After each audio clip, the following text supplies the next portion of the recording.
Infinite Power for Richer Living. Joseph Murphy. There is an infinite power within you that can lift you up, heal you, inspire you, guide you, direct you, and set you on the high road to happiness, freedom, peace of mind, and the joy of fulfilled and triumphant living. Based on my consultations and lectures in many countries of the world, I have noticed one great difference between people in all walks of life. Some of them are happy, joyous, successful, and prosperous, while others are unhappy and frustrated, and can't make ends meet. Vast numbers of people in all walks of life go forward day by day, achieving and accomplishing great things. They are vital, strong, and healthy, and are contributing countless blessings to humanity. They seem to be imbued or possessed with some primal force that constantly works for their benefit. Countless others, however, are leading mediocre, dull lives,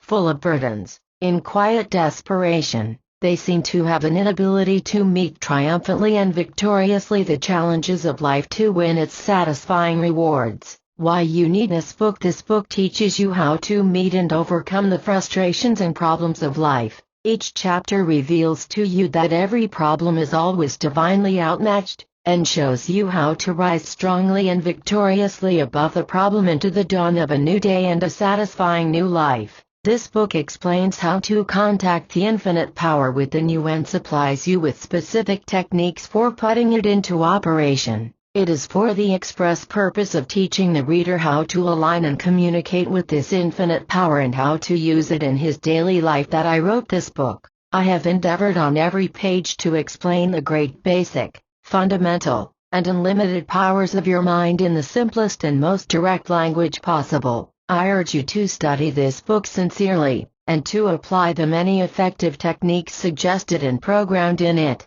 As you do this, I am convinced that your mental contact and communication at this infinite power within you will cause you to rise confidently above confusion, misery, melancholy, and failure. This infinite power will unerringly guide you to your true place, solve your problems and difficulties, sever you forever from the conditions of lack and limitation, and set you on the road to higher aspects of living life gloriously and serenely. What the infinite powers of the mind have done for others. I have taught and written about the miracle working powers of the mind for over 30 years. Here and abroad, I have witnessed the following changes in the lives of countless numbers of people who sincerely use the infinite powers of their mind. Wealth in great abundance, new friends and wonderful companions in life, protection from all danger, healing of so-called incurable maladies, freedom from self-condemnation and self-criticism, public acclaim, honor, and recognition, new vitality and a zest for life, marital peace and happiness where discord was serenity in this changing world, and,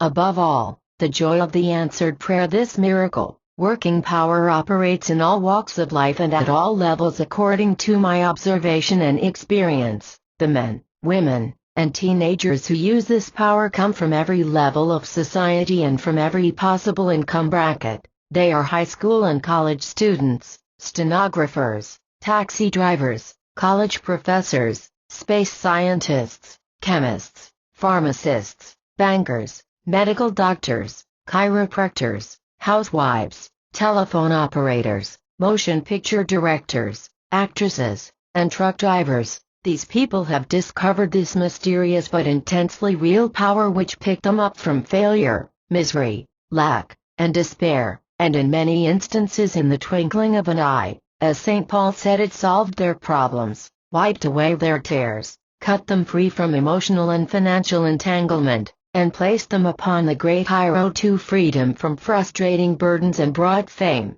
fortune, glorious new opportunities for fulfilled living. Also, all these people discovered a magical healing love which healed their bruised and broken hearts and restored their souls for perfect living. Unique features of this book. The unique feature of this book is its down-to-earth practicality and everyday utility. You will learn to use your inborn extraordinary ability to visualize future events and to recognize the voice of intuition to guide you thereby for your greatest benefit. How Infinite Mind reveals answers to you in dreams, the meaning of out-of-the-body experiences, traveling clairvoyance and what it means. how to make extrasensory perception work for you, and many other extraordinary powers of your mind are revealed to you in the following pages. What this book can do for you. VLL How to let wonders happen in your life. The greatest working truths in life are the simplest. In this book, I have presented these great truths with the maximum of simplicity and dramatic clarity. This book will show how to let you rise above any problems you may have, and how to receive guidance and the blessings of the answered prayer. Every day of your life will become richer, grander, nobler, and more wonderful as you follow the specific techniques presented in this book for releasing this infinite hidden power within you for all good. Follow the instructions and tap this infinite power, and you will attract an abundance of all good things in life. Begin now, with using this book, to release the imprisoned splendor within you, and let wonders of all that is good and satisfying happen in your life. Joseph Murphy. Z gives you an exciting, rich, new life. Told me about. I looked at myself in the mirror and suddenly I realized I was not the same man. I can't repeat any of my former crimes. Then he added, I'm beginning to wonder if I could have been that murderer. This man had discovered the power within himself, which opens even prison doors, and it liberated him. The infinite healing presence restored his soul. The Bible says, He restoreth my soul. Peace 23:3. This mysterious infinite power can cause miracles for you, too. As you peruse this and the following chapters, you will realize that you can direct the flow of this power so that you can receive new ideas worth a fortune. All that is necessary is to have an open mind and a desire to lead a full, happy, exciting, and abundant life. How this infinite power can work wonders in your life. Why is it that some people are happy, successful, and prosperous, while others are poor and miserable? Why is it that some people are full of faith and confidence and live in the joyous expectancy of the best, acquiring riches and constantly rising on the ladder of success, while others are fearful, worried, depressed, and have become tragic failures in life? Why does one brother live in a beautiful mansion, while the other spends his life in a shabby tenement house unable to make ends meet? The reason for the difference is that those who are leading exciting, adventurous, creative, and successful lives have been making use of the infinite power that makes the difference, for it is the use of this mystic power that brings to you all the vitality, prosperity, joy, and riches you need. How you can use this extraordinary power. Through the ages, men and women have been discovering an infinite power which revealed their hidden talents to them. They received inspiration from on high, and they also received marvelous and glorious original knowledge from the infinite storehouse within them. This power can furnish you with the wisdom, power, and dynamics necessary to reach the goals selected by you. This book teaches you how to direct this power for your betterment and welfare. All you have to do is to cooperate and align yourself with it. You can use this infinite power to attract the right partner in business, find the right friends. It can provide you with the ideal home. You can prosper beyond your fondest dreams, and you can discover the joy and the freedom to be, and to do, and to travel as your heart desires. Why I wrote this book: to make this primal power, which is the power of God, and the understanding of it available to all men and women, is the reason I have written this book. It is your God-given birthright to contact and to use this power and to allow it to flow through your mind, body, business, and all your affairs so that you can rise triumphantly to the mental arena of dominion, joy, and richer living. What this wonder-working power has done for others. This book shows you how men and women of all walks of life have found miraculous healing for so-called incurable conditions, solutions to acute business problems, harmony in family relationships, methods by which to avert tragedies, and the use of clairaudience to save a man's life. These people have discovered how precognition made a fortune for a man, how tranquility and serenity replaced a mind in turmoil, how to attract the ideal life partner, how a mental movie attracted $1 million, and how to turn failure into success. This book has unique and extraordinary features. You will find all the necessary methods for using the infinite power within you, and simple, usable techniques and formulas which you can readily apply in your everyday world. It not only answers questions, but gives solutions to personal problems, such as how to gain confidence and poise, how to pray for success in business or a profession, how to use extrasensory perception to bless oneself and others, how to receive divine guidance, how often to pray for a sick person, how to cooperate with the doctor, and how to pray effectively. This book tells why it is I have prayed and apparently received no answers, and how to pray for and recognize divine guidance.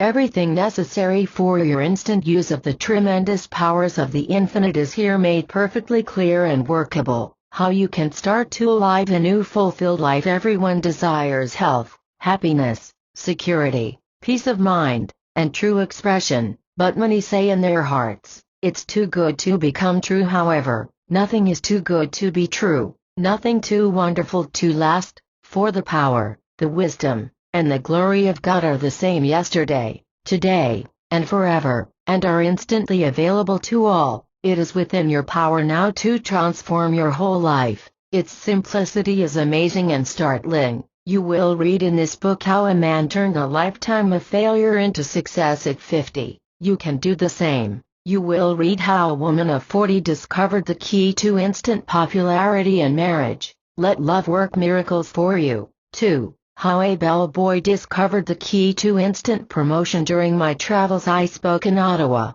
Canada. After the talk, a young man chatted with me and told me that he had been a bellboy in New York City for 2 years and that a guest in the hotel had given him a paperback book entitled The Power of Your Subconscious Mind. When he read it 4 times and, following its directions, began to repeat prior to sleep, "Promotion is mine now, success is mine now, wealth is mine now." He lulled himself to sleep each night with these words, and at the end of about 2 weeks he was suddenly made assistant manager, and in 6 months general manager, of a chain of hotels. He knew that the power. I. Joseph Murphy, The Power of Your Subconscious Mind, Englewood Cliffs, N.J. Prentice Hall, Inc., 1963. Flowing through him was from God. Just think, he said. For several years of my life I was merely living on a trickle of the enormous potential within me. This man learned how to release the infinite power within him,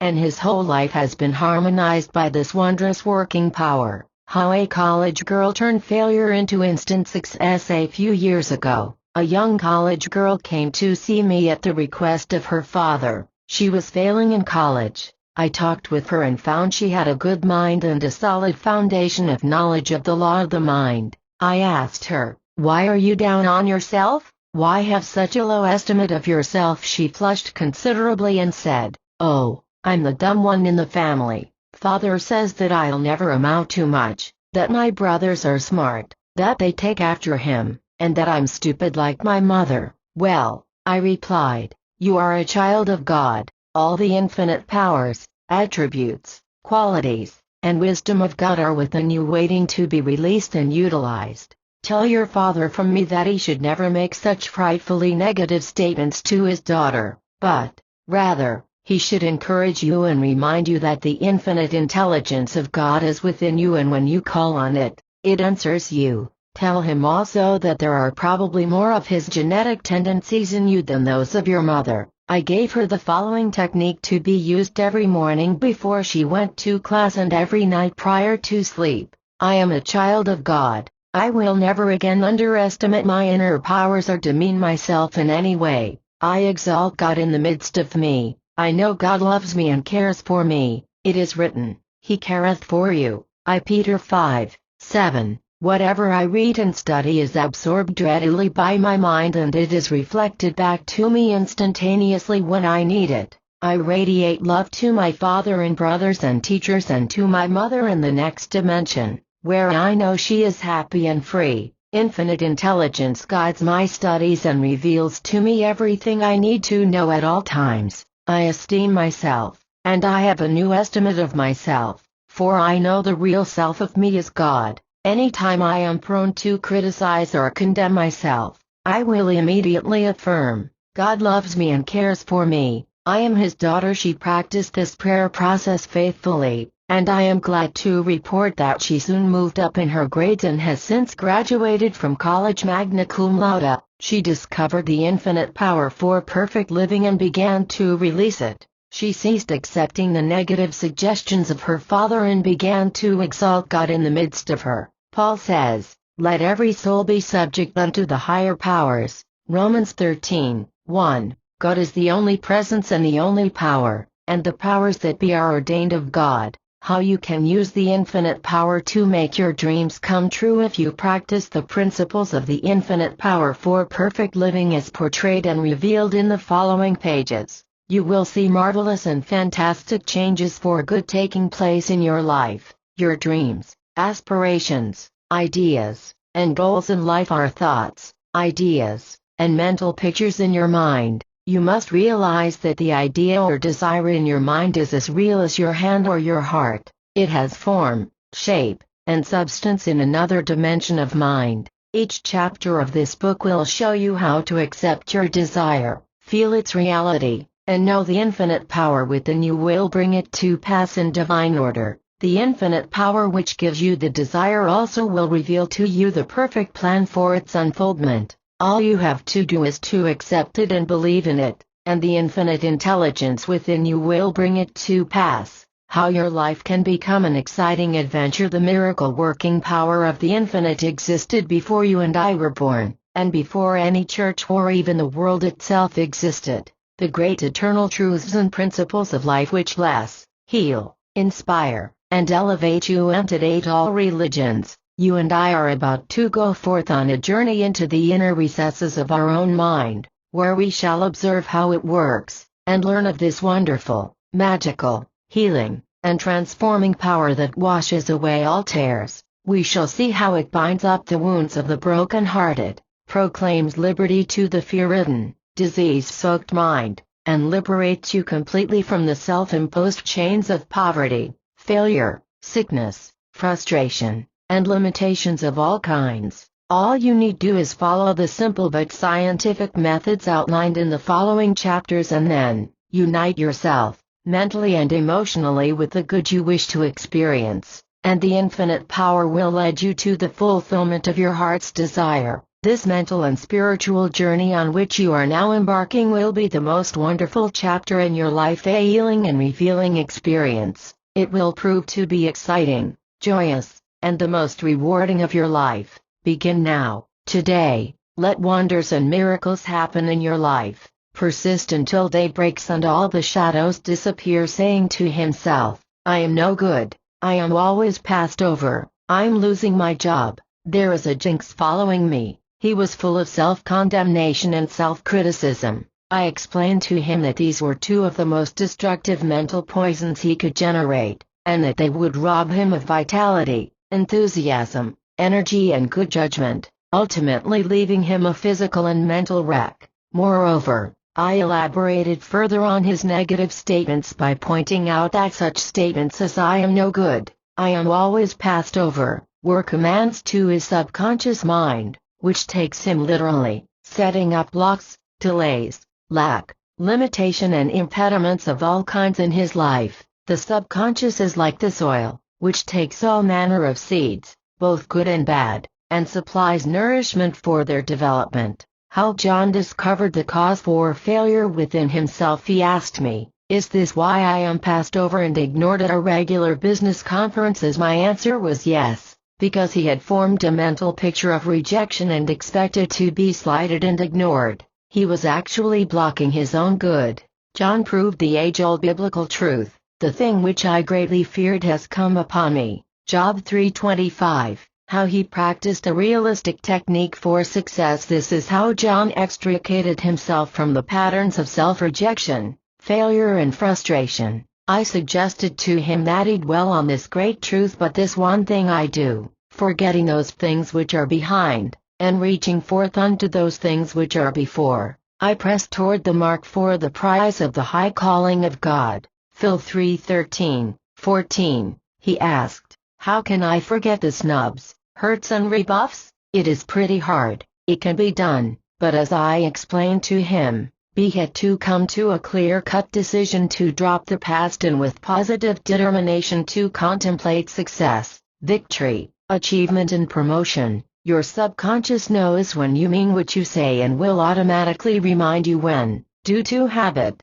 you are prone to demean yourself, and you will immediately reverse the thought and affirm the good here and now. He began to perceive the fallacy, as well as the foolishness, of carrying a mental load of disappointment and failures of the past into the future. It is like carrying a heavy iron bar on your shoulders all day long, thereby bringing about exhaustion and fatigue. Whenever a thought of self-criticism or self-condemnation came to his mind, he faithfully reversed it by affirming, "Success is mine, harmony is mine, and promotion is mine." After a while, the negative pattern was replaced by a constructive habit of thinking. How John got to control his subconscious mind for success. I gave him the following simple technique to impregnate his subconscious mind. John was to begin to practice the art of picturing his wife congratulating him on his promotion while happily and enthusiastically embracing him. He made this mental picture very vivid and real by immobilizing his attention, relaxing his body, and focusing the lens of his mind on his wife. He would mentally converse with her as follows: "Honey, I received a terrific promotion today. The boss complimented me, and I will receive $5,000 a year more in salary. Isn't it wonderful?" He then imagined her response and heard the tone of her voice, saw her smile and gestures. All were real in his mind. Gradually, this mental movie moved by a sort of osmotic pressure from his conscious to his subconscious mind. A few days ago, John came in to see me and said, "I had to let you know, they have made me district manager." That mental movie did the trick. John, having learned how his mind worked, began to realize that his habitual pattern of thinking, plus his mental movie, were penetrating the layers of his subconscious mind and that the latter was being activated to attract all that he needed to bring his cherished desires to pass. The working power of belief. The Bible says, "What things soever ye desire, when ye pray, believe that ye receive them, and ye shall have them." Mark 11:24. This is simple language revealing to you that when you believe and live in the joyous expectancy of the best, you will receive the good you seek. John firmly believed that he would receive honor, recognition, promotion and a salary increase. According to his belief, was it done unto him. John is a new man today and a happy one. He is buoyant and bubbling with enthusiasm. There is a light in his eye and a new emotional tone in his voice which indicates self-confidence and poise. How a mental picture produced $1 million. I had a conversation at the Palm Springs Spa Hotel with a man from San Pedro who told me that at 40, his life was one of disappointment, failure, depression and disillusionment. He had attended a lecture on the miracle of the mind, given in San Pedro by the late Dr. Harry Gaith, world traveler and lecturer. He said that after hearing that lecture he began to believe in himself and his inner powers.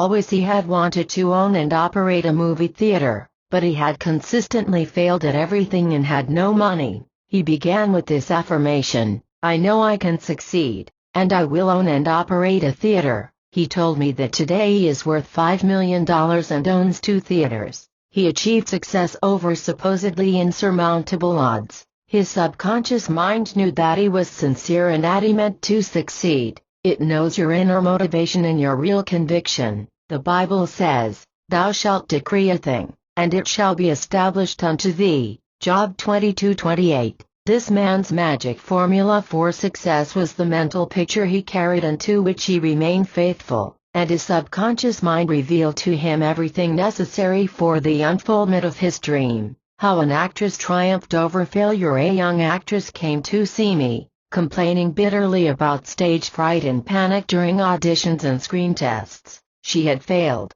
she said, to make the grade 3 times. She prolonged her doleful complaints into a lengthy jeremiad. I discovered quickly that her real trouble was that she had a mental picture of panic before the camera, and like Job of old, she was dooming herself to failure. "The thing which I greatly feared is come upon me." Job 3:25. How she gained confidence and poise. I taught this young actress the workings of her conscious and subconscious mind. and she began to realize that as she gave attention to constructive thoughts, she would automatically bring into her experience the benefits accruing from the thoughts dwelt upon. She devised a plan of her own for straight-line thinking, knowing that there is a law of mind which responds to what you decree yourself to be, provided, of course, you believe what you claim to be true about yourself. For example, the more frequently you affirm to yourself, "I am afraid," the more fear you will generate.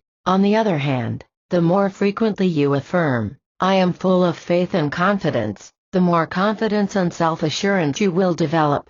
I suggested she type thought lifters on a card as follows: "I am full of peace, poise, balance and equilibrium. I fear no evil, for God is with me. I am always serene, calm, relaxed and at ease. I am full of faith and confidence in the only power there is, God. I am born to win, succeed and triumph. I am successful in all my undertakings. I am a marvelous actress and am immensely successful. I am loving, harmonious, peaceful and feel my oneness with God." She carried this index card with her, on trains, airplanes, and at frequent intervals during the day. She focused her mind on these truths. Actually, she committed them to memory after 3 or 4 days. As she reiterated these truths, they sank down into her subconscious mind and she discovered that these affirmations containing wonderful spiritual vibrations neutralized the noxious patterns of fear, doubt and inadequacy in her subconscious mind.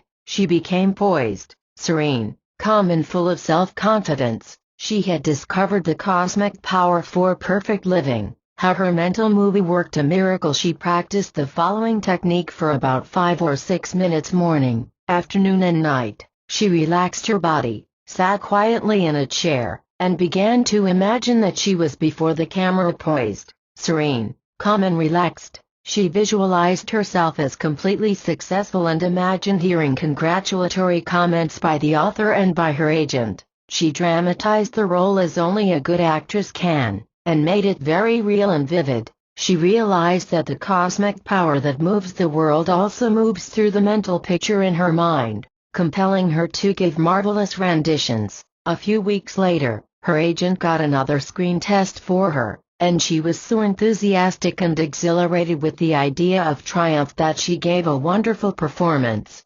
Today, with success following success, she is well on her way to becoming a great star. You are rich and successful because of what you are inside. I had an interesting conversation with a man at the Kona Inn on the island of Hawaii. He told me a fascinating story of his youth. He was born in London, England, and when he was very young his mother told him that he had been born into poverty, but that his cousin had been born into opulence and a vast fortune because this is the way God equalizes things. He said that later he discovered that what she had meant was that in a former life he had been very wealthy, and now God was getting even with him so that he sent him back to earth born into poverty in order to equalize justice. This, he said, I looked upon as unmitigated balderdash. Furthermore, I realized that the cosmic law is no respecter of persons, that God gives to all according to their beliefs, and that a man may be a multimillionaire possessing millions of English pounds sterling and be very illumined and spiritual at the same time.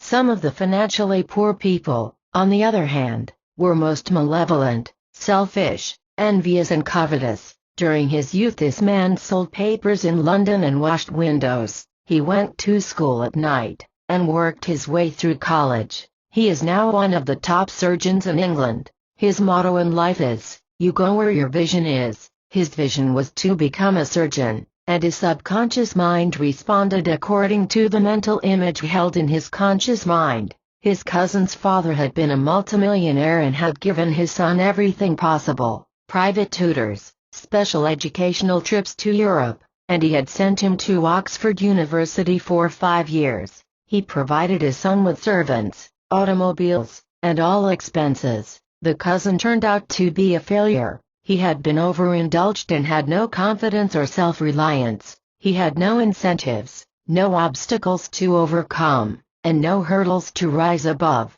He became an alcoholic and a rank failure in the art of living. Which one was rich and which one was poor? The surgeon has overcome his handicaps. He said to me that he is thankful that he came up the hard way. Justice is of the mind, and if a man agrees with life for a penny a day, that is all he will receive. This man discovered that riches, success, achievement and prosperity are all of the mind, for as a man soweth in his subconscious mind, so also shall he reap. Why, you have the chance of a lifetime always with you. Recently, a man said to me, I had no chance in life. I was born into a poor family, and we never had enough to eat. I saw other boys in school whose fathers had lovely homes, private swimming pools, automobiles, and all the money they needed. Life is so unfair. I explained to him that often the hardship of poverty can be the code to push you to the highest pinnacle of success. A beautiful home,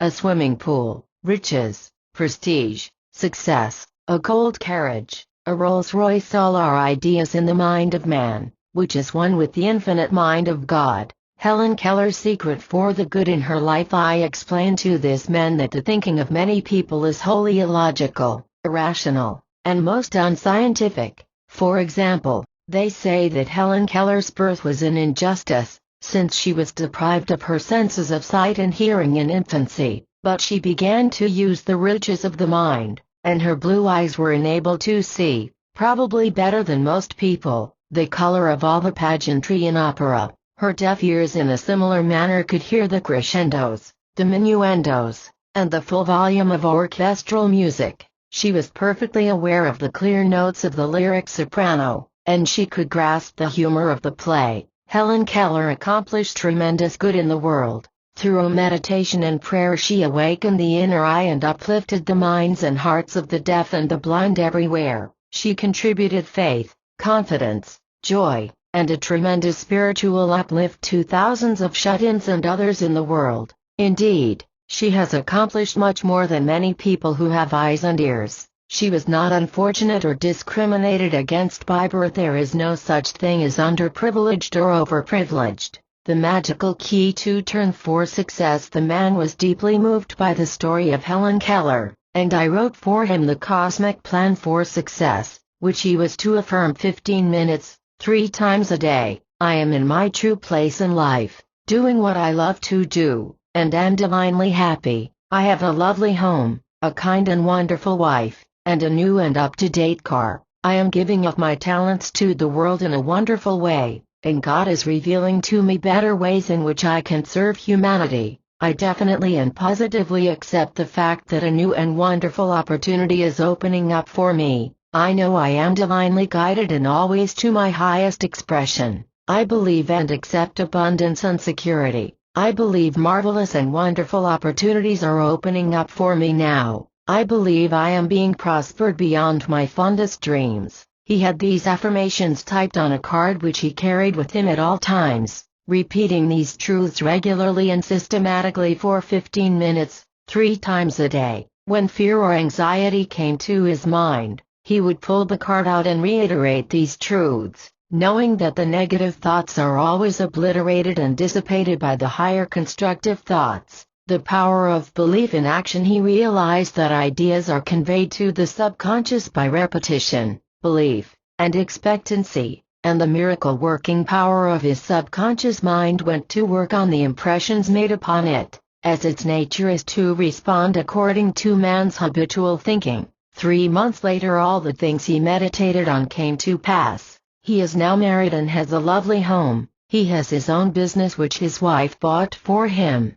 and he is doing what he loves to do and is divinely happy. He has become a member of the town council and is contributing his services to the Boy Scouts of America and other worthwhile organizations. He had the chance of a lifetime and so have you. How a salesman helped himself to promotion. A pharmaceutical salesman had not received a promotion in 8 years, yet other co-workers apparently less qualified had been advanced to higher echelons of the business. His trouble was that he had a rejection complex. My advice to him was to be nice to himself and to like himself more, because in reality the self is God. I explained to him that he was the house where God dwelleth and that he should have a healthy, reverent, wholesome respect for the divinity within him which created him, gave him life, and which equipped him with all the powers of the Godhead. This would enable him to transcend all obstacles, to rise to affluence and perfect expression, and to acquire the capacity to lead a full and happy life. This salesman quickly realized that he could use the same amount of mental energy to think constructive thoughts as destructive ones. He decided to stop thinking of reasons why he could not succeed, and he began to think of reasons why he could become a success. He practiced using the following mental and spiritual formula: from this moment forward, I place a new value on myself. I am conscious of my true worth. I am going to stop rejecting myself and definitely will never demean myself again. Whenever the thought of self-criticism comes to me, I will immediately affirm, I exalt God in the midst of me. I respect and honor the self of me which is God. I maintain a healthy, wholesome, reverent respect for the infinite power within me which is all-wise and all-knowing. It is the ever-living one, and the self-renewing presence and power, by day and by night. I am advancing, moving forward, and growing, spiritually, mentally, and financially. This salesman set aside a certain period 3 times a day and identified himself with these truths, thereby gradually saturating his mind with poise, balance and equilibrium, plus a sense of his true values. As a result, after about 3 months, he became sales manager in the Midwest. In a recent note, he said, I am on the way up, thanks to you. The magic mirror technique. In addition to the above mental and spiritual exercise, and in order to enable him to perceive the true sense of his own worth and importance in the scheme of life as a human being endowed with unique and extraordinary talents and abilities not yet released but dormant within him, I recommended that he practice the age-old mirror treatment. This is how he practiced it in his own words. Every morning after shaving, I looked into the mirror and said to myself boldly, feelingly and knowingly, Tom, you are absolutely outstanding. You are a tremendous success. You are full of faith and confidence and you are immensely wealthy. You are loving, harmonious and inspired. I am one with God, and one with God is a majority. I am continuing this practice every morning. I am amazed at the many wonderful changes which have taken place in my business, finances, circle of friends, and in my home life. It has been 2 months since you gave me these 2 techniques of prayer and I have been promoted to salesman AJE in the Midwest. This salesman identified himself with the truths he affirmed and established a new image of himself, thereby saturating his mind with poise, balance, equilibrium, prosperity and self-confidence. He believed implicitly in the response of his subconscious mind to his conscious mind activity, thereby discovering the majestic psychological truth of the Bible, thou canst believe, all things are possible to him that believeth. Mark 9:23. How an office manager overcame personality defects. During an interview, an office manager said to me that all the men and women in his office felt that he was too bossy, too critical, and too gloomy. There was a constant turnover in his office, and the general manager had complained about the number of resignations. I explained to him that overexerting authority usually is a sign of lack of confidence. The person is trying to make himself feel self-reliant. A person can possess a quiet, orderly mind and never order others around in an arrogant manner, and yet be completely self-reliant. The noisy, loud-mouthed persons lack sincerity and inner balance. At my suggestion he began to praise some of the employees for work well done, and he found that he would usually receive a corresponding friendly response, for by praising them he was building up their confidence in themselves. He ceased his constant criticism and carping attitude which marred the harmony of the office, and he also ceased the inner depreciation of himself which was in reality the cause of his trouble. A secret technique for a better personality for success. In order to eradicate gloom, he began to practice deep breathing in conjunction with a specific affirmation. During inspiration he affirmed I am, and during expiration cheerful. Through practice he was able to hold his breath a longer time between inspiration and expiration. He practiced this deep breathing 50 times and 100 times until he got a deep subconscious response. Now he says he gets best results by thinking I am cheerful during inspiration and repeating it during expiration. He has proved the physiological value and sensation of well-being which routinely follows the drawing of deep breaths, which also favors impregnation of the subconscious mind with constructive ideas. In addition, he practiced the following mental and spiritual prescription several times daily by affirming as follows: "From this moment forward, I cease all self-recrimination. I know there is nothing perfect in this universe, and I realize, also, that all my employees and associates cannot possibly be perfect in all ways. I rejoice in their confidence,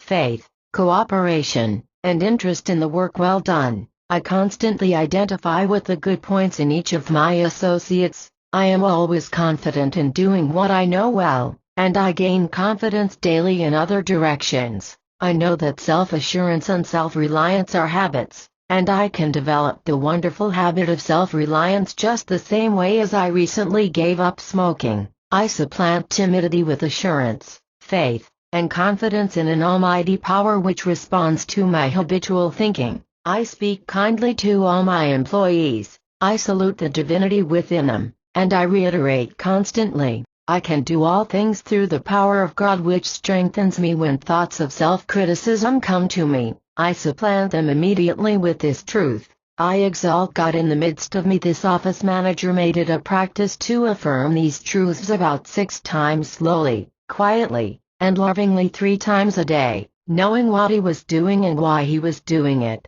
He was building a new, constructive habit which displaced the old. At the end of 6 weeks, he was a transformed man, full of serenity and inner self-reliance. He promoted himself to vice president of the corporation with an income of $10,000 a year. The Bible is right when it says, "Be ye transformed by the renewing of your mind." Rom 12:2. Points to recall in this chapter. 1. You were born to win and triumph over all obstacles through the power of the Almighty within you, waiting to be stirred up and utilized by you. 2. Men and women who fail in their chosen work or profession usually have a mental pattern of failure. It is necessary to change the mental image, and to picture success, achievement, and the realization of your goal in life. Then your subconscious mind will respond and compel you to achieve success because the law of your subconscious is compulsive. 3. Cease all self-condemnation and self-criticism.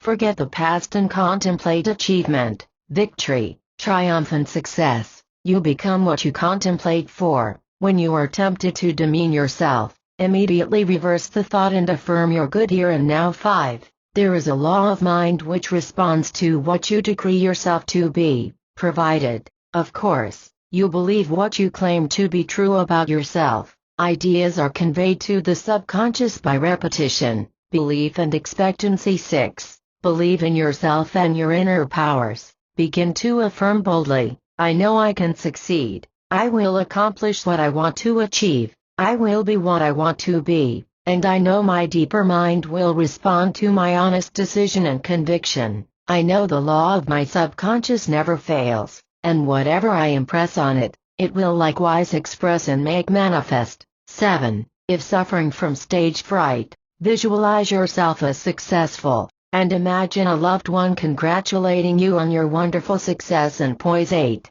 You go where your vision is, regardless of whether you were born in the slums or in a palace. You are rich because of what you are inside. The law is no respecter of persons. It is done unto you as you believe. 9. Helen Keller was deprived of the senses of sight and hearing in infancy, yet she accomplished wonders by an interior cosmic light. 10. A wonderful formula for success is to affirm with feeling, God reveals to me better ways in which I can serve humanity. 11. Become conscious of your true worth. Realize now that you are a special and unique focal point for God's expression. 12. If you feel inferior or lack self-reliance, impress on your subconscious by habitually thinking, I honor and exalt God in the midst of me. I maintain a wholesome, reverent, and worshipful veneration for the divinity within me. This attitude builds self-confidence and self-assurance. 13. Praise builds self-confidence among your employees or associates.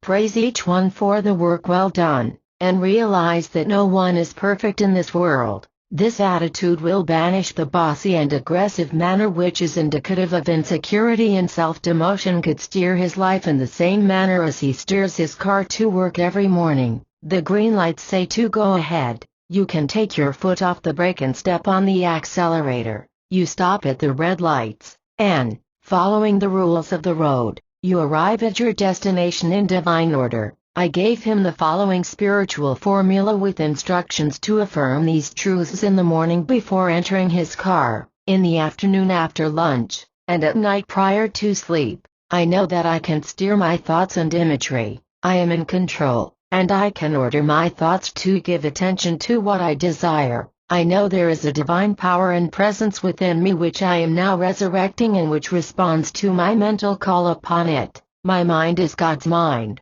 and I am always reflecting divine wisdom and divine intelligence. My brain symbolizes my capacity to think wisely and spiritually. I am always poised, balanced, serene, and calm. God's ideas govern my mind and are in complete control. I no longer am subject to violent swings of mood, health, and wealth. My thoughts and words are always constructive and creative. When I pray, my words are full of life, love, and feeling. This makes my affirmations, thoughts, and words creative. Divine intelligence operates through me and reveals to me what I need to know, and I am at peace. The executive made a habit of using this prayer regularly and systematically, and as he continued to do so, gradually he reconditioned his mind to harmony, health, serenity, and poise. He no longer suffers from those changes in fortune of which he spoke, and he is leading a poised, balanced, and creative life. The Bible says, "Thou wilt keep him in perfect peace, whose mind is stayed on thee, because he trusteth in thee." Isaiah 26:3. How a teacher conquered her frustration. A teacher opened an interview with me with these remarks: "I'm in a rut. I feel frustrated. I have failed in love. I'm sick in mind and body. I am full of guilt, and I feel intellectually incompetent." Henry Thoreau was right when he said that the mass of men led lives of quiet desperation. This young lady was quite attractive, well-read,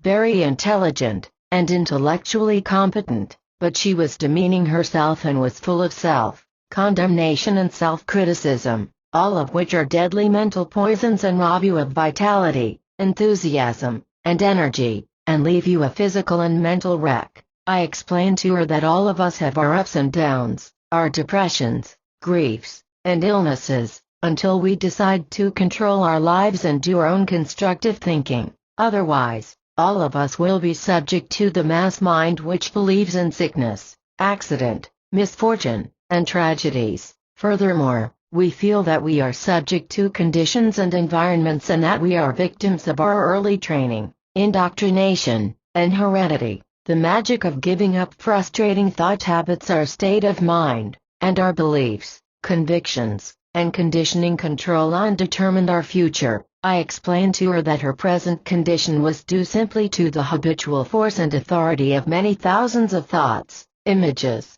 and feelings which she had consciously and unconsciously acquired and repeated through many years. Furthermore, I added, "You have said that you have traveled through Europe, the Orient, and North America several times, but you have not traveled anywhere within yourself. You are like the elevator man who says, 'I go up and down all day long, but I don't get any place in life.' You are repeating the same old patterns of thinking and idle wishing, the same routine procedures, plus constant mental agitation, turmoil, and grievances against your superiors, your pupils, and the school board." How to travel mentally and spiritually for self-renewal. She decided to make a definite change, to get out of the old routine, and to begin to experience the beauties, the satisfactions, and the glories of life. She affirmed the following truths several times daily, knowing that what she accepted consciously would find its way to her subconscious mind,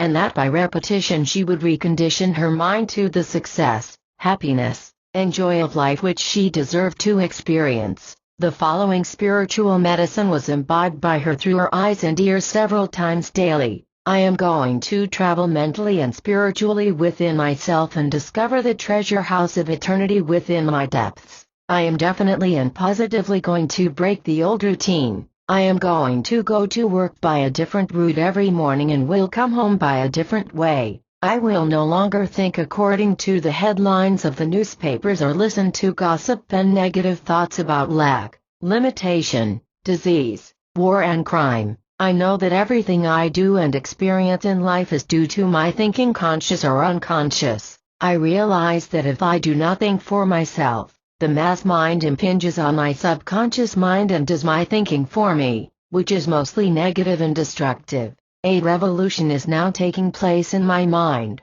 and I know that my life is transformed by the renewal of my mind. I immediately cease railing and mentally fighting conditions, as I know that this attitude actually magnifies my troubles. I now affirm and rejoice that I am an expression of God and that God hath need of me where I am, otherwise I would not be here. God is in action in my life, which means all around harmony and serenity. This repetitive prayer process worked wonders in the life of this college teacher, as she turned on the green light of constructive, confident thinking and became certain in the knowledge that all these mental seeds deposited in the subconscious would grow after their kind. Love came into her life. She married the president of the college. She has received promotion in her profession, and she has had inner spiritual experiences, discovering that she had a great talent for painting, which has brought her endless joy. She is now releasing the imprisoned splendor within. Truly, prayer changes your life. How a businessman successfully rebuilt his business. A pharmacist confided to me, I am down in the depths. How can I go up the ladder? Thieves stole thousands of dollars of merchandise and money from my store, and my insurance covers only part of the loss. I had lost a small fortune in the stock market.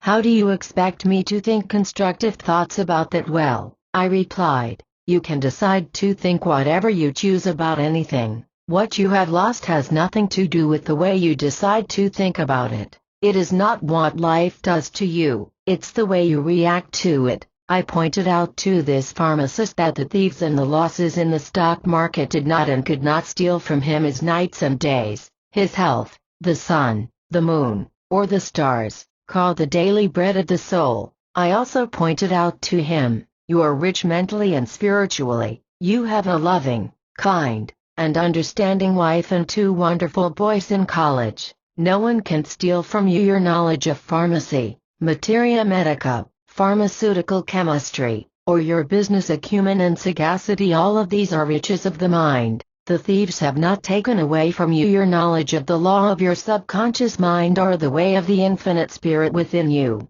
It is foolish for you to dwell on the negatives. Chant the beauty of the good. It is now time for you to stir up the gift of God within you and to go forward in the light. Get in league with the universal presence and power which will restore to you manifold all the riches of life, the cosmic law of action and reaction and how to use it now. I said, you know that you cannot gain or lose anything except through your mind, therefore, you will not admit the loss, but you will identify mentally and emotionally with the $30,000 you have lost, and whatever you mentally claim and feel to be true, your subconscious will honor, validate, and manifest for you. This is the law of action and reaction which is cosmic and universal. Accordingly, he prayed as follows, I am constantly on my guard against negative thinking, and I cast it out of my mind whenever it tends to enter in. I have faith in the infinite power and presence that always works for good.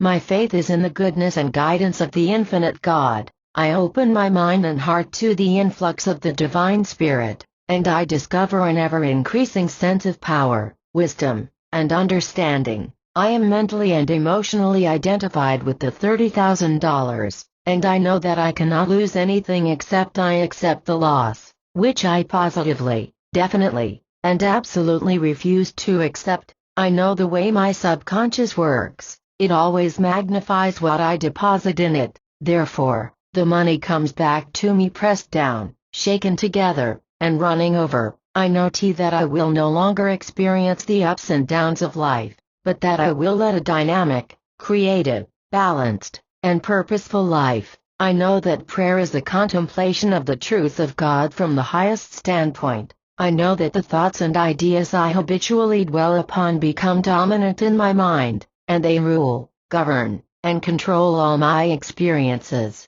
My family, my store, and all my investments are watched over by the overshadowing presence of God, and the whole armor of God surrounds me, enfolds me, and enwraps me. I bear a charmed life. I know that eternal vigilance is the price of peace, harmony, success, and prosperity. With mine eyes stayed on God, there is no evil on my pathway. The pharmacist made a habit of reiterating and affirming these eternal verities. After some weeks had passed, his broker called him and gleefully informed him that he had recuperated all his losses due to a rebound on the stock market. Furthermore, he received a wonderful offer for a piece of land he had held for 10 years. He sold it for $60,000, his original investment in the land being $5,000. He has discovered the wonderful workings of his mind and realizes he does not have to suffer from the ups and downs of life. The mass mind and how to overcome its negative effects on you. The mass mind simply means the mind operating in 3 billion people in this world.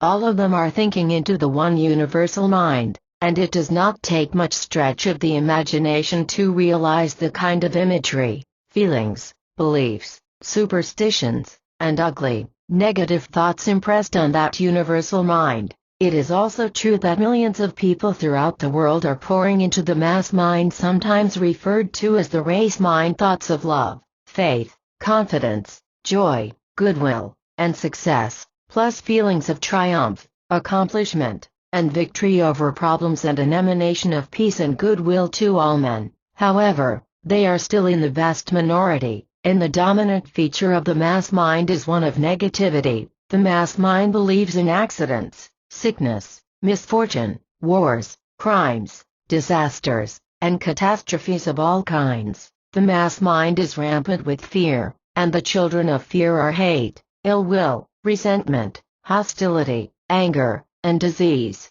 It is, therefore, very simple for anyone who wants to think at all to realize that he will be subject to trials and tribulations of all kinds until he learns to pray scientifically and to keep up his armor of protection. All of us are subject to the influence of the mass mind, the spell of negativity, the sway and power of propaganda, and the opinions of others, and, as long as we refuse to become straight-line thinkers, we shall experience the violent swings of fortune and misfortune, sickness and health, wealth and poverty. If we refuse to think for ourselves from the standpoint of the eternal principles and truth of God, we will be only one of the mass and will inevitably experience the extremes of life. How to neutralize negative influences of the mass mind? Take complete control of your mind by constructive thinking and visioning, and then you will neutralize the negative suggestion of the mass mind, which is forever attacking the minds of all of us.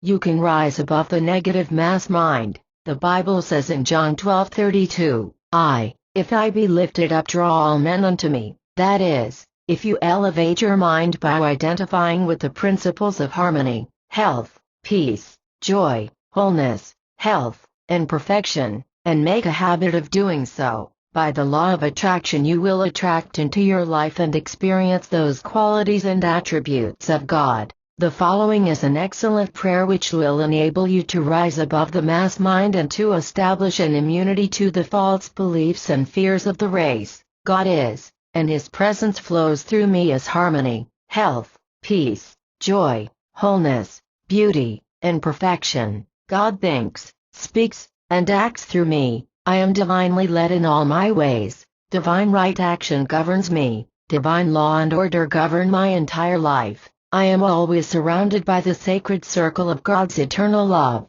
and the healing light of God surrounds and enfolds me. Whenever my thoughts wander away in fear, doubt, or worry, I know it is the mass mind thinking in me. Immediately, I boldly affirm, my thoughts are God's thoughts, and God's power is with my thoughts of good. Continue to identify with and to meditate on the above prayer, and you will rise above the discord, confusion, and extremes and tragedies of life. You will no longer experience the ups and downs, but rather, you will enjoy a constructive, vital, and active life full of creativity and the rhythm of life. How to get in tune with the infinite? Some months ago, a woman from North Carolina wrote me, saying that the world is going to the dogs, that our morals are at a low ebb, that corruption is rampant, and that teenage violence, crime, and scandal are the news of the day. Then she added, "We may be annihilated by an atomic bomb any day. How do we tune in on God in the midst of all this degeneracy,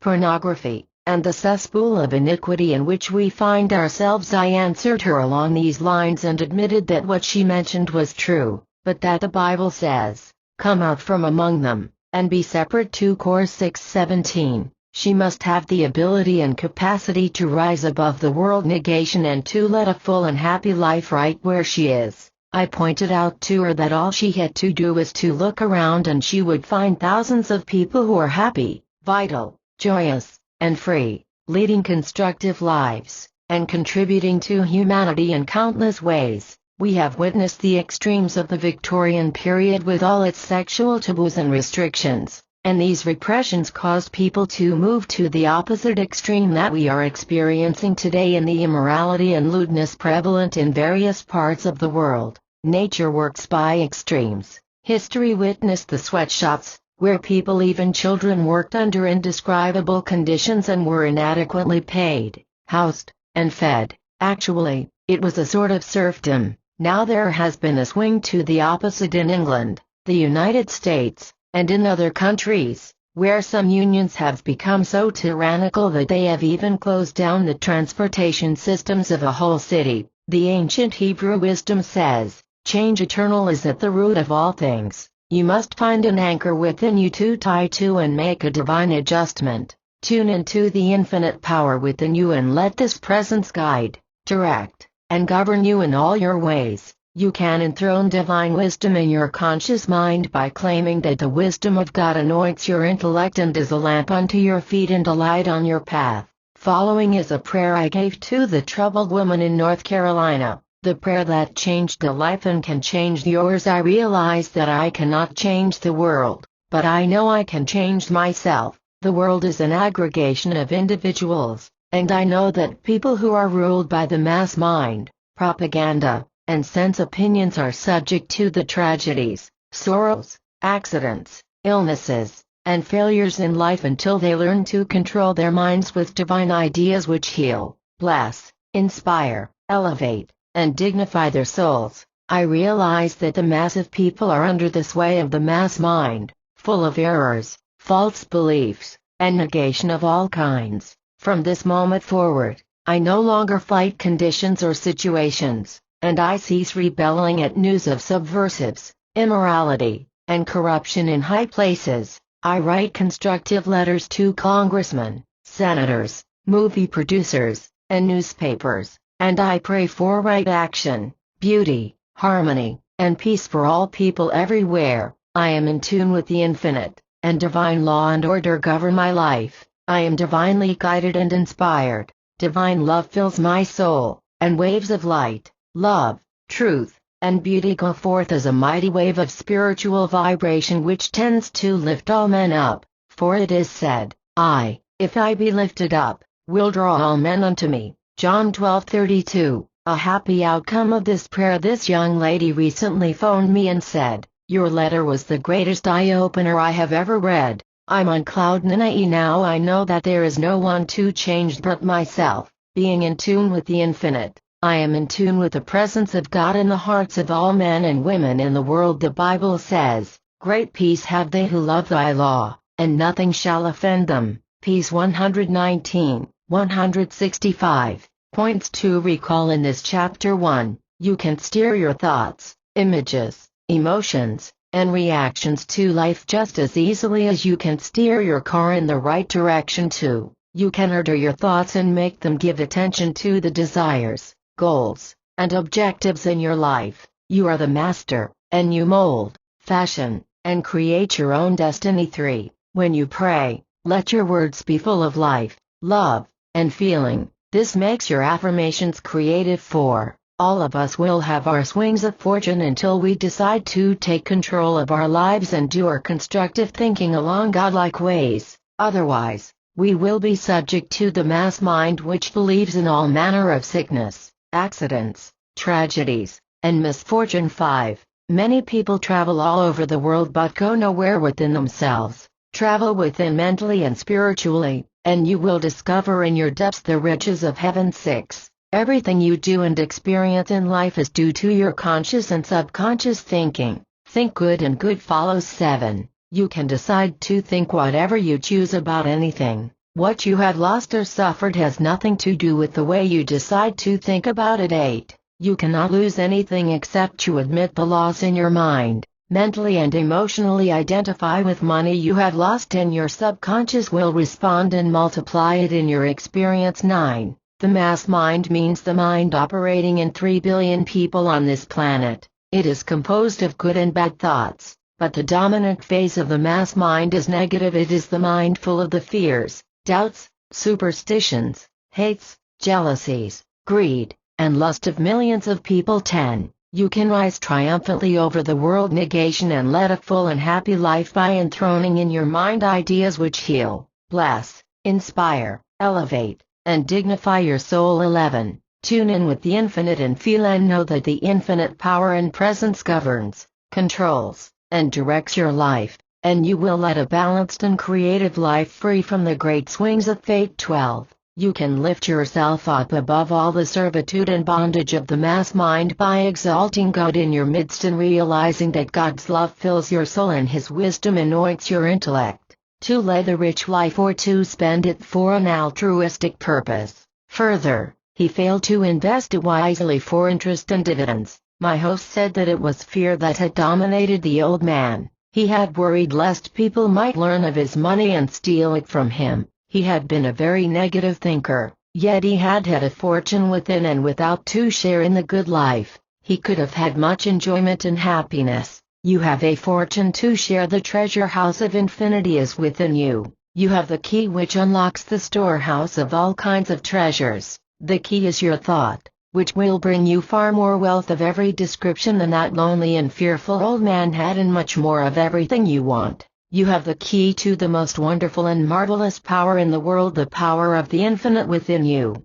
The Bible says, "Behold, the kingdom of God is within you." Luke 17:21. Seek first the knowledge and awareness of this inner presence and power, and all things that you want shall be added unto you. Remember, your powers are the powers of the Godhead, which the average person habitually and through ignorance fails to use. You have a fortune to share by stirring up the gift of God within you. You can share the gifts of love and goodwill with others. You can share a smile and a cheerful greeting. You can give compliments and appreciation to your coworkers and employees. You can share creative ideas and the love of God with all those around you. You can see the intelligence and the wisdom of God in your sons and daughters and call it forth knowingly and feelingly, and what you claim and feel will be resurrected in their lives. You can have a new idea worth a fortune which you can share with the world, perhaps a sonata, an invention, a play, a book,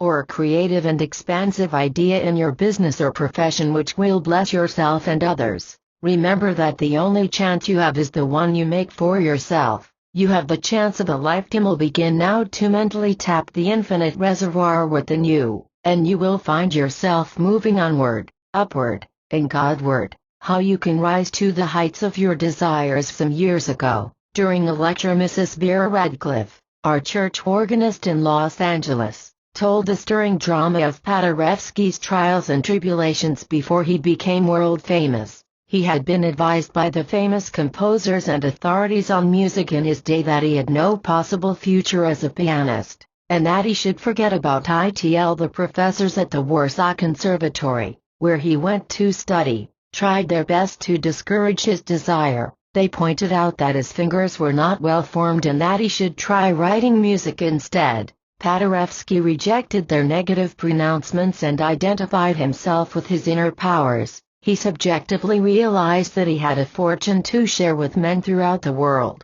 namely, the melody of God and the music of the spheres. He practiced arduously and diligently for hours every day. Pain tortured him in thousands of his concerts, and, as Mrs. Radcliffe said, blood occasionally oozed from his injured hands. He persevered, however, and his stick-to-itiveness paid fabulous dividends. The inner powers responded to his call and to his effort. He knew that the key to his triumph was his contact with the divine power within him. As time went on, Ignaz Paderewski's musical genius was acknowledged all over the world, and men of all walks of life paid homage to this man who touched and sensed his oneness with the great musician within, the supreme architect of the universe itself. Paderewski's secret of success. Like Paderewski, you too have the power to reject completely the negative suggestions of those in authority who tell you that you cannot be what you want to be. Realize, as did Paderewski, that the God presence which gave you the desire and the talent is the same power that will open up the door and reveal the perfect plan for the fulfillment of your dream. Trust the divine power within you, and you will find that this inner presence and power will lift you up, heal you, inspire you, and set you on the high road to happiness, serenity, and the fruition of your ideals. How to cope with seeming worldly injustice. During a visit to Hawaii, a junior executive said to me, "There is no justice in the world. Everything is so unfair. Corporations are soulless, they have no heart. I work hard and spend long hours after closing time, but men under me are promoted and I am passed up. It's all so unfair and unjust." My explanation was the cure for this man's wrath. I acknowledged that there is injustice in the world and that, as Robert Burns said, man's inhumanity to man makes countless thousands mourn, but that the law of the subconscious mind one is impersonal and eminently fair at all times. Your subconscious mind accepts the impress of your thought and reacts accordingly. It's the set of the sails, and not the gales, that determines the way you go. It is your inner thought, feeling, and imagery, in other words, your mental attitude operating within you, rather than the winds of negative thoughts and the waves of fear from without, that makes the difference between promotion and success, and failure and loss. The law is absolutely just and mathematically accurate, and your experiences are the exact reproduction of your habitual thinking and imagery. I briefly explained to the young executive the familiar story of the laborers in the vineyard, where all the workmen received a penny. Even those who came in at the 11th hour received the same wages as those who worked all day long. Also the men who came in at the 3rd hour, the 6th hour, and the 9th hour received the same wages. When they saw that the men who had worked but 1 hour got the same wages, they were jealous and angry, but the answer they received was this: "Didst not thou agree with me for a penny?" Matt 2013. I. Joseph Murphy, The Power of Your Subconscious Mind, Englewood Cliffs, N.J., Francis Hall, Inc., 1963. The law is plainly stated in Matt 18:19, "If two of you shall agree on earth as touching anything that they shall ask,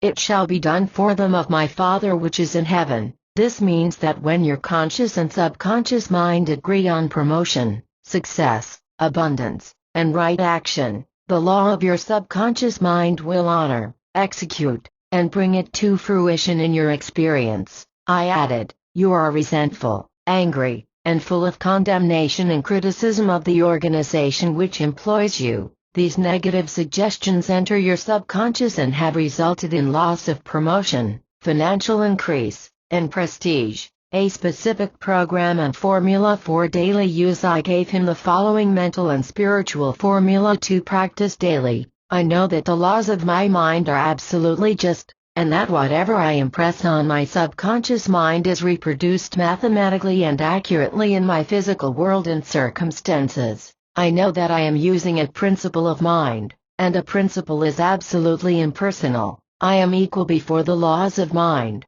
which means it is done unto me as I believe. I know that justice means fairness, rightfulness, and impartiality, and I know that my subconscious is absolutely impersonal and impartial. I realize that I have been angry, resentful, and jealous, and that I have also demeaned, criticized, and condemned myself. I have psychically persecuted, assailed, and tortured myself, and I know that the law is as within, so without. Therefore, my boss and associates attest to and confirm objectively what I have thought and felt subjectively. What I accept completely in my mind, I will get in my experience, regardless of conditions, circumstances, or the powers that be. I wish success, prosperity, and promotion for all my associates, and I exude goodwill and blessings to all people everywhere. Promotion is mine, success is mine, right action is mine,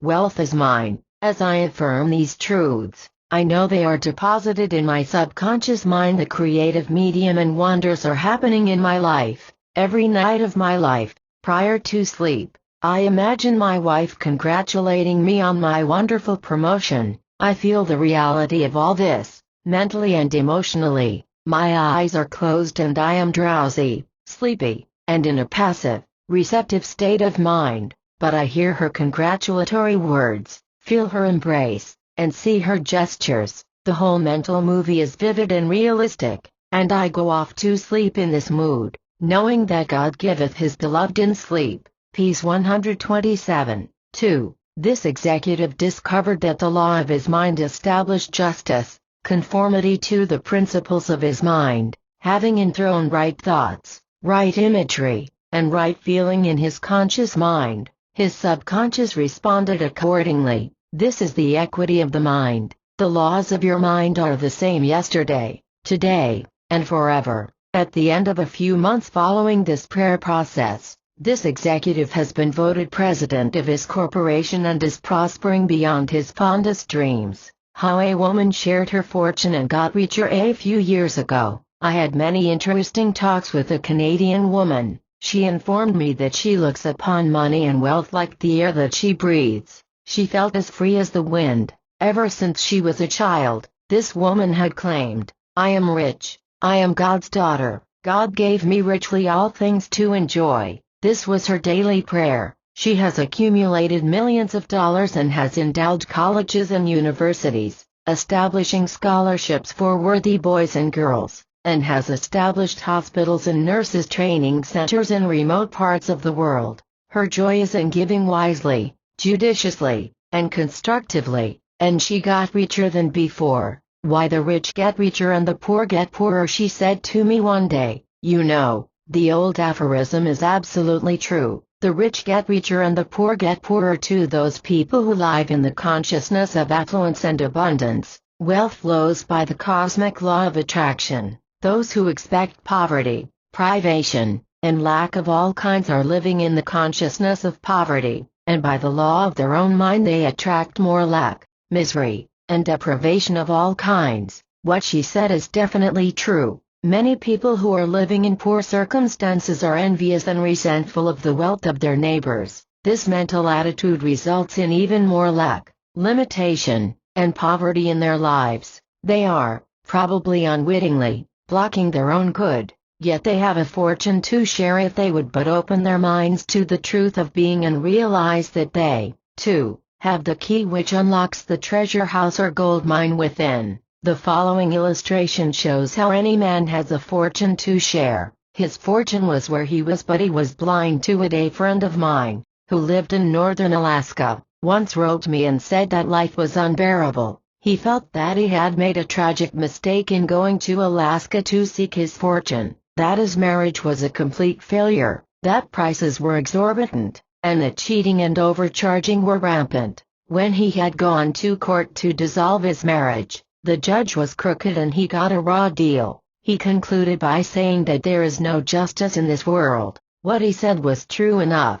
All we need do is read the morning newspaper in any metropolitan area, and we read of murder, crime, purse snatching, mugging, rape, malfeasance and misfeasance in office, conniption in high places, and venality on the bench and in the legislative chambers. But we must remember that all of these are man-made, and you can come out from among them and be separate. 2 Cor 6:17. You can rise above the mass mind, man's cruelties, and greed, by aligning yourself with the principle of right action and absolute justice within you. God is absolute justice, absolute harmony, all bliss, boundless love, fullness of joy, absolute order, indescribable beauty, absolute wisdom, and supreme power. All of these are attributes, qualities, and potencies of God. When you dwell on these qualities and contemplate the truth of God, you rise above the injustice and the cruelties of the world, and you build a conviction counter to all its false beliefs and erroneous concepts.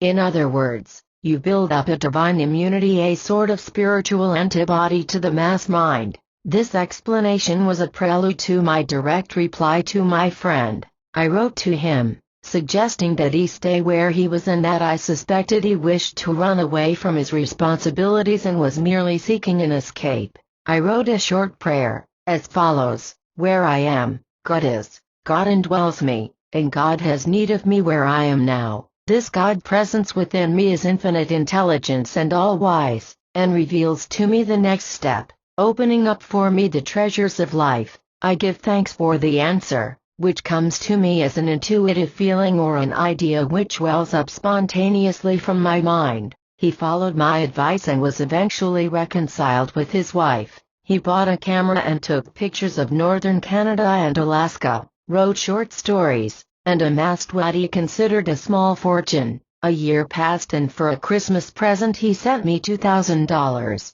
suggesting that I take a vacation in Europe, which I did. This man had found happiness by tapping the treasure house within, and he discovered that his fortune was right where he was. How a professor discovered a fortune. Recently I talked with a college professor who was very angry over the fact that his brother, a truck driver, was earning $15,000 and he was receiving only $8,000 a year. He said, "It is all so unfair, we must change the system." I worked hard and toiled for 6 years to get my PhD degree, and my brother never even went to high school. This professor was brilliant in his particular field, but he was unaware of the laws of mind. I told him that a waitress in my favorite restaurant earns more than $300 a week with tips and indicated that these disparities of which he spoke are everywhere. I explained to the professor that he could rise above the mass mind, sometimes referred to as the race mind or as the law of averages,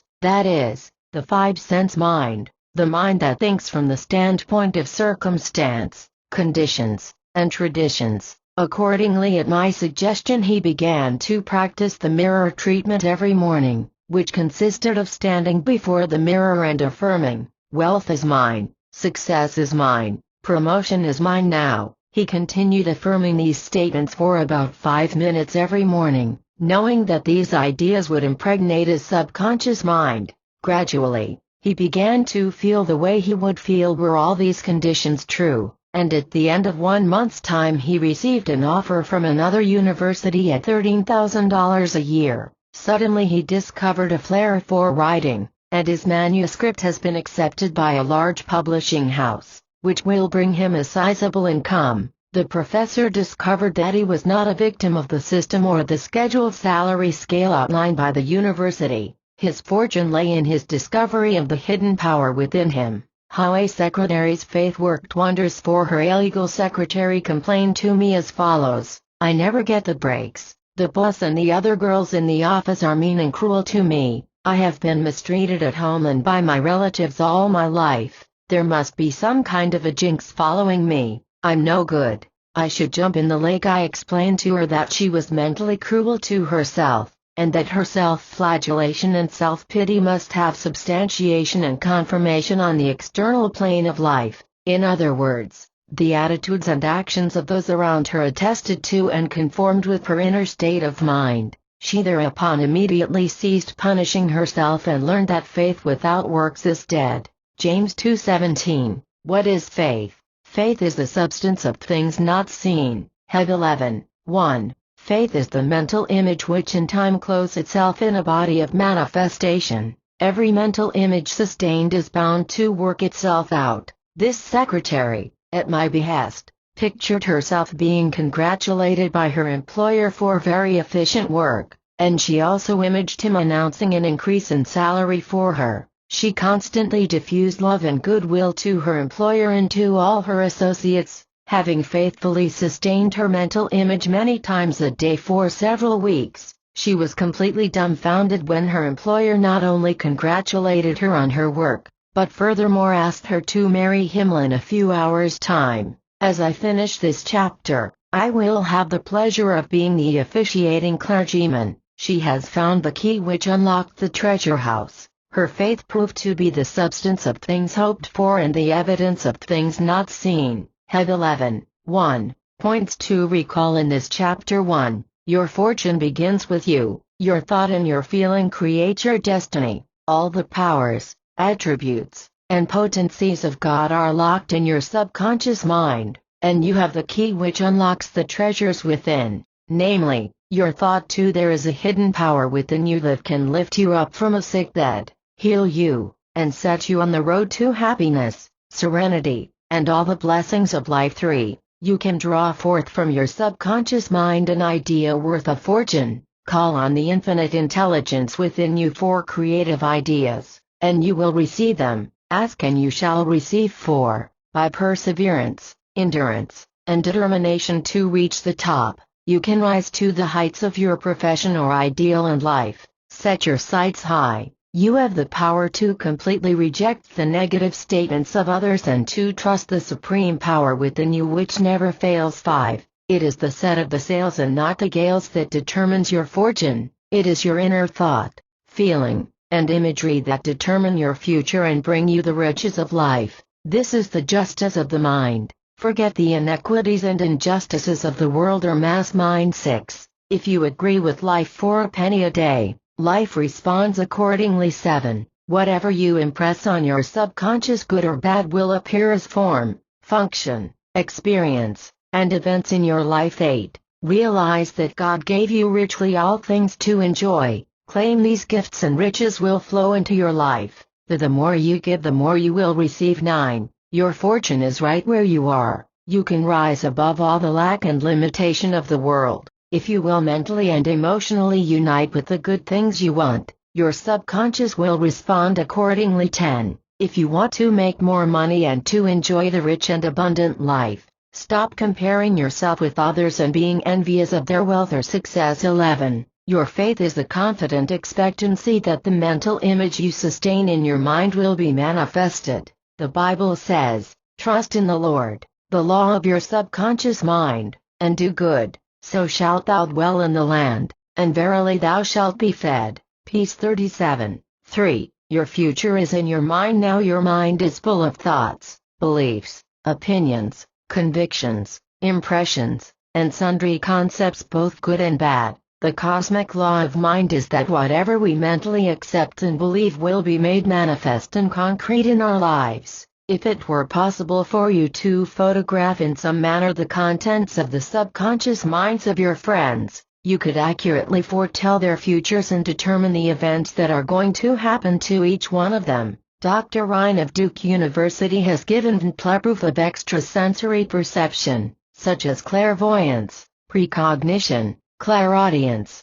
retrocognition, and telekinesis in countless experiments, all of which have been documented. A highly intuitive person, a good psychic, or a mediumistic clairvoyant could perceive the contents of your subconscious and clearly see. Clairvoyance, the experiences and events, both good and bad, which you are about to meet on the screen of space. The reason for this is that your thoughts, beliefs, plans, and purposes, and their manifestation are completed in mind, just the same as is the idea of a new building in the mind of the architect, and they may be accurately viewed by a good clairvoyant. To elaborate a little further, I should like to state that it is possible for an intuitive person, in a perceptive, passive, and subjective state of mind, to tap the contents of the subconscious mind of another person and reveal the same to the conscious mind or waking self of that man. In other words, in a passive,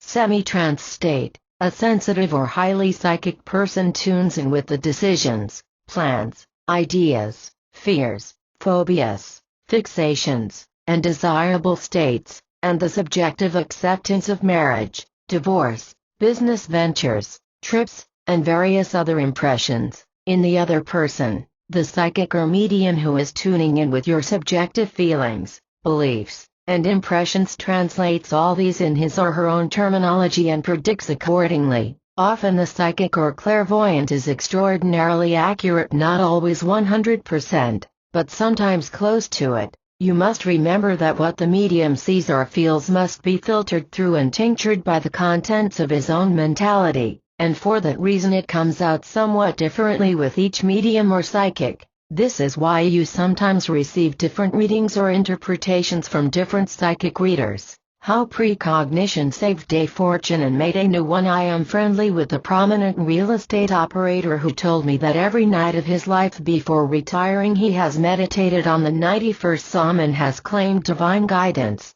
protection, and right action in all his activities. One night, early in 1966, following a vivid prophetic dream in which he saw the headlines of a local newspaper announcing a big drop in the market, he had an intense, overpowering urge to sell all his blue-chip stocks, in which he had invested 400,000. He said it was like an inner voice commanding him, and it was persistent. He followed this intuitive urge and sold out the next day before the market closed. The following day there was a big drop, and his blue-chip stocks have not yet returned to their former highs, some having dropped 20 and 30 points. His savings were extensive.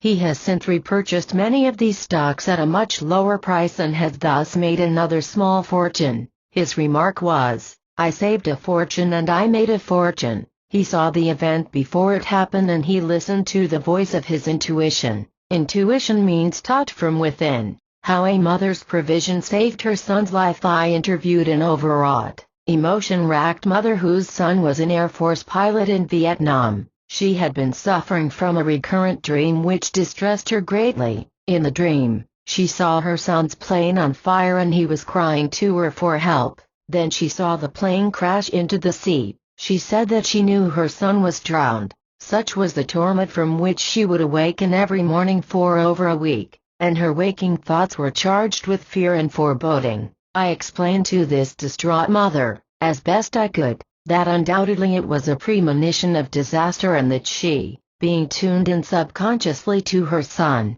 unquestionably had picked up his unconscious fear of danger. She could prevent it, though, as obviously it had not happened yet because she had received no official word. Furthermore, the dream was recurring night after night, presaging that which was yet to come. I told her what to do, and that was to get her highest concept of God and His love. She began to think of God as infinite life, principle of absolute love, boundless wisdom, all-powerful, all bliss, all peace, and absolute harmony and joy, and at my suggestion she mentally placed her son in God's loving care, realizing that her son is living in the secret place of the Most High and abiding under the shadow of the Almighty. She also pictured her son home happy, joyous, and free, and she felt him embracing her. This mother steered and directed her thoughts all day long to adhere to this spiritual pattern of prayer. She mentally dwelt on the light, love, power, and peace of God until it became real to her, and in that spiritual atmosphere she placed her son. As she persevered along this line of thinking, the nightmare ceased to come after the fifth night. Her feeling toward her son had changed from fear to faith and confidence that he was whole and perfect and watched over by a benign providence. Some weeks later, as she was preparing lunch, her son walked in the door and embraced her. He was home from Vietnam and wanted to surprise her. He said to her, "Mother, I don't know how I am alive. My plane crashed after being shot at, but it did not catch fire. I was unharmed, and the most extraordinary thing happened. I knew the plane was falling, but I had no fear. I heard your voice clearly saying to me, 'God is watching over you,' and I knew I was safe. The Bible says, 'He shall give His angels charge over thee, to keep thee in all thy ways.'" Ps 91 hours, and 11 minutes.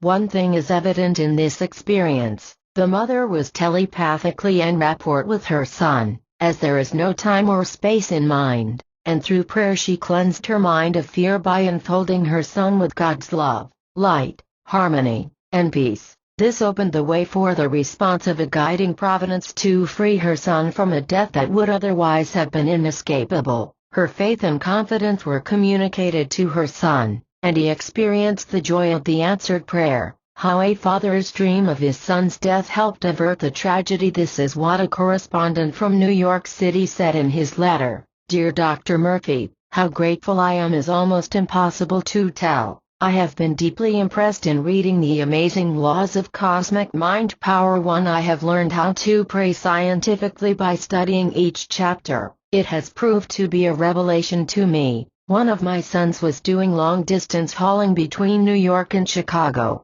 One night in a dream a few weeks ago, I saw his truck traveling up a hill and he seemed to be asleep. On the right side was a high mountain, and on the other side, a deep ravine. Suddenly the truck hit the cliff and fell over sideways. In my dream state, I said, God watches over him, God cares for him, and God loves him. Then I woke up, my whole body shaking with apprehension of disaster. I opened the Bible and read aloud the 91st Psalm, the great Psalm of protection, changing the tense to second person, and prayed for my boy for about 1/2 hour, starting off with He dwells in the secret place, He abides under the shadow of the Almighty, and so on. Gradually, a sense of peace came over me. Later during the week when my son came home, he told me that he had fallen asleep while driving the truck, which had turned over, and he had found himself under the truck between the wheels, miraculously saved and without a scratch.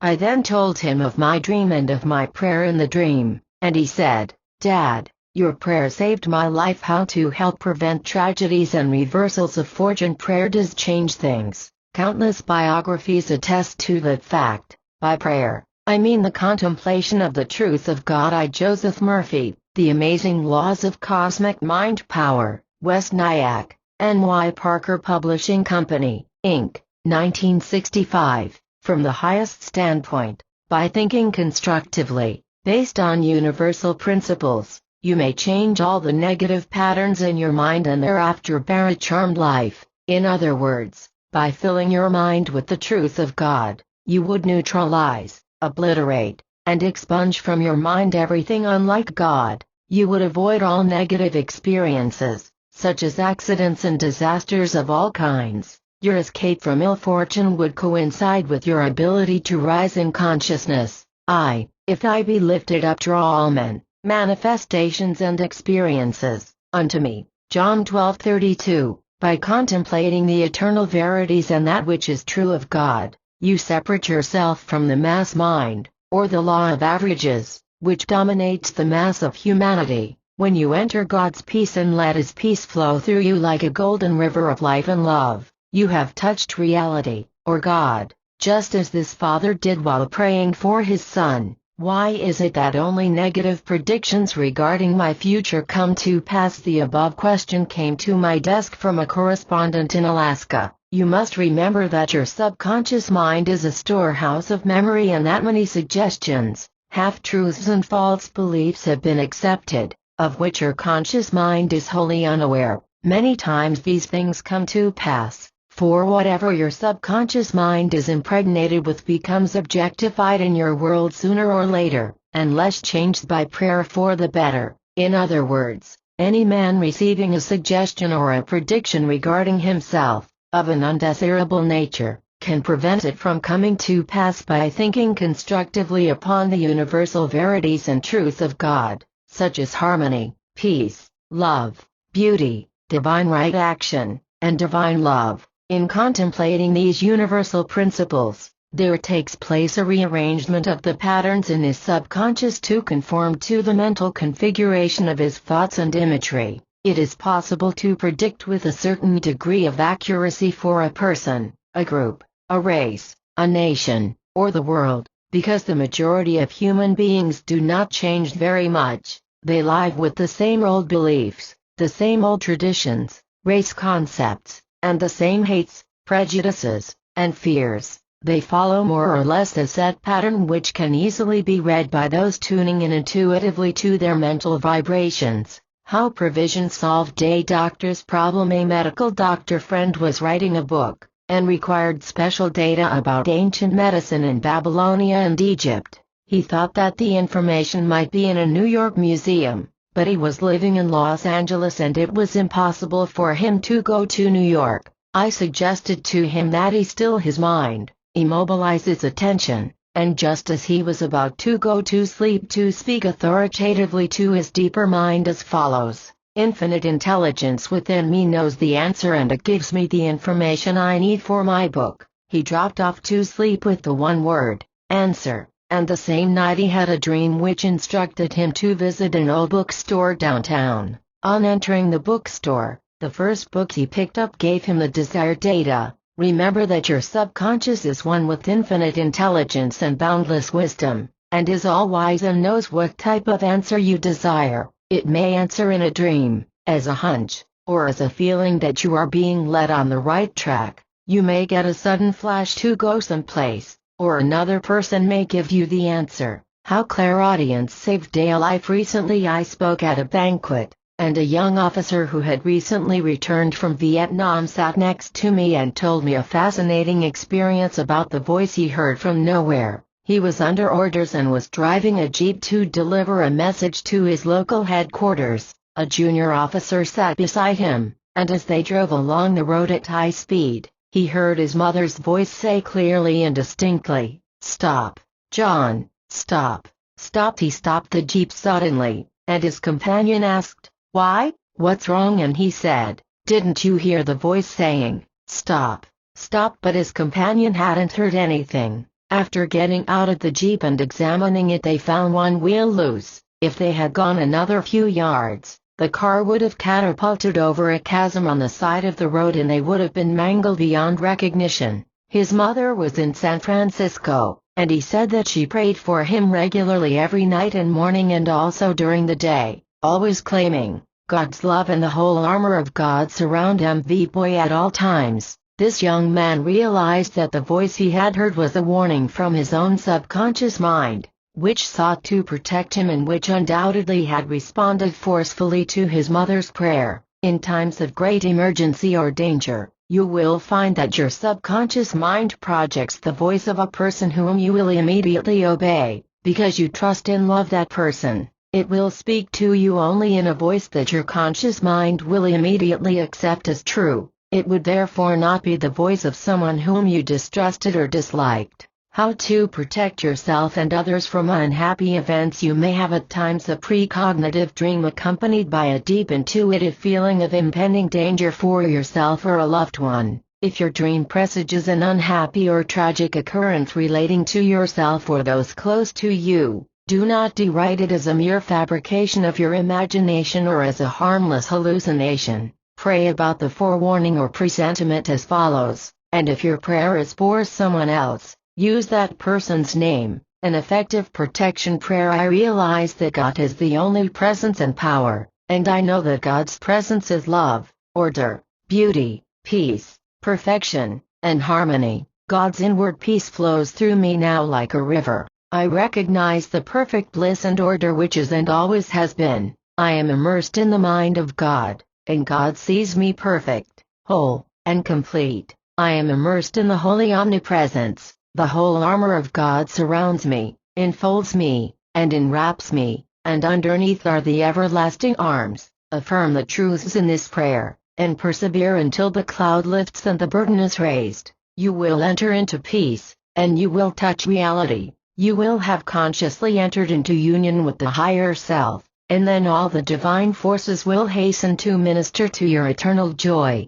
What things soever ye desire, when ye pray, believe that ye receive them, and ye shall have them. Mark 11:24. Points to recall in this chapter. 1. One of the deeper faculties of your mind is your ability to have a prevision of things to come, sometimes as a dream and a vision in the depths of the night too. You can always ask for specific guidance from your subconscious mind about any venture, such as investments, trips, marriage, etc. 3. The future is already in your mind, because all the thoughts, beliefs, convictions, and impressions in your subconscious mind will, by the very law of your mind, become forms, functions, experiences, and events. 4. Dr. Ryan of Duke University in his experiments has documented experiments of clairvoyance, precognition, clairaudience, retrocognition, telekinesis, and other facets of extrasensory perception,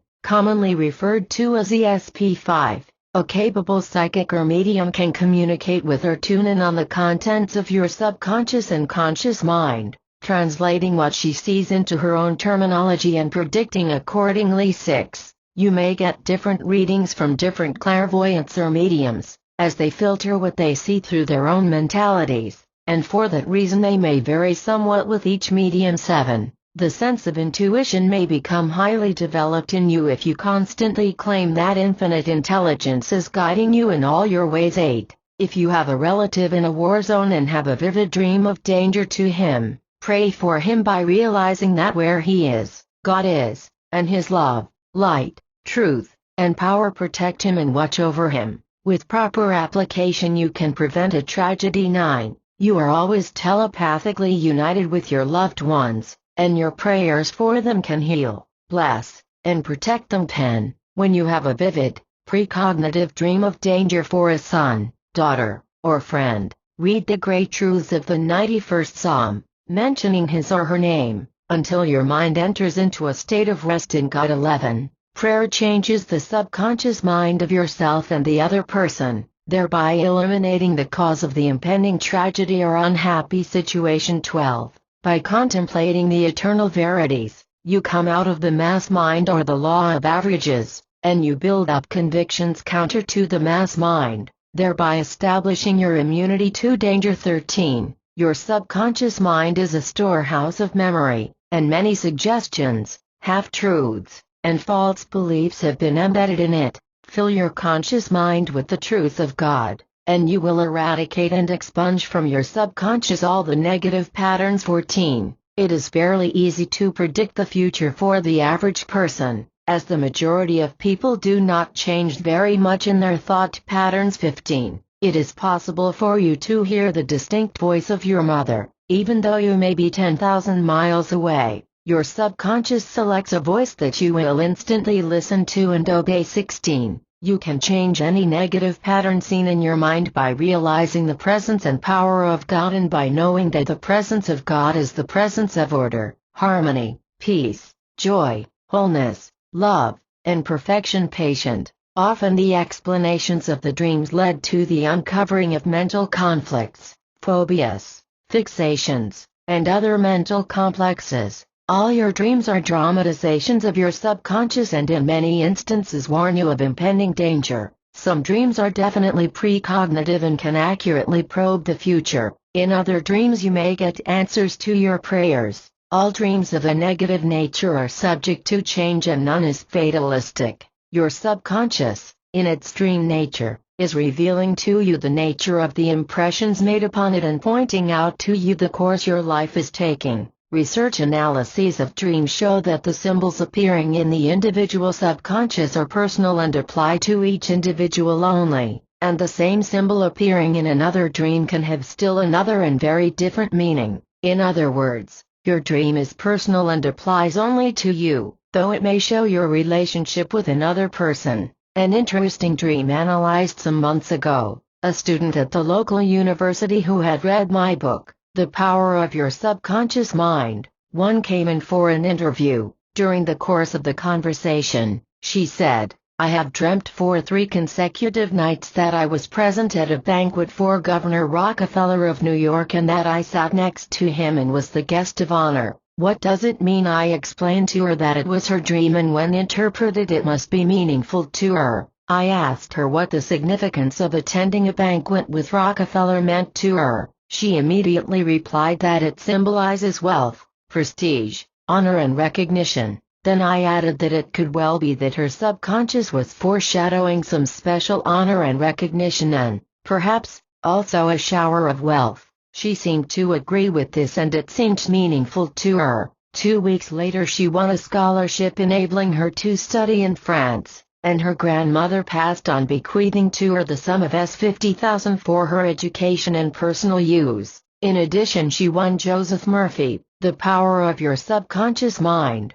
Englewood Cliffs, N.J., Prentice Hall, Inc., 1963, was invited to attend the inaugural banquet of Governor Reagan, which she did, and she had a wonderful time. You will notice she did not take the dream in a literal sense. Your disciplined imaginative faculty, called Joseph in the Bible, can unclothe a dream of its form and see the hidden idea behind the symbol. How a dream led a woman to the home she wanted. A young married woman living in Beverly Hills experienced a recurrent dream for 6 consecutive nights. In her dream she walked all through the house she desired to buy, met the occupants, patted the dog and conversed with the Spanish maid in the latter's own language. She explored the garage, attic and all the rooms of the house. On the following Sunday after church, she and her husband went for a ride.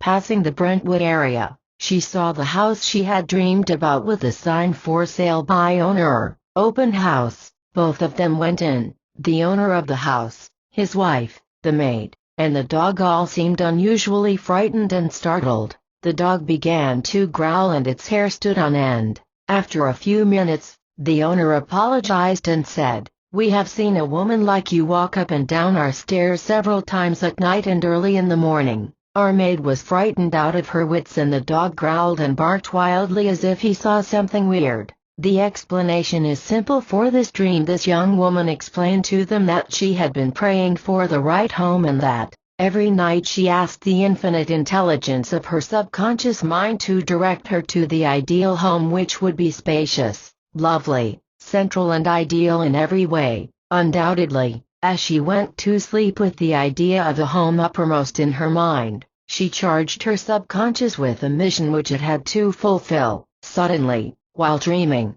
she found herself outside her physical body but possessing a rarefied and attenuated sense of her own being which enabled her to travel through closed doors and to collapse time and space. She found herself in this house and became acquainted with all the parts of it, as well as with the occupants. She told them that she, too, was startled when she met them, as she had seen them several times before in the dream state. Her real extrasensory travel. This woman projected her astral body and was perceived as an apparition by the people in the home where she visited. This perception was visual and auditory, as they heard her footsteps and saw her clearly. This young woman perceived her own physical body on the bed in her home and knew that she was traveling and operating in her fourth-dimensional body. Such projected bodies may be perceived as ghosts or apparitions by people who are very sensitive and are psychically attuned to higher vibrations or a psychic demonstration. This young woman and her husband purchased the home,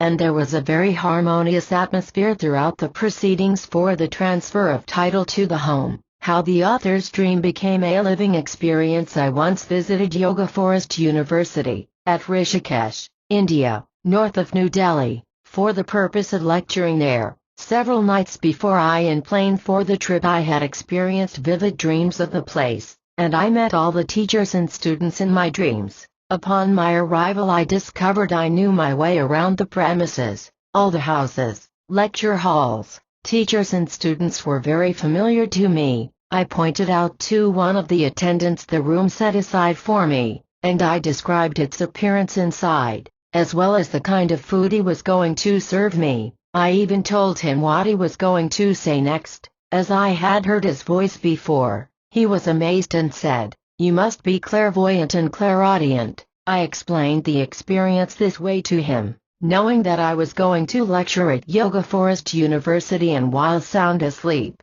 my subtle body, sometimes referred to as the astral body, which has exactly the same shape as my physical body but is oscillating and vibrating at a much higher frequency, but nevertheless is a body, traveled there, making my vivid dream a subsequent conscious experience. In other words, I went there in my astral body, conversed mentally, but naturally, with many people, and heard their responses and voices. Furthermore, in that marvelous psychic kind of astral journey, I viewed all the beauties of the Ganges River, the Himalaya mountains, and the loveliness of the countryside. I saw you before in a dream when I introduced myself to Yogi Sivananda, who was directing the ashram. He explained, "I saw you before several times in my dreams, and I also heard your voice." I explained to him that the experience was mutual, that I had been visualizing a wonderful trip and had impressed my subconscious mind and went to sleep on it. I further explained that I had also met him subjectively in a dream state which became actualized, because while my body was asleep in Beverly Hills, California, I found myself in a new body visiting all the places in his ashram and hearing all the voices. Now, when I consciously and objectively arrived, I concretely experienced all the states subjectively felt during my extrasensory travel. In other words, What I saw and heard objectively, I had previously seen and heard subjectively. In his dreams, Yogi Sivananda clairvoyantly saw me, and being clairaudient, he heard my voice. As you can think, speak, act, travel and even move all kinds of objects outside your body, you can see and be seen, you can understand and be understood, and you can also communicate messages and report on everything you see. All your faculties, such as sight, hearing, taste, smell and touch, can be duplicated in mind alone independent of your five senses. This proves conclusively that you can live outside your present body and that the creative intelligence within you intended that you should use these faculties transcending your present environment's three-dimensional body. How his dream tried to protect his health. A man apparently in perfect health dreamed on several occasions that he was being operated on for a disorder of the prostate gland. He asked me if I thought he should see a doctor for a checkup but stated that he had no symptoms or pain of any kind. He had come to see me regarding a marital problem of an emotional nature. I clarified the workings of his subconscious mind to some degree, namely, that it seeks to protect him at all costs and that, undoubtedly, the subconscious was prompting him regarding the imminence of some organic lesion or malfunctioning. The subconscious reasons deductively from a basis of reality and thus revealed it to him in the form of a dream. He understood that his dream was personal and that any explanation or interpretation must agree with his intuitive perception. I suggested that he should see his physician immediately and get a complete checkup by a urologist. However, he deferred seeing his doctor. In a few days' time he developed a urinary constriction and blockage and was in excruciating pain. His physician took him to the hospital and had a skilled urologist operate on him immediately. I visited him in the hospital shortly after that and he remarked to me, I should have paid more attention to my dream and acted sooner. However, I am happy to say he made a wonderful recovery, as he continued to fill his subconscious mind with thoughts of wholeness, harmony, vitality and perfect health. You will perceive that his subconscious mind was actually warning him to do something, as it knew of the prostatic infection and enlargement. The foreshadowing idea, the presentiment that he was going to be operated on, was probably caused by the already existing condition. He had made an error though in delaying a medical examination. The words of the ancient proverb are true: night, sleep, brings counsel. The key to its practical application can be developed through your psychic awareness. The different types of dreams. There are several kinds of dreams, many of which are due to stomach disorders, mental and emotional turmoil, bodily discomfort, repressed or abnormal sex urges, and various fears and superstitious beliefs. However, there are also dreams wherein you see a future event before it happens, dreams which give you a definite answer to your prayer, and often you are given instruction as to taking action in the dream state. How a dream-warned a woman engaged to be married. A young lady told me of a remarkable answer she received in a dream. At night as she went to sleep, she affirmed, "Infinite intelligence in my subconscious mind reveals to me the answer regarding my proposed marriage too." During the night she had a rather strange dream in which she saw her fiancé in prison garb behind bars and a guard outside his cell with a gun. A man appeared in the dream and said, "Don't you recognize this man?" She awakened suddenly, quite perturbed, and intuitively, through her dream, perceived that the man in her dream was her betrothed. She phoned her brother, who was a detective in the local police force, and he checked up on her fiancé. Her brother discovered that this man had a wife in New York City whom he had deserted, and furthermore that he had spent 5 years of his life in prison, all of which he had concealed from her. She broke off her engagement immediately and was deeply grateful for that inner guide which always seeks to protect you if you will only listen. I, the Lord, will make myself known unto him in a vision, and will speak to him in a dream. Num 12:6. How to prepare your mind prior to sleep. When you enter into a drowsy, sleepy state, there is an outcropping of your subconscious mind and you are in a highly sensitized mental condition. The thought and feeling you have prior to sleep is immediately transmitted to your subconscious mind, which then begins to act on your request or desire for guidance. The creative power of your subconscious mind is waiting to respond and act upon whatever desires, ideas and instructions you consciously issue in your awake state of mind. Remember also that your subconscious mind is impersonal and non-selective. It will accept your negative,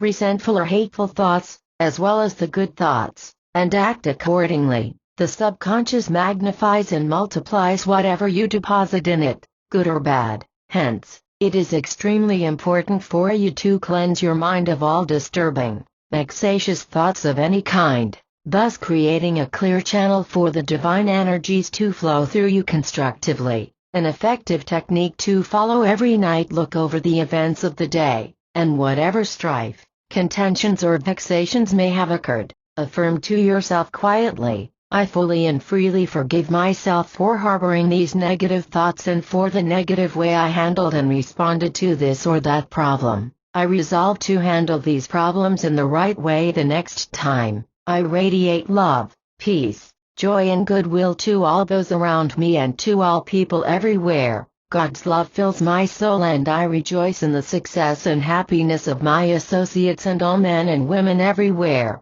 I am at peace. I sleep in peace tonight. I wake in joy, and I live in God. I give thanks for the joy of the answered prayer. How a mother's dream protected her daughter. Recently I received a letter from a woman who said that she had been using the prayers suggested in one of my books, Miracle of Mind Dynamics, for herself and her daughter. She had a harrowing dream one night wherein she saw her high school-age daughter raped and strangled by a young boy. The dream took place in an automobile on a country road. The whole experience was a frightening nightmare, and she woke up screaming. She decided to act on the forewarning, knowing there was no to Joseph Murphy, Miracle of Mind Dynamics, Englewood Cliffs, N.J., Prentice Hall, Inc., 1964.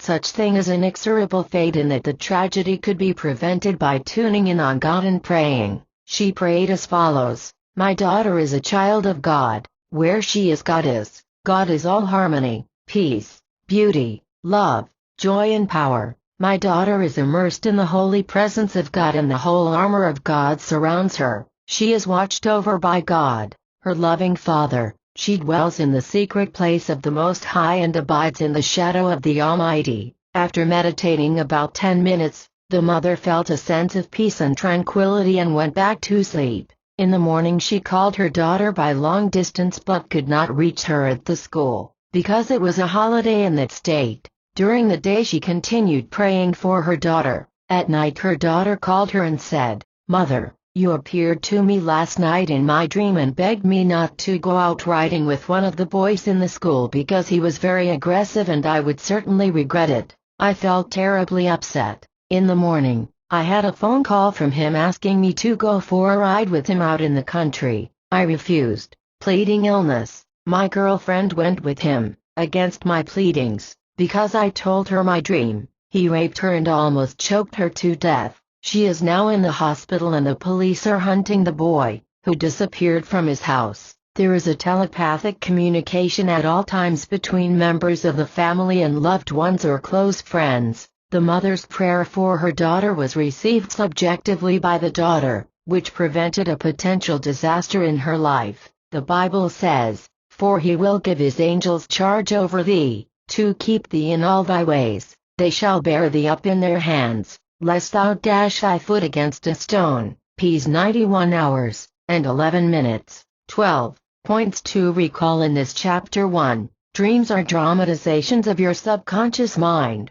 usually appearing in symbolic form. Your disciplined imagination can unclothe a dream and reveal its hidden content too. Some dreams are precognitive, whereby you see a future event before it happens. The reason for this is that in the mind principle there is no time or space. 3. Dreams of a negative nature may be counteracted by tuning in on the God presence within you and identifying mentally and emotionally with the truth of God, thereby transforming the negative patterns in your subconscious mind. 4. It is possible through astral travel to be guided to the right home, to visit that home and see the occupants and all the furnishings. 5. When asleep and in a deep dream state, it may be possible to project your psychic body, which can be perceived as an apparition or vision by others. 6. Some years ago, I had a deep and vivid dream. I found myself outside my body thousands of miles away in Yoga Forest University, India, where I entered all the buildings and saw the teachers and students by means of extrasensory travel. 7. You can see, hear, feel, smell, taste and travel independently of your physical organism. All the faculties of your senses can be duplicated in your mind. Therefore, it was intended you use these faculties and powers independently of your physical body and environment. 8. You may dream of being operated on. This may be the intuitive voice of your subconscious warning you of some present lesion in your body or some malfunction of one of your organs. It may be wise to get a medical checkup. The intimations and urges of your subconscious are life ward. 9. There are all kinds of dreams. If you go to sleep angry and resentful, your subconscious mind may dramatize these negative impressions as nightmares, such as a tiger attacking you, etc. Go to sleep every night in the spirit of forgiveness and goodwill to all. 10. A good technique to practice prior to sleep is to cleanse your mind of all negatives and to fill your mind with the truth of God,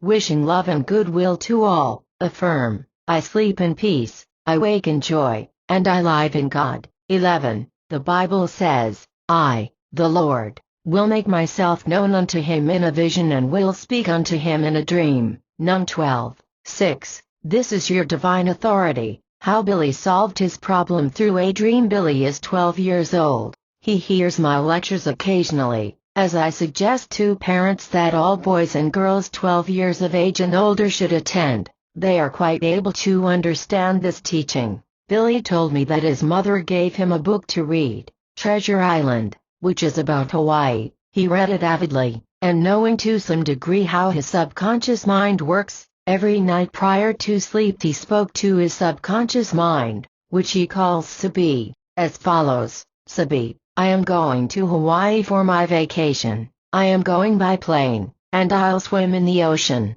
ride a bicycle over one of the islands, and live in a penthouse. I want a clear answer, please. He did not discuss this with his brother, father, or mother. Following these suggestions to his subconscious mind, he had a dream wherein he clearly saw a penthouse, the name of a hotel Maui Hilton and the island of Maui in the chain of the Hawaiian Islands. He said to his mother the next day, Mom, we are going to Hawaii for our vacation, and he gave her all the details. She laughed and said, well, this is news to Mel. Where did you get that idea? Billy replied, all I know is that we are going, and we'll live in a penthouse at a hotel. His mother dismissed the dream as one of the vagaries of a young mind. 2 weeks later, Billy's father, who knew nothing about the dream, because of his son's excellent grades in school, suggested that Bill's mother go with both the boys on a vacation to Hawaii, which he had come to know and love during his stay there as a naval officer. He said he would pay all the expenses involved. Billy yelled, I told you, Mom, we're going to Hawaii. Every detail of this boy's dream was fulfilled, including the penthouse, exactly as he saw it. You will notice that this dream was experienced clearly by the boy. The subconscious mind is amenable to suggestion, and you will also note that Billy said, I want a clear answer. His subconscious mind responded accordingly. The importance of dreaming. Literally for several years I have been suggesting to my subconscious prior to sleep, I dream literally and clearly, and I remember my dream. It seems that over a period of time I have convinced my subconscious mind, inasmuch as close to 90% of my dreams are literal. In the same way you read your morning newspaper, I receive many answers to my prayers in dreams. Your conscious mind can and does direct the activities of your mind in sleep. You can stop the recurrence of bad dreams, nightmares, or dreams that you dread. Your conscious mind one controls your subconscious, and you can alter the nature of your dreams by using your capacity to choose and reject thoughts and ideas that you use in disciplining your reflections and fancies during the day. In this way, the habit of dream control gradually will come under your own jurisdiction. How my dream saved a life. A member of my congregation called me on the phone and asked me to give her a blessing on her approaching journey to Europe, which I did. affirming something like this: divine love and harmony go before you, making joyous, happy, and glorious your way. God's messengers of life, love, truth, and beauty watch over you at all times, and whatever means of conveyance you use represents God's idea moving from point to point freely, joyously, and lovingly. You are always in the secret vault of the Most High, and you are watched over by the overshadowing presence. That night I had a dream in which I clearly saw this woman in England purchasing a ticket for France, and I saw the plane she would be on going down in flames. I phoned her the next morning and told her that I usually dream literally, due to suggestions to my subconscious mind. I asked her if she planned a trip to France while in Europe, and she said, yes. Then I told her what I had seen in my dream and advised her not to go on the plane to France. Joseph Murphy, The Power of Your Subconscious Mind, Englewood Cliffs, and J. Prentice Hall, Inc., 1963.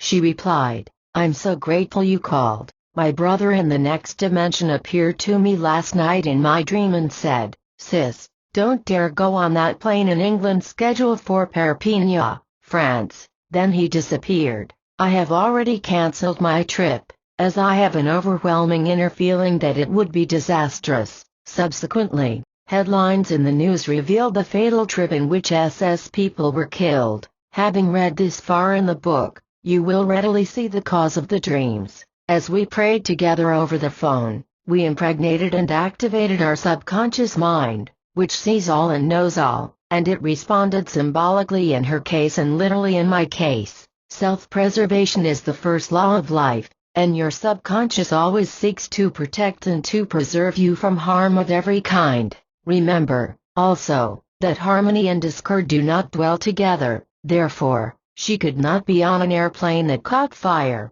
as she had claimed that divine love and harmony go before her, making straight and joyous her way. The appearance of her brother was a dramatization of her subconscious mind. It is all wise and knows the voice you will listen to. Her brother had brought her up, as their father had died when she was very young. He had played the role of father to his sister, had sent her to college, and had paid all her expenses. He had passed on to the next dimension some months prior to her dream. How a boy controlled his subconscious in a dream. A young boy who had been reading and listening to ghost stories was brought to me by his mother. Night after night, a ghost-like man, dressed in a white sheet and having a frightful-looking face, said to the boy, "I'm taking you away, you're a bad boy." This dream was devastating to the child, for he would wake up screaming and crying every night. I suggested to the boy that he cease reading ghost stories, because his deeper mind magnified the thoughts and pictures held by his conscious mind prior to sleep.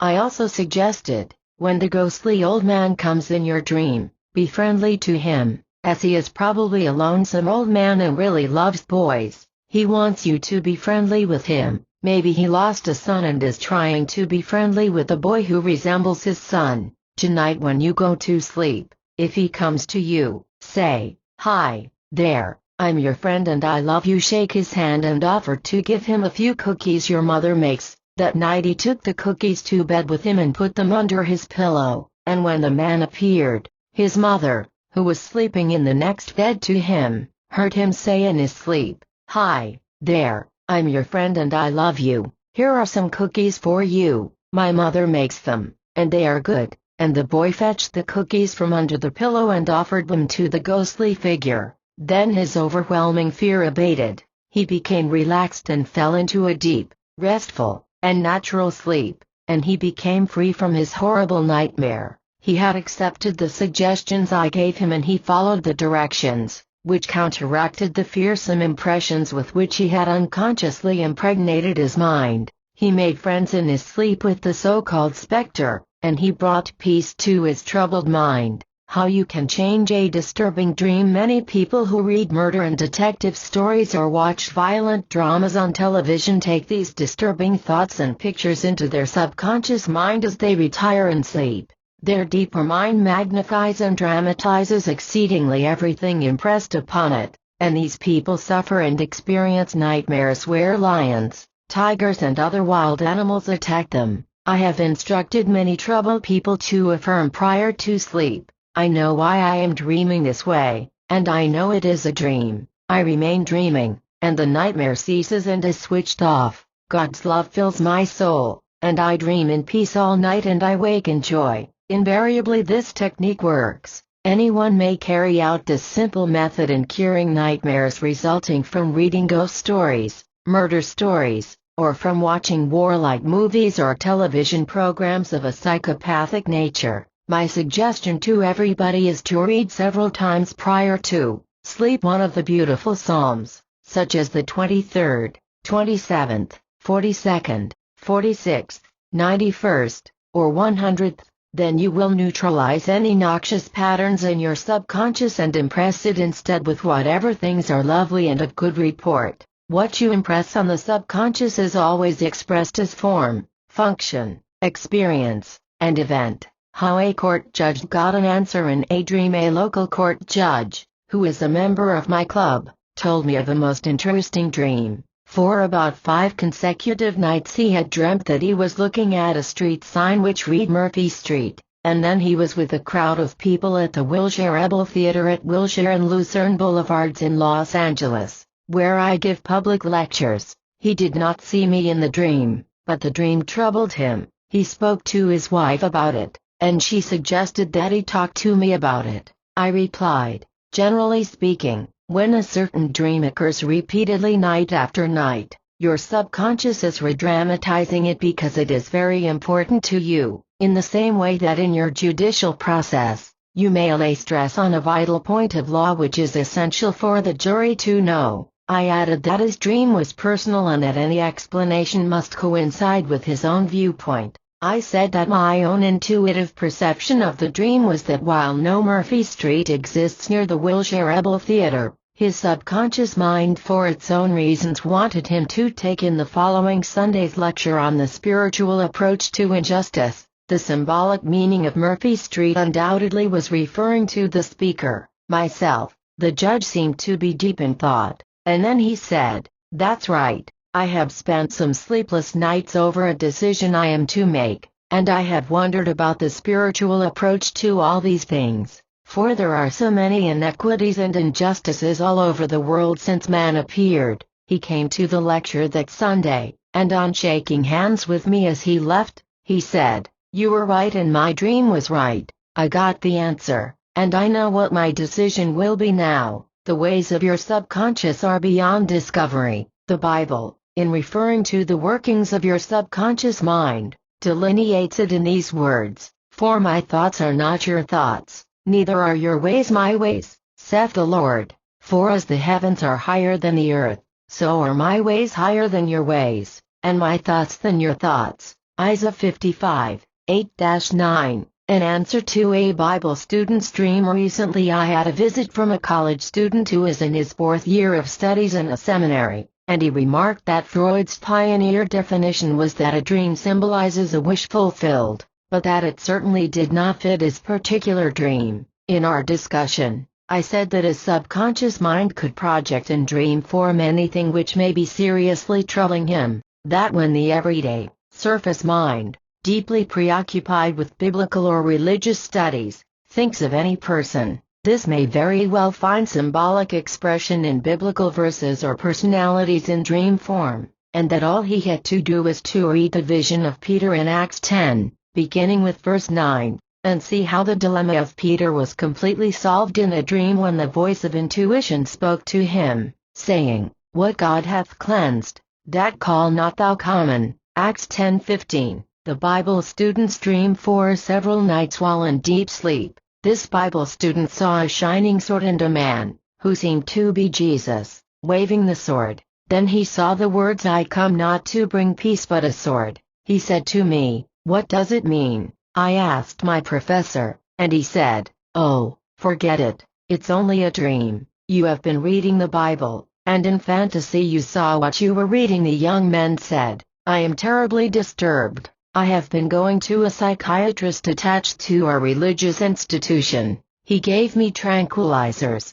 and they have quieted me, but I am seriously questioning everything I read and hear and am being taught. I can't take the Bible literally. I believe all men are sons of God, that God is no respecter of persons, and that no creed or church has a monopoly on truth. My interpretation and his reaction. The biblical accounts of dream interpretation indicate the importance of prophetic and divinely inspired dreams, which are so numerous in both the Old and the New Testaments. The Bible language is symbolic, figurative, and allegorical, and all the stories of the Bible arose from the subconscious minds of inspired writers. The sword is an age-old symbol of truth, of the God presence within man which severs him from superstition, ignorance, false beliefs, and fears of all kinds. When man learns the truth of his being and the workings of his conscious and subconscious mind, he learns that he is the master of his own destiny. The truth stirs up man,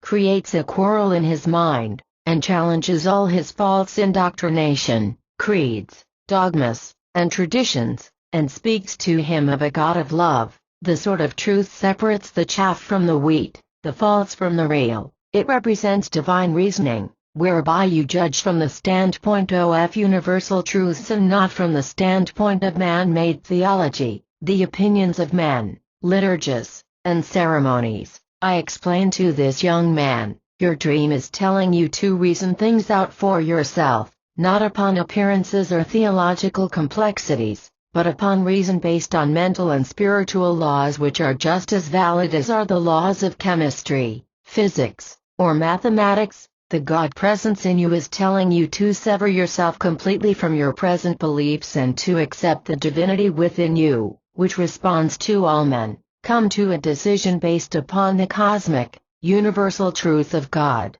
the same yesterday, today, and forever. The divine truth in you will not let you rest until you believe in the goodness of God, the love of God, the harmony of God, and the joy of the Lord, which is your strength.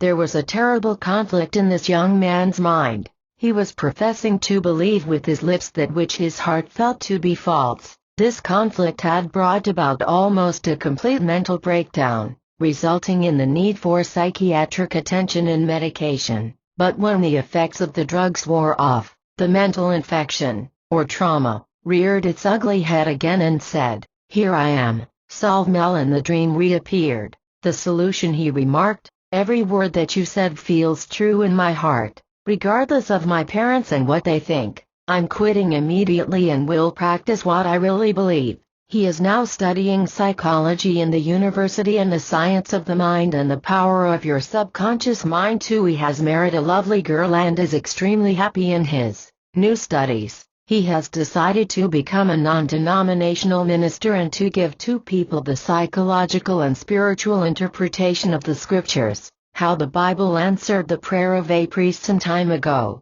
I had dinner with a relative of mine who is a priest in a very prominent parish. He had been having much difficulty with a few leading members of his church and also with his bishop, and he had been praying for guidance from God about how to solve his problem. "Joe," he said, "you teach the inner meaning of the Bible, which I don't go along with altogether, but I agree with some of your teaching. What do you make of this dream which I have had 4 or 5 times in the last few months? I have seen these words from Proverbs in my dream: turn not to the right hand nor to the left, remove thy foot from evil." Prov 4:27. "Well, Tom," I said, "I'm sure you know the meaning of that as well as I do. And it most certainly is an answer to your prayer for divine guidance. All it means is that you don't do anything at all about the situation, either objectively, right hand, or subjectively, left hand. That is, there's nothing more to pray about."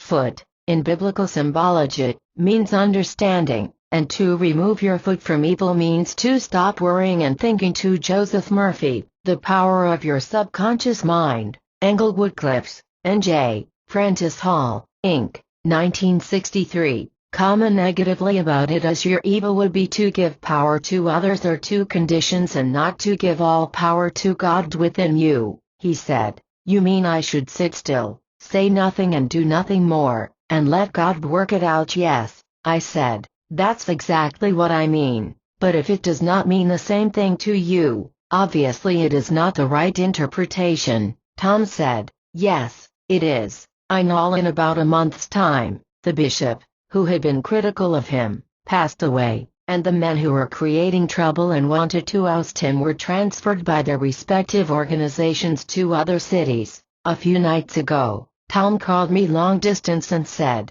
"Joe, that dream was right. Why did it come in a dream?" My reply was, "All I know, Tom, is that the Bible says, Jay will speak unto him in a dream." Num 12, 6.2. Recall in this chapter 1, people have always been interested in dreams. All people dream, and so do animals. Tensions are released in dreams, and many answers to our prayers come in dreams too. Interpretation of dreams and their importance have varied in the different psychological schools. Often, however, the answer to a perplexing problem comes to you in a dream as a clear-cut answer to your prayer. 3. A little boy suggested to his subconscious what he wished to come to pass and the way he wanted it. Then he suggested that the answer be given to him clearly so that he could understand it. The subconscious mind, amenable to suggestion, responded accordingly. 4. As a rule, your subconscious speaks to you symbolically in dreams.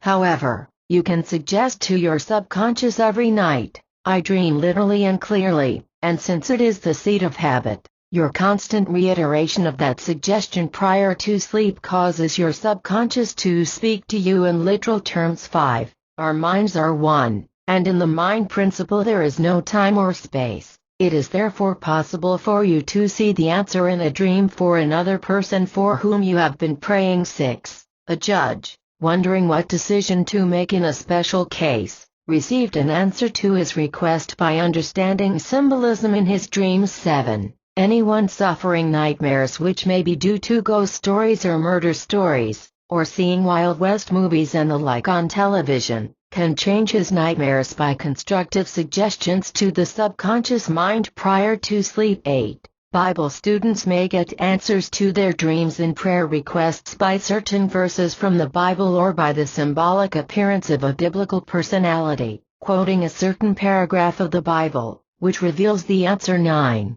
A priest, wondering what decision to make, has a recurrent dream wherein he sees a quotation from the book of Proverbs instructing him not to turn to the right or the left, in other words, to stand still and do nothing. He followed the biblical injunction as seen in his dream, and it was a perfect answer to his prayer. 10. The ways of your subconscious are beyond explanation, and the Bible, in speaking of your subconscious, says, "I will speak unto him in a dream." Num 12, 676. How to make extrasensory perception work for you during his sleep that night. My distraught neighbor, Jerry, had a vivid dream. He perceived through extrasensory perception where his boy was. The location was familiar to him, and he saw the boy asleep near a certain rock with bushes over him. Therefore, at daybreak he got on his donkey and headed for the spot in the mountain we had viewed in his dream. He tied his donkey and climbing by foot to the exact spot,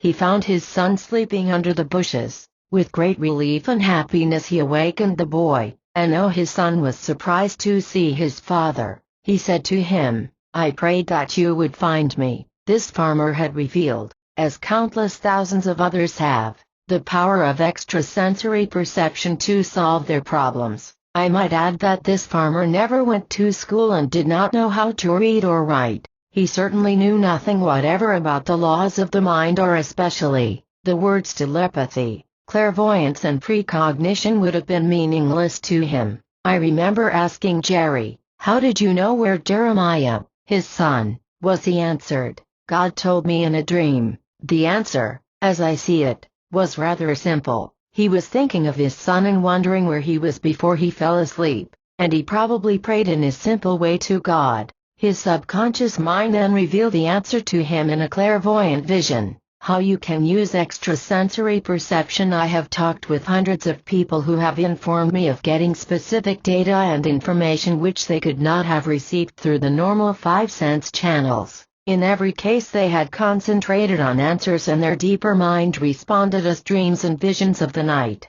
and in intuitive flashes. How a woman became aware of her extrasensory perception some years ago. Let us call her Mrs. Jean Wright, accompanied by her husband and guests, visited the racetrack at Agua Caliente, At that time she was not the slightest bit interested in paranormal or psychic experiences, or in the workings of her deeper or inner mind. That night prior to sleeping, she was contemplating the how to make extrasensory perception work for you 77 races the following day and wondering what to wear. She began to think about the fact that she had never attended a racetrack in her life and knew nothing about the horses, jockeys or even how to bet on a race. Prior to sleep, she said to herself, I hope I will know what to do and that I will have a couple of winners, as all I am going to bet is $4, $2 in each of 2 races. She is very intuitive and quite psychic, and she dreams of many future events.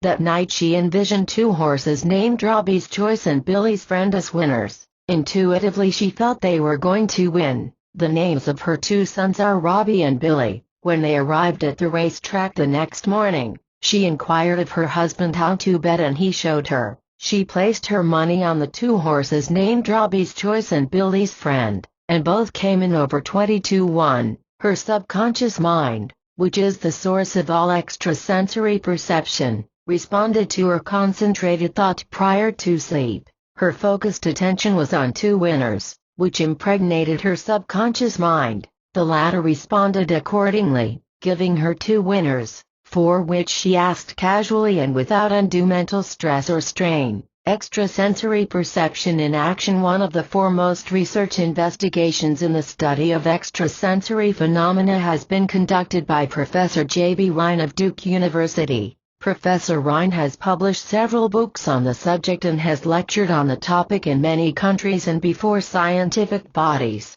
He has gathered an enormous amount of material well authenticated and documented on the extraordinary power of the mind. He is especially interested in clairvoyance, the awareness, without the use of your normal senses, of what is going on elsewhere in the world, thus enabling you to see such events clearly. He has also elaborated at length on precognition, seeing future events before they happen, telepathy, the transference of thought from one mind to another, telekinesis, the action of your mind on external objects or matter without any physical contacts, and retrocognition, your ability to see the past. It is 78 how to make extrasensory perception work for you. Interesting to read about academic laboratories, here and in Europe and India, that use the modus operandi of laboratory equipment, and of scientific studies over many years that set forth that these extrasensory perception faculties are in all of us,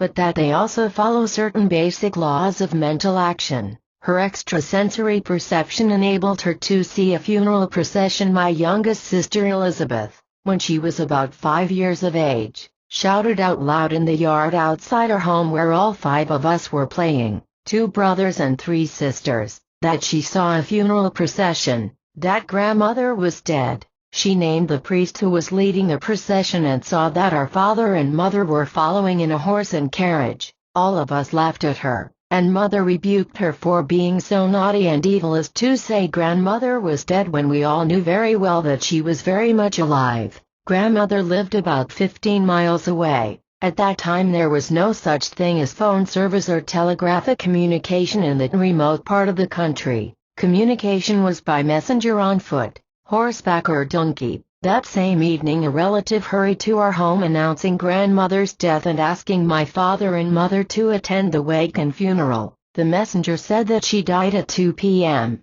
which was about the time my sister, Elizabeth, saw the funeral and a priest leading the procession. This faculty of extrasensory perception is called precognition, since the funeral procession, as Elizabeth had described, took place the following day and the priest she named conducted the funeral service. Unfortunately, due to criticism and ridicule of her intuitive faculties, as time passed her quality of extrasensory perception was inhibited and suppressed. Gradually, her precognitive faculty more or less atrophied. An outstanding case of traveling clairvoyance. The classic case is that of the famous Emanuel Swedenborg, authenticated and scrutinized by the equally famous Emmanuel. How to make extrasensory perception work for you 79 Kant. Swedenborg, while talking to a group of scientists at G6 Teborg, Sweden, had a clairvoyant vision, wherein he perceived clearly the origin and course of a great fire at Stockholm over 250 miles away. He also described in detail the extinction of the fire.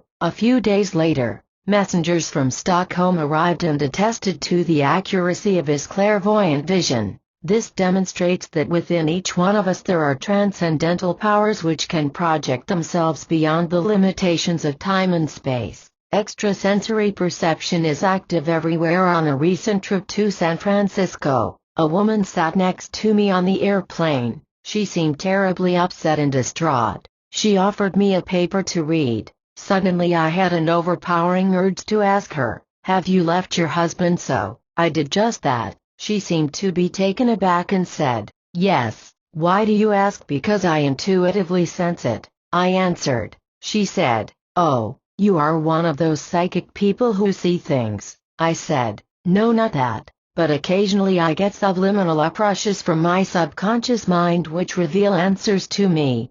I believe this comes to anyone who practices the laws of the mind and the way of the infinite spirit within man." "Oh, I see," she said. "I left my husband this morning and I am going off to Australia with a man in San Francisco as soon as his divorce is final. Now I don't know whether I'm doing the right thing or not. I'm torn between the two." I felt impelled to tender her advice along this line. I suggested to her that what she really wanted was to find the ideal man who loves her, cares for her and appreciates her, and that this love has to be mutual. You want a man with whom you harmonize perfectly intellectually, spiritually, and in all ways. You are now confused and full of anger toward your present husband. It is foolish to make a decision when under such a negative emotion. I wrote a prayer for her and told her to use it and follow the light that would come to her within the next few days. I also advised that she refrain from contacting the man she intended to marry and to just wait for inner guidance aiding how to make extrasensory perception work for you. The prayer she used: "I know there is a principle of right action in life. I know the life principle in me seeks to express itself harmoniously, peacefully and joyously through me. I claim definitely that the Supreme Intelligence, which guides the cosmos and governs the planets in their courses, responds to me and guides me to make the right decision. I am now turning over this idea or request to the deeper mind within me where the Supreme Intelligence dwells, and I follow the light which comes clearly and definitely into my conscious, reasoning mind." She affirmed this prayer frequently during the day and, particularly, prior to sleep. On the third night she had a vision which startled her. Her deceased brother appeared to her in a vivid dream and warned her not to marry the man in San Francisco, saying that he was only going to use her, get her money, and, finally, would not marry her. The voice said, "Go back to your husband," and then the brother disappeared. This is extrasensory perception at work. The deeper faculties of the mind could read the motives of the man she wished to marry. These faculties knew he was insincere and dishonest, and they revealed the answer to her. In other words, her subconscious mind dramatized the answer through the personality of her brother, as it knew very well she would listen to the supposed voice of her brother. She phoned me at the Drake Hotel and said joyously, "I got my answer. I am going back to my husband." Subsequently, I learned that they have had a wonderful reconciliation. You never know how your prayers may be answered, for the ways of the subconscious are past finding out. How extrasensory perception has been used in treatment of psychological disorders in a book called Healing the Mind 1 by Arconnell, MD, FRCPI, and Geraldine Cummins, a famous Irish sensitive, Dr. Arconnell and Geraldine Cummins, Healing the Mind, London, England, The Aquarian Press, 1957. How to make extrasensory perception work for you. 81. Connell describes how he has made use of extrasensory perception in the investigation and treatment of mental disorders, in collaboration with Geraldine Cummins, one of the most outstanding extrasensory perception operators of our time. A number of apparently hopeless cases were successfully treated. Dr. Connell, a famous medical doctor, submitted a specimen of the handwriting of mentally ill patients to Geraldine Cummins for analysis, and the following single report is taken verbatim by permission 2 from her book. The patient was of a gentle, timid disposition, of rather poor physical development and of a somewhat worn appearance. No physical disability was determined, and her case was therefore investigated. The following report was received from an examination of a specimen of her handwriting sent to London. The writer of this letter is highly strung and sensitive. She comes of a good family and her ancestors in some cases had remarkable qualities, but 2 or 3 of them lived hard. This led to the stock becoming rather exhausted and to a sensitive nervous system in this generation. There is certainly a tendency here to claustrophobia, and there are other fears latent in this woman's subconscious mind. She has inherited from her people, who were gentlefolk, a certain timidity due to the fact that some of them lived in the country a rather isolated life, but the fundamental cause of this lady's fear when in a confined space may be traced back perhaps 200 years. One of her ancestors, possibly on the mother's side, owned a house and land in the country. This man was a fine character in his own way, but it seems that during troubled times a band of wild men, either tenants or people who came from the hills, one night broke suddenly into this man's house and set it alight. The wife of the owner of the house was in the first months of carrying a child. Only with difficulty did she make her escape. Indeed, she was caught in a small room that rapidly filled with smoke. She awoke to the smell of burning and to the shouts of rough men. Terrified, she perceived the smoke creeping about the room, becoming thicker and thicker. She got up to permission granted by the authors, 82, How to Make Extrasensory Perception Work for You, and tried to reach the door. Great waves of smoke came in. Half suffocated, she struggled forward to the threshold, where she collapsed in a faint on the floor. Her husband,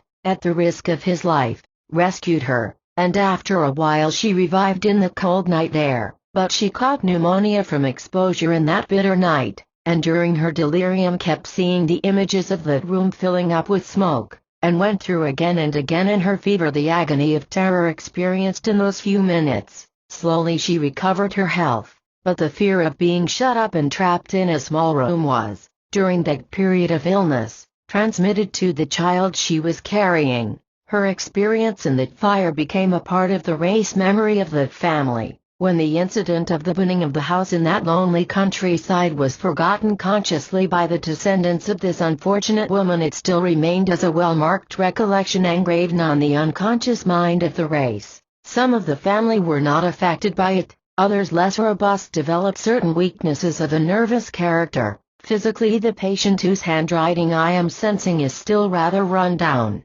She ought to get out into the open air, take plenty of regular exercise, and find an interest or interests of an absorbing character. As it occurred such a long time ago and has not been strengthened since by similar terrible shocks to her direct ancestors, it is not a pronounced thing. It has therefore no great hold. She ought to say aloud to herself at night just before she falls asleep, "My mind is the ruler of my body. Nothing can make me afraid. I am at peace and happy in any small room or confined space." The original cause of her fear, that shock to her ancestor when she was in a delicate condition, has no power over the patient when she is really physically fit and has some interesting and absorbing occupation for her mind. Try also to instill into Miss J more confidence, more belief in herself. She is too diffident and distrusts her own powers. Let her try to assert herself and believe in herself, for she has plenty of innate capacity and intelligence,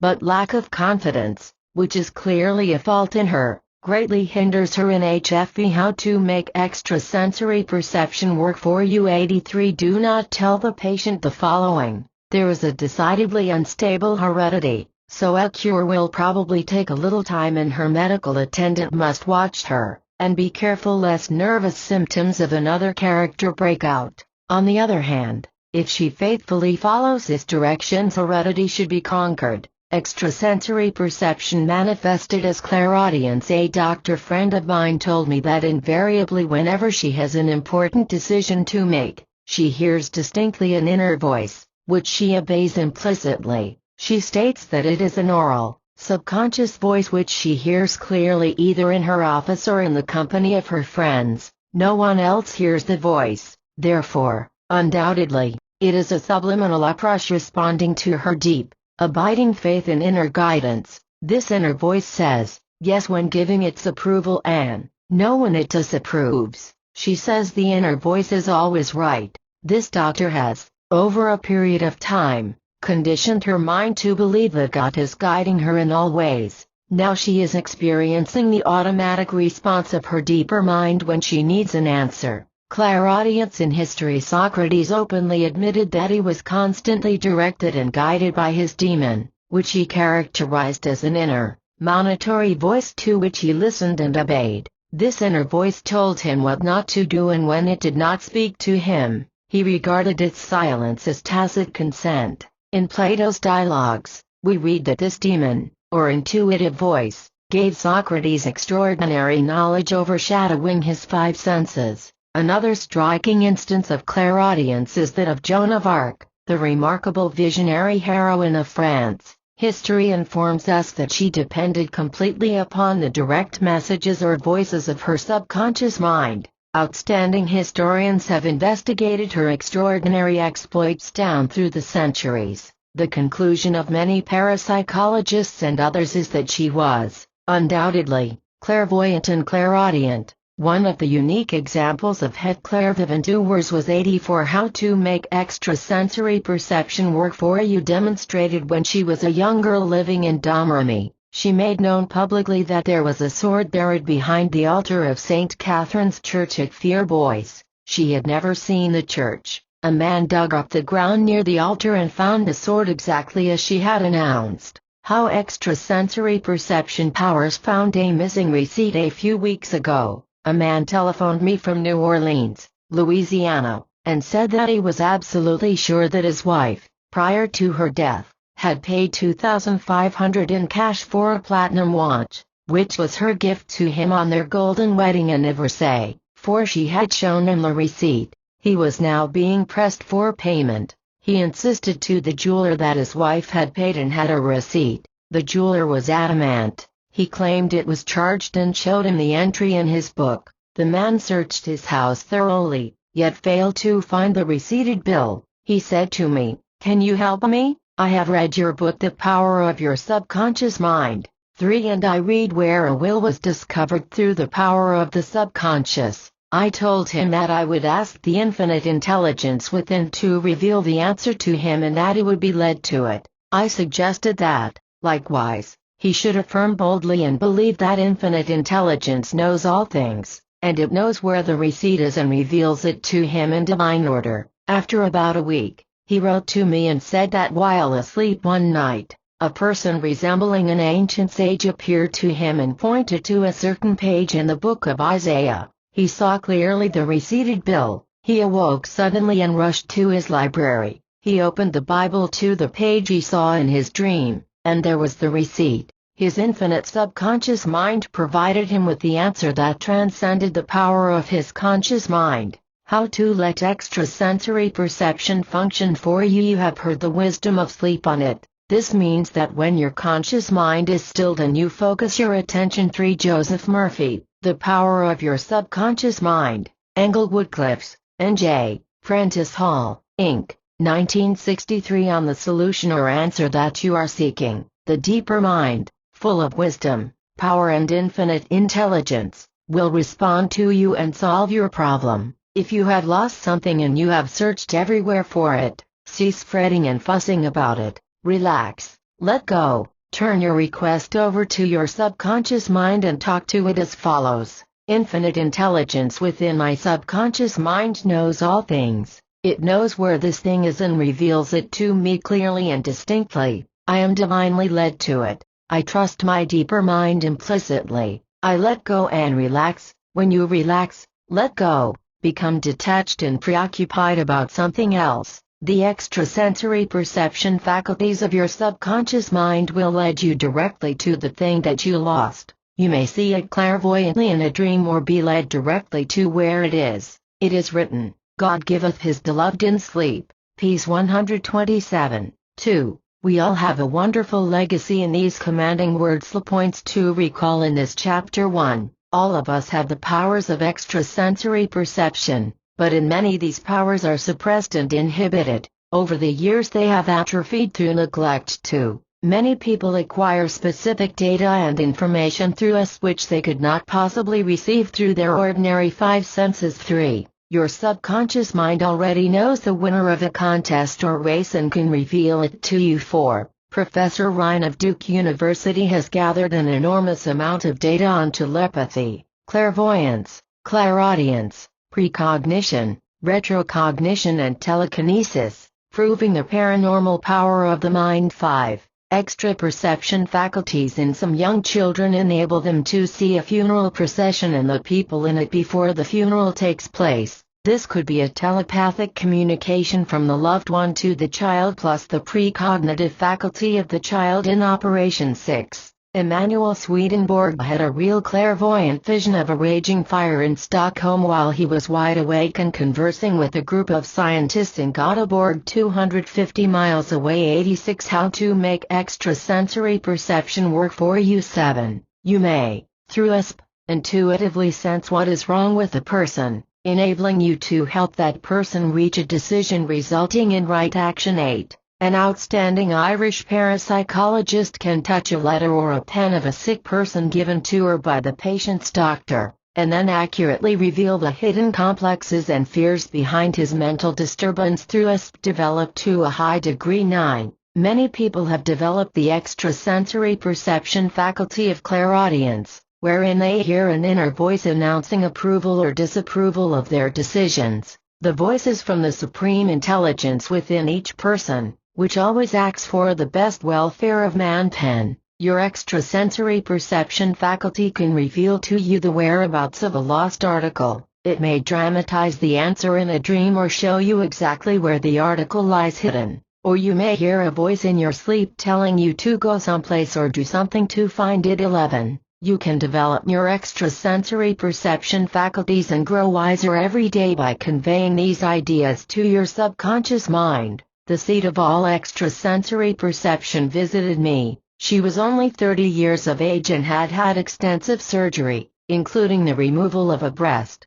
as well as undergoing a hysterectomy. She said, "I'm no longer a woman. I can't give birth to children and nobody wants me." Quoting Emerson, I said to her, "You are an organ of God and God hath need of you where you are, otherwise you would not be here." I pointed out to her that throughout life we meet with discouragement and setbacks and that there is no gainsaying the fact that trials and difficulties come to all of us, but that we have an infinite power within us which gives us power over discouragement and depression and that the joy is in overcoming and mastering any situation. Then I suggested that the quickest way in the world for her to overcome her depression was to give of her talents, love, kindness and abilities wholeheartedly to others. In that way she would get rid of her self-absorption, self-pity and self-condemnation. I suggested that inasmuch as she was a nurse, she should go back to nursing and devote herself to giving better service to others, pouring out God's healing love on all her patients and giving more of her divine self to others. I reminded her that the self-centered person is rarely happy and that the secret of a full life is in giving more of life, love, joy and happiness to others. I advised her also to read the 42nd Psalm out loud several times daily, savoring the words as she would a morsel of delicious food. I said I did not mean mumbling the words or idle affirmations, but that I wanted her to feel and sense the magnificent truths contained therein, thereby establishing a deep, fundamental sense of oneness with God whereby her mind and heart would become transformed by the infinite power within her. How she practiced the presence of God. She followed my suggestion and went back to nursing, pouring out grace, love and encouragement to all her patients and telling them of the infinite power of God to heal and kindle their faith. She wrote me, saying that in 2 years she has never lost a patient to death. She prays for every patient under her care, stating, "God is life and his life, love and power are now being manifested in Mr. or Mrs." This is her constant prayer for those under her care. This is the practice of the presence of God, because it is the constant practice of harmony, health, peace, joy, love and wholeness for each person. Her triumphant victory on a Christmas day. I had the joy of performing a marriage ceremony in my home, joining this nurse and the doctor who had operated on her, in the vows of holy matrimony. After the ceremony was over, her doctor husband said, "She is more than a nurse, she is an angel of mercy." He saw the inner radiance and the beauty of her soul. Emerson wrote, "Rings and jewels are not gifts. The only gift is a portion of thyself." The following is the song that stirred up the gift of God. As the hart panteth after the water brooks, so panteth my soul after thee, O God. My soul thirsteth for God, for the living God. When shall I come and appear before God? My tears have been my meat day and night, while they continually say unto me, Where is thy God? When I remember these things, I pour out my soul in me, for I had gone with the multitude. I went with them to the house of God, with the voice of joy and praise, with a multitude that kept holy day. Why art thou cast down, O my soul, and why art thou disquieted in me? Hope thou in God, for I shall yet praise him for the help of his countenance. O my God, my soul is cast down within me, therefore will I remember thee from the land of Jordan, and of the Hermonites, from the hill Mizar. Deep calleth unto deep at the noise of thy water spouts, all thy waves and thy billows are gone over me. Yet the Lord will command his loving kindness in the daytime, and in the night his song shall be with me, and my prayer unto the God of my life. One will say unto God my rock,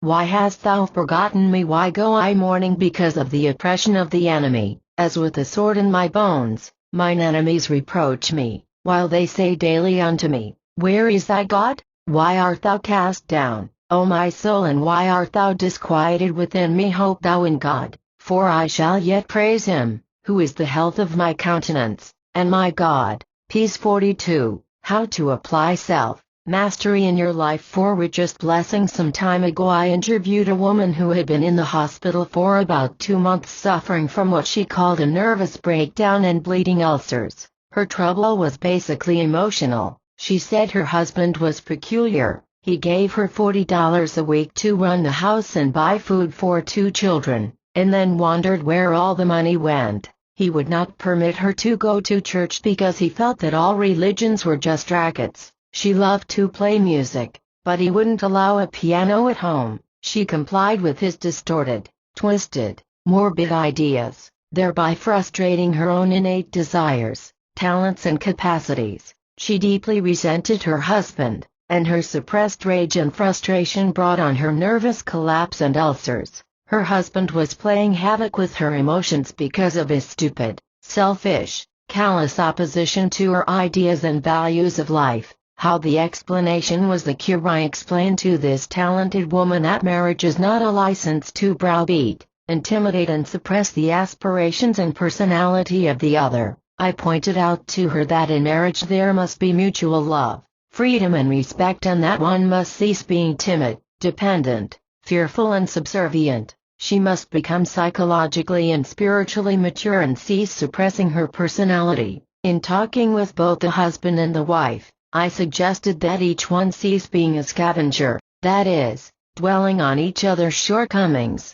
weaknesses and foibles, but instead, begin to see the good in each other and the wonderful qualities which they admired in each other when they married. The husband was quick to see that the resentment and suppressed rage of his wife was the cause of her crack-ups and hospitalization. They arrived at a plan whereby the wife could express herself musically and socially. They also agreed to open a joint checking account based on mutual love, trust and confidence. Here is the pattern of prayer I suggested for the husband. From now on I will cease trying to change my wife's personality. I do not want her to be a second edition of myself, neither do I want her to submerge her talents or personality. I radiate love, peace and goodwill to her. My sincere prayer is that the infinite intelligence within her rules, guides and directs her in all ways, and that divine love flows through her mind and body at all times. God's peace floods her mind constantly.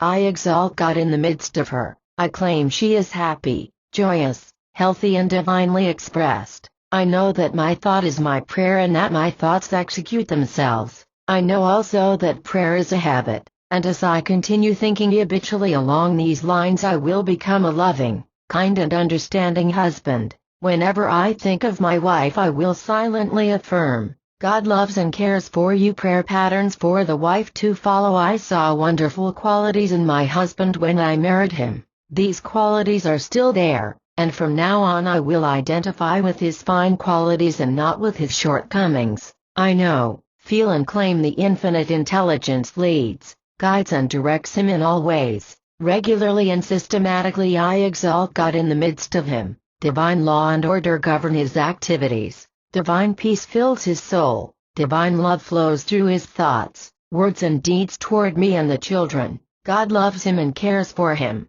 He is a tremendous success and God prospers him. He is inspired from on high. I know that all these thoughts reiterated regularly and systematically by me find their way to my subconscious mind, and, like seeds, they come forth after their kind. Whenever I think of my husband I will immediately affirm, God in me salutes the God in you. How persistence pays dividends and brings mastery. Both the husband and wife remain faithful to their agreement in prayer life. They knew that to believe something is to bring it to pass. Believe is made up of two words, be alive.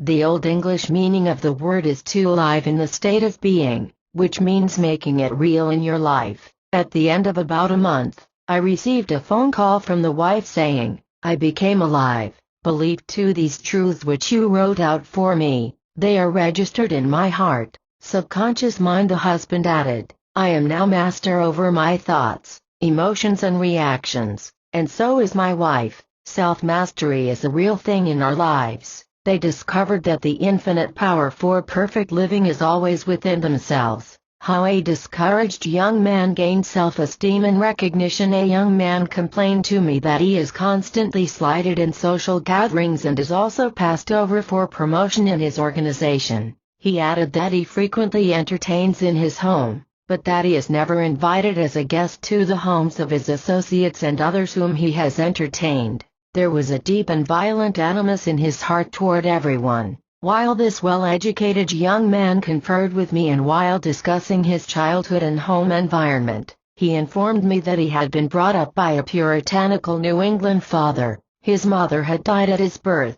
His father, who was somewhat tyrannical and despotic, frequently said to his son, "You're no good. You will never amount to anything. You are stupid. Why aren't you smart like your brother? I am ashamed of your school record." I discovered that this man actually hated his father. He grew up with a rejection complex and unconsciously felt unacceptable to people. To use a vernacular expression, he had a psychic boil and was terribly touchy in the field of human relations. This was accompanied by a subjective expectation and fear of being rejected by others, either by rude affront or by what is commonly called the brush off. How his negative complexes were eliminated. I pointed out to him that in my estimation he was constantly fearing slights and rejection. Furthermore, he was projecting his animosity and resentment of his father onto others. Compulsively he wanted to be disparaged, rejected or dismissed by someone's manner,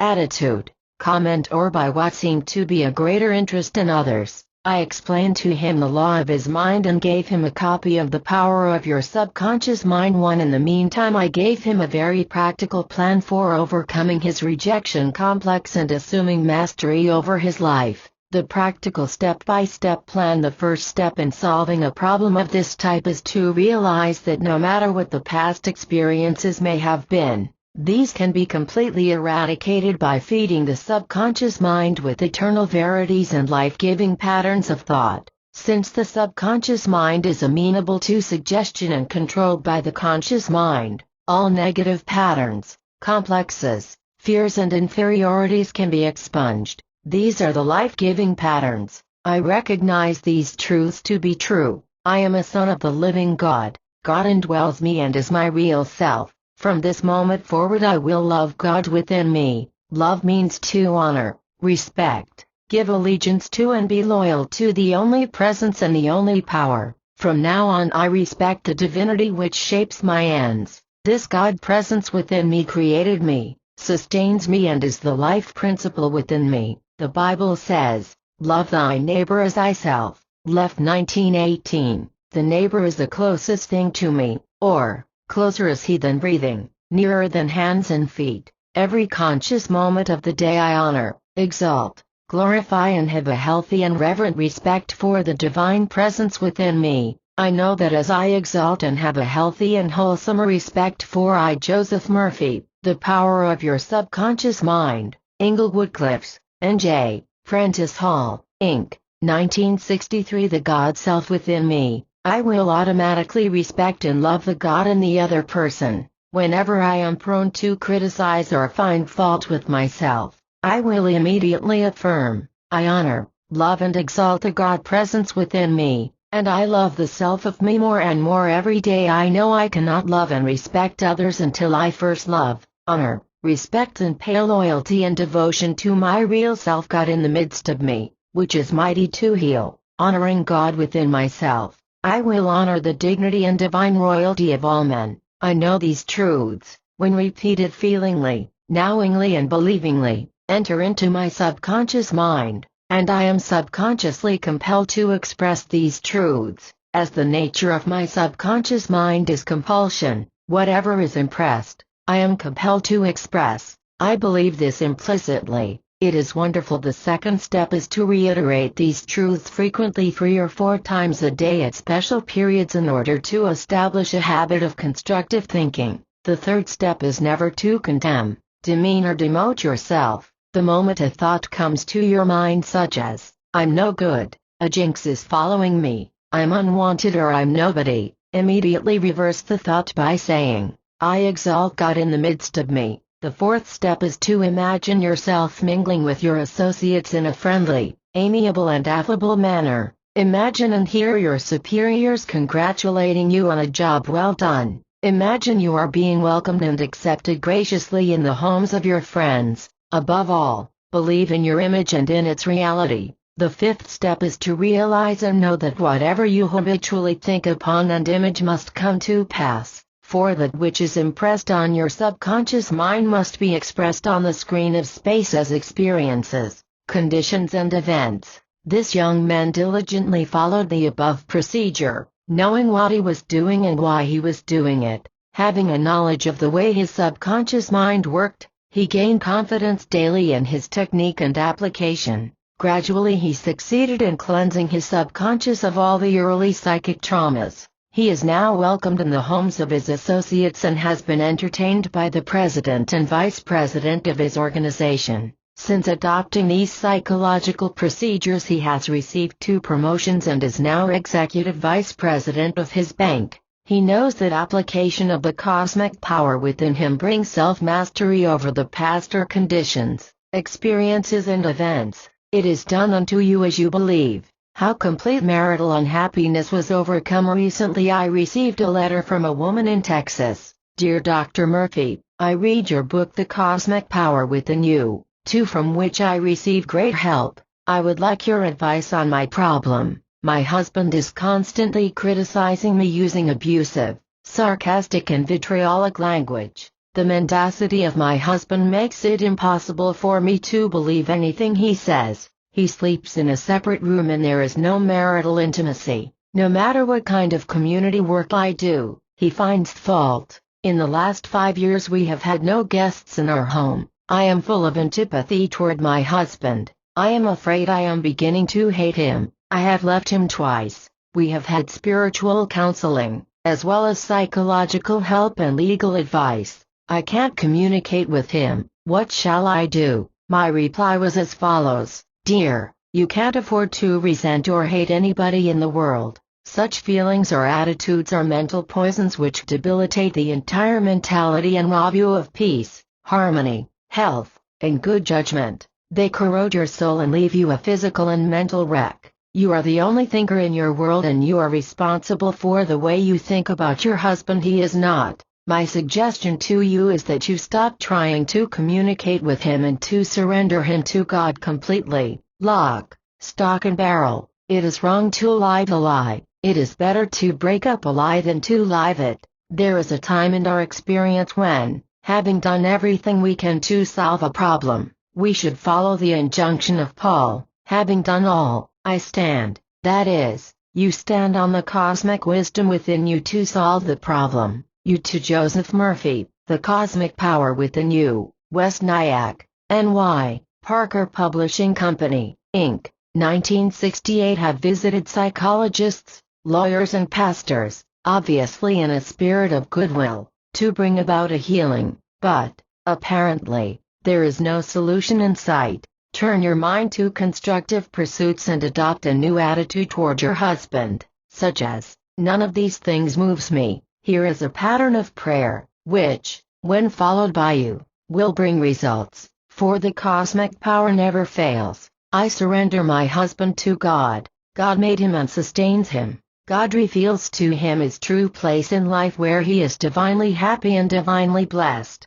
The cosmic wisdom reveals to him the perfect plan and shows him the way he should go. The cosmic power flows through him as love, peace, harmony, joy and right action. I am divinely guided to do the right thing and to make the right decision. I know that what is right action for me is right action for my husband. Also, I know that what blesses one blesses all. Whenever I think of my husband, and no matter what he says or does, all I do is to affirm knowingly and feelingly, I have surrendered you to God. I am at peace about everything, and I wish for my husband all the blessings of life. I recommended that she cultivate a constructive life of her own, expressing her talents and continuing in community projects. I advised her to remain faithful to the specific prayer, explaining to her that these godlike thoughts would cleanse her subconscious mind of all resentment and other negative and destructive poison pockets lodged in her deeper mind. This would be done in the same way as clean water drop by drop will, if we persist, cleanse a pail of dirty water so that we will have clean water to drink. You can, of course, turn the hose on a pail of dirty water and get clean water faster. The hose, figuratively speaking, would be a transfusion of divine love and goodwill into the soul, bringing about an immediate cleansing. However, a gradual cleansing process is the usual procedure. An interesting denouement. The sequel to the above prayer process is interesting, as the following letter reveals. Dear Dr. Murphy, I am deeply grateful for your letter, advice and prayer technique, which I have followed faithfully. When he became sarcastic and poured forth expletives and invectives, I blessed him by silently affirming, I surrender you to God. I became interested in hospital and community work and have made many friends the last 6 weeks since I started praying. My husband asked for a divorce last week,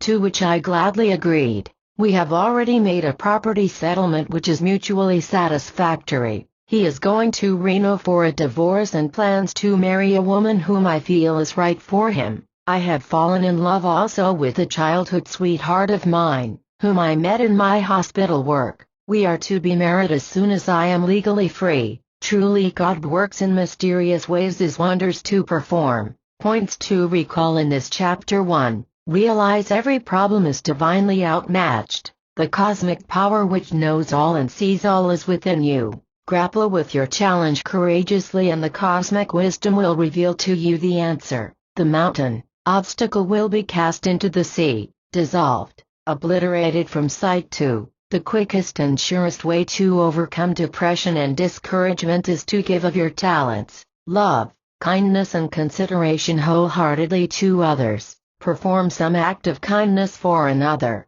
Visit a hospital and exalt God in the midst of a sick friend, and give the other a transfusion of loving kindness. 3. A wonderful spiritual antidote to depression and self-absorption is to dwell upon the truths of the 42nd Psalm. This psalm will lift you up and inspire you. 4. The practice of the presence of God is the constant realization of the presence of God's peace, harmony, joy, wholeness, beauty, illumination, love and goodwill in yourself and in your neighbor. 5. Husbands and wives should identify with the good qualities in each other and with the characteristics that endeared one to the other when they got married. As they see God in each other and exalt His presence in one another, harmony will prevail and the marriage will grow more blessed through the years. 6. Husbands should not try to suppress the personalities of their wives, and wives should cease trying to do the same. Each is unique. A person whose personality is suppressed becomes neurotic and frustrated.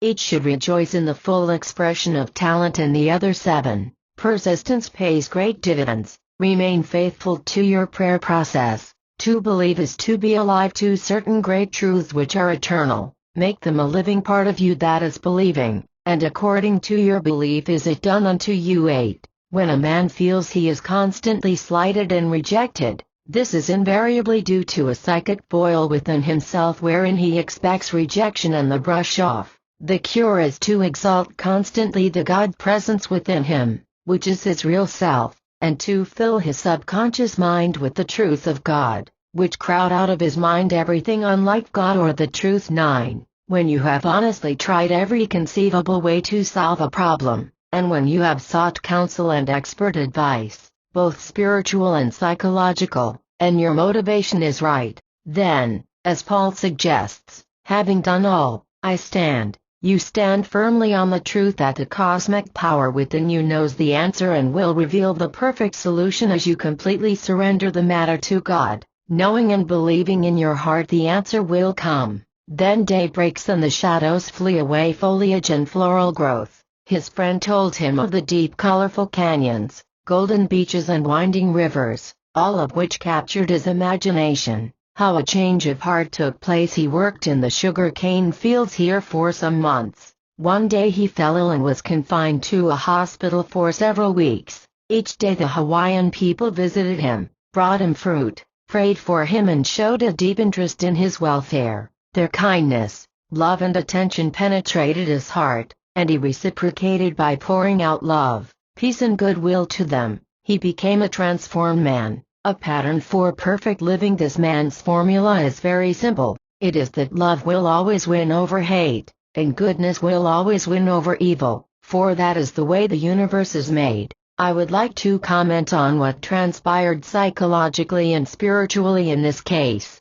This man's heart was corroded with bitterness, self-condemnation and hatred for women. The love, kindness and prayers of his fellow workers penetrated the layers of his subconscious mind, expunging all the negative patterns lodged therein, and his heart became full of love and goodwill to all. He discovered that love is the universal solvent. His constant prayer now is, I pour out God's love, peace and joy to every person I meet every day of my life. The more love he gives, the more he receives. It is more blessed to give than to receive. 5 steps to living life gloriously. 1. Every morning when you open your eyes, affirm boldly and with deep feeling and understanding, this is the day which the Lord hath made. Rejoice and be glad in it. I shall rejoice and give thanks that my life is directed by the same eternal wisdom which guides the planets in their courses and causes the sun to shine too. I am going to live life gloriously today and every day. More and more of God's love,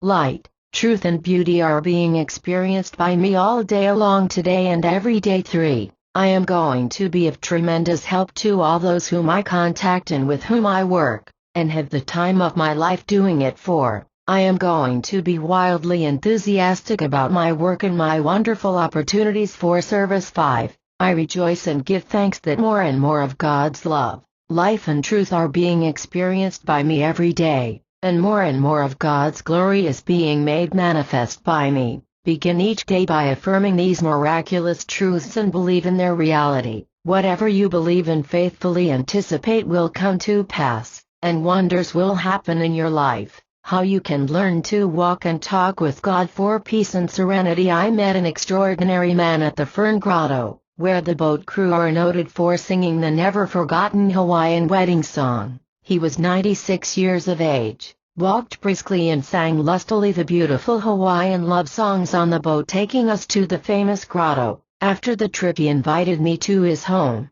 which was indeed a rare experience. For dinner we had thickly sliced homemade gingerbread, papaya, apple tart, rice, broiled salmon and Kona coffee grown on one of the neighboring islands. During dinner he told me how he had become a new man in God, and at 96 he certainly looked the part. His cheeks were ruddy with radiant and buoyant health, his eyes were filled with light and love, joy was all over his face. He spoke fluently English, Spanish, Chinese, Japanese and the Hawaiian languages. He regaled me with as fine a flood of native wisdom, witticisms, jokes and good humor as I had ever heard. I was thoroughly fascinated and I finally asked him, Tell me your secret of life and joy. You seem to be bubbling over with enthusiasm and energy. Why shouldn't I be happy and strong?" he replied. "You see, I own the island and yet I own nothing," he added. "God possesses everything,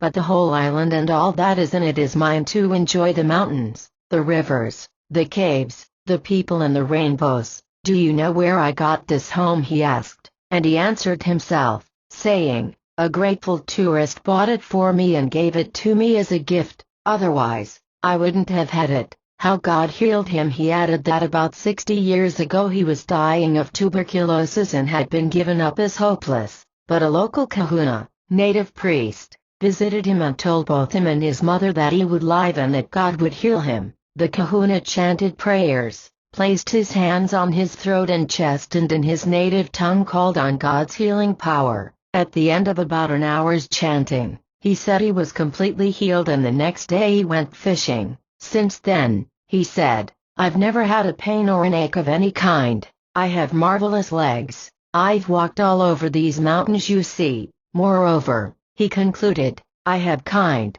loving friends, a few dogs and goats, and this wonderful island, and I have God in my heart. Why shouldn't I be happy and strong?" This man really walks and talks with God, and having God in his heart, he is happy every day. This wonderful man tills his land, takes care of his goats and sheep, visits the sick, attends all the festivals and sings Hawaiian love songs which touch the soul of man. His song for health and vitality, the only prescription the kahuna gave him was, "Sing the 100th Psalm, morning, noon and night live with these truths in your heart and you will never again be sick." He sang it for me, and I have never in my life heard anything so moving, penetrating, lovely and soul-stirring. It was like the melody of God played on your sacral plexus. This is the psalm of praise. "Make a joyful noise unto the Lord, all ye lands. Serve the Lord with gladness. Come before his presence with singing. Know ye that the Lord he is God. It is he that hath made us, and not we ourselves. We are his people, and the sheep of his pasture. Enter into his gates with thanksgiving, and into his courts with praise. Be thankful unto him, and bless his name. For the Lord is good, his mercy is everlasting, and his truth endureth to all generations." Peace 101-5. How faith and receptivity heals. Knowing the laws of mind, you can readily see the impression his kahuna priest made upon him. He had absolute faith in the powers of the kahuna, and he believed implicitly that he would be healed. According to his belief, his subconscious mind responded. Today, as he sings the 100th Psalm daily, his mind and heart are lifted up in grateful acknowledgement to God, and there is an automatic reaction of the law bringing countless blessings in its train, the law of thanksgiving. A grateful heart is always close to God, and as this man gives thanks daily for his health, abundance and security and for his many blessings, God multiplies his good exceedingly. This is based on the law of action and reaction, which is cosmic and universal. The Bible says, "Draw nigh to God and he will draw nigh to you." James 4:8. Thoreau said, "We should give thanks that we were born." Practice singing and living the truth of the 100th Psalm. Write these truths in your heart by repeating them slowly, lovingly, and feelingly. As you do, these ideas will find their way by repetition to the deeper layers of your mind, and, like seeds, they will grow after their kind. Let wonders happen in your life. How a grandmother keeps inspired and zestful for life. I chatted with a grandmother who sat next to me on the boat trip to the famous Waimea Canyon, a gorge cut to the depth of about 3,000 feet by the Waimea River. She was taking her two granddaughters sightseeing. She commented on the gorgeous colorings of the cliff strata and the tropical growth covering the sides of the canyon. I might add that the shadows of the ever-changing clouds made it an unforgettable sight.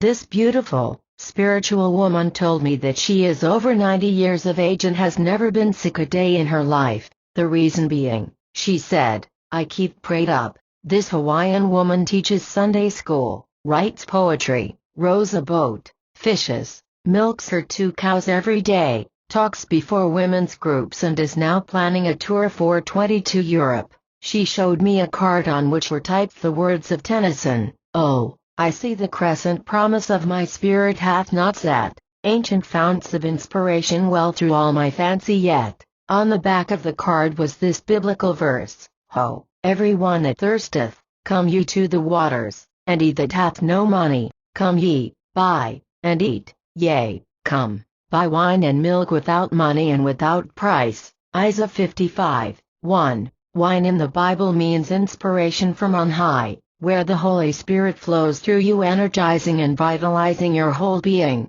Milk is symbolic of nourishment. Your mind needs nourishment as well as your body. Feed your mind with ideas which heal, bless, elevate, inspire and dignify your soul. Feed your mind daily on thoughts of love, peace, faith, confidence, success and divine right action. The price you pay is attention, devotion and loyalty to these eternal verities. Her key to joyous living. This woman found the key to an inspired and zestful life by living in her heart these two wonderful quotations until they became a living part of her. She believed what she affirmed and lived in the joyous expectancy of what she affirmed. She exuded vibrancy, joy and goodwill. She discovered that daily communion with the Father within is the answer to cosmic power for perfect living. A great spiritual feast. I visited a famous woman in the charming and exotic island of Maui. There were assembled in her home a group of distinguished people, and we discussed mental and spiritual laws from about 10 a.m. until 4:00 p.m. Her guests were familiar with the books The Power of Your Subconscious Mind 1 and Miracle of Mind Dynamics 2. In the whole course of my life I have never met a more enthusiastic,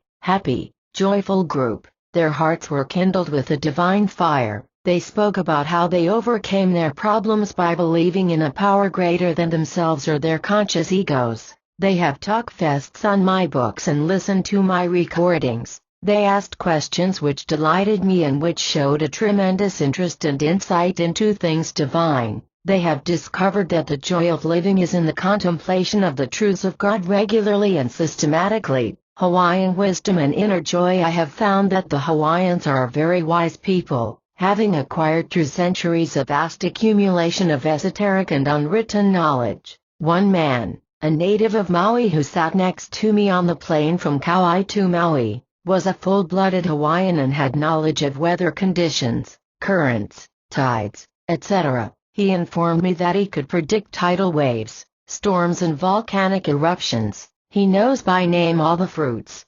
flowers and trees in the islands and understands the curative properties of the herbs in the islands. He has the capacity to read minds and is definitely clairvoyant. He told me where I was going, gave my name and address and had the gift of retrocognition, as he spoke most accurately of many past events in my life. To test his gift of clairvoyance, I asked him to read a letter which was in my pocket, which I had not as yet read, having forgotten all about it until that moment. He read the contents accurately, as my subsequent reading verified. This young man has a native wisdom. He is in touch with his subconscious mind, which knows the answers to all questions. Whenever I want to know something, he said, I just say, God, you know, tell me. The answer always comes, because I have a friend inside. This man works in the cane fields, plays the one Joseph Murphy, The Power of Your Subconscious Mind, Englewood Cliffs, N.J., Prentice Hall, Inc., 1963 to Joseph Murphy, Miracle of Mind Dynamics, Englewood Cliffs, N.J., Prentice Hall, Inc., 1964. Ukulele, sings at his work and obviously is in tune with the infinite. Truly, he has a friend inside and he has discovered the joy of the God presence which is his strength. The 7-step miracle formula. During my stay in the islands I set aside one day for interviewing people who wished to consult with me at the hotel there in Kauai. My first visitor was a man whom I had previously counseled a few years ago at the Royal Hawaiian Hotel in Honolulu. At that time he was a confirmed alcoholic and had been pronounced an inebriate and a compulsive drinker. He had had drug treatment, hypnosis and other forms of therapy. He said, I came to thank you and will only take a few minutes of your time. You told me that I was master of the bottle and that the bottle had no power. You said to stop all alibis and excuses and to become a real man. I followed the technique you outlined. I forgave myself and others, and today I own my own store. I am married. I belong to the local church, and I have 2 wonderful children. I just came to thank you, that's all. I remembered him very well and recalled talking with him in Honolulu. At that time he had just been released from the hospital where he had been undergoing treatment for alcoholism. Here are the steps which I gave him that transformed his life. 1. I fully and freely forgive myself for harboring grudges, peeves and ill will toward others. Whenever I think of others I wish for them all the blessings of life too. I am the king and complete master over my thoughts, words, actions, emotions and reactions. I am absolute monarch over my conceptive realm. 3. I desire to become completely free from this habit. I mean this and I am absolutely sincere. I know that when my desire to give it up is greater than my desire to continue, I am 60% healed already. 4. I have made my decision and I know that according to my decision is it done unto me. My subconscious mind knows I am sincere. 5. I now use my imagination correctly. I know my power to how to use infinite power for fulfilled living image is the primal force of man and the greatest of all my love. Ties. 3 times a day for 3 or 4 minutes I will run a motion picture in my mind wherein I see my mother congratulating me on my perfect health and freedom. I hear her voice and feel her embrace, and I enter into the joy of it all. Whenever I am tempted, I instantaneously flash on this mental movie in my mind. I know my mental picture is backed up by the power of God. 6. I know what I am doing and why I am doing it. I know that according to my belief is it done unto me. I know that to believe is to accept something as true. I know my desire is true. My mental image is real and the power that backs me up is of God. I know all the power of God is directed at the focal point of my attention. 7. I am now free and I give thanks. I have given this 7-step miracle formula to many alcoholics,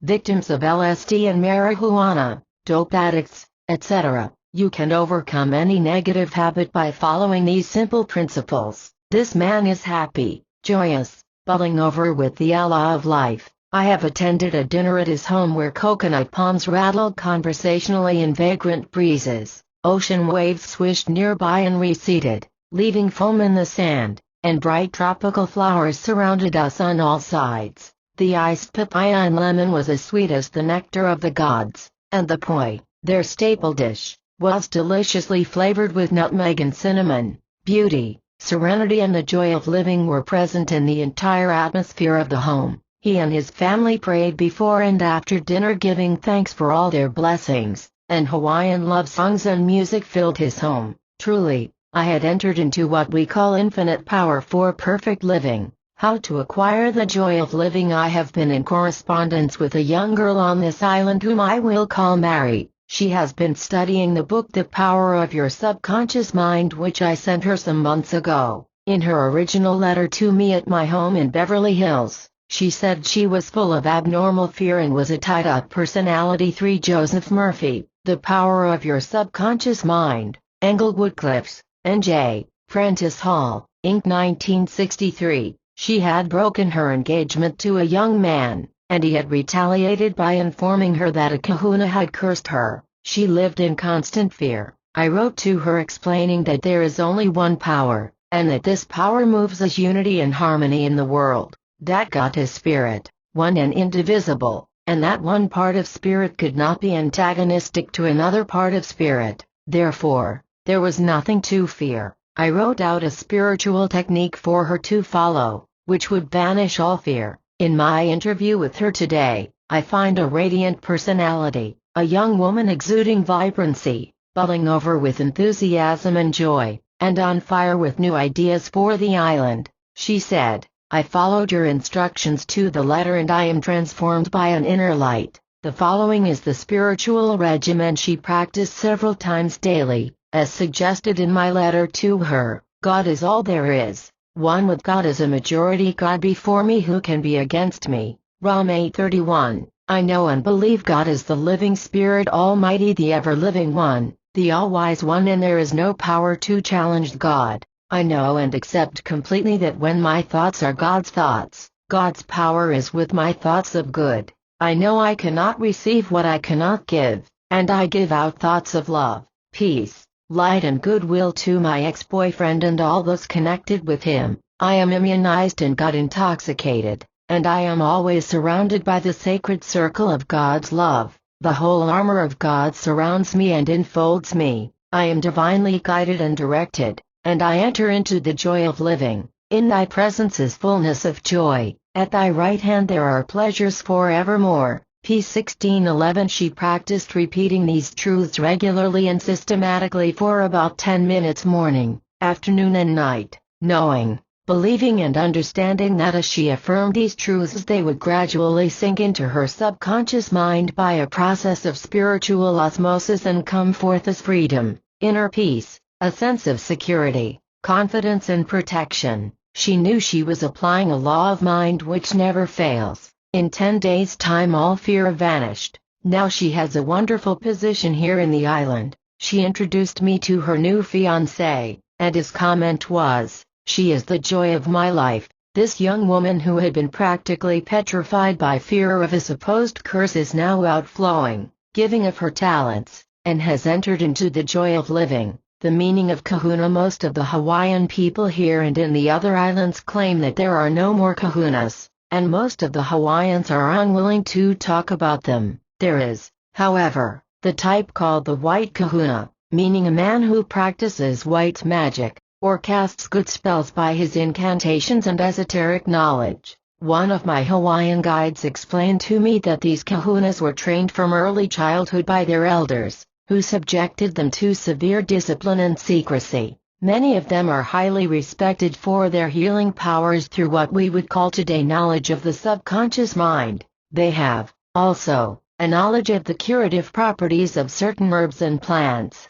My guide, who seemed more willing than others to discuss the subject, pointed out that some of the kahunas are greatly feared as kahuna anayanas, that is, those who dealt with death or black magic. The above-mentioned lady learned that the threats, negative suggestions and statements of others have absolutely no power to create the things they suggest. You are the only thinker in your universe. It is your thought that is creative. Think good and good follows. Think evil and evil follows. Join with God. When your thoughts are God's thoughts, God's power is with your thoughts of good. Remember, one with God is a majority, and God before me, who can be against Met? Rom 8:31, points to recall in this chapter 1, love of God, which means the love of or emotional attachment to all things good, will enable you to live life gloriously too. Love, kindness and goodwill will melt the ice in the other person's heart and will bring a reciprocal action from the person to whom it is directed.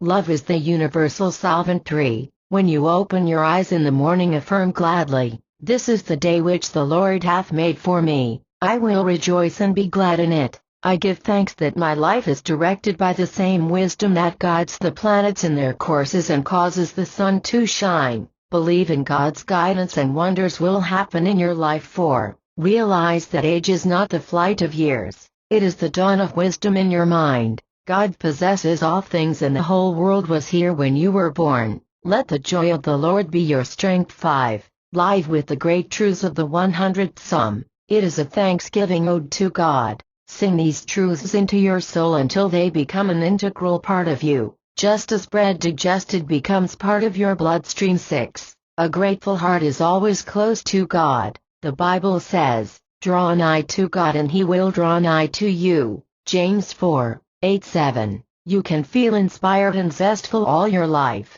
Every morning call upon God and He will answer you. 8. You can discover the joy of living in contemplation of the truths of God regularly and systematically. You become what you contemplate. 9. The powers of clairvoyance, precognition and telepathy are within you. As you grow in wisdom, you will begin to tap the infinite reservoir within you, and these latent faculties will become active in your life. 10. You cannot receive what you cannot give. This is a law of mind. Give love, joy and goodwill to all. The more you give, the more blessings come to you. 11. You are the only thinker in your universe. There is nothing in God's universe to fear. Will fear no evil, for thou art with me. Peace 23. 4. One with God is a majority. God before me, who can be against me? Rom 8:31. How thoughts come in pairs. A young boy, age 12, who listens to my morning radio program, told his mother that he was going to visit his uncle in Australia during school vacation.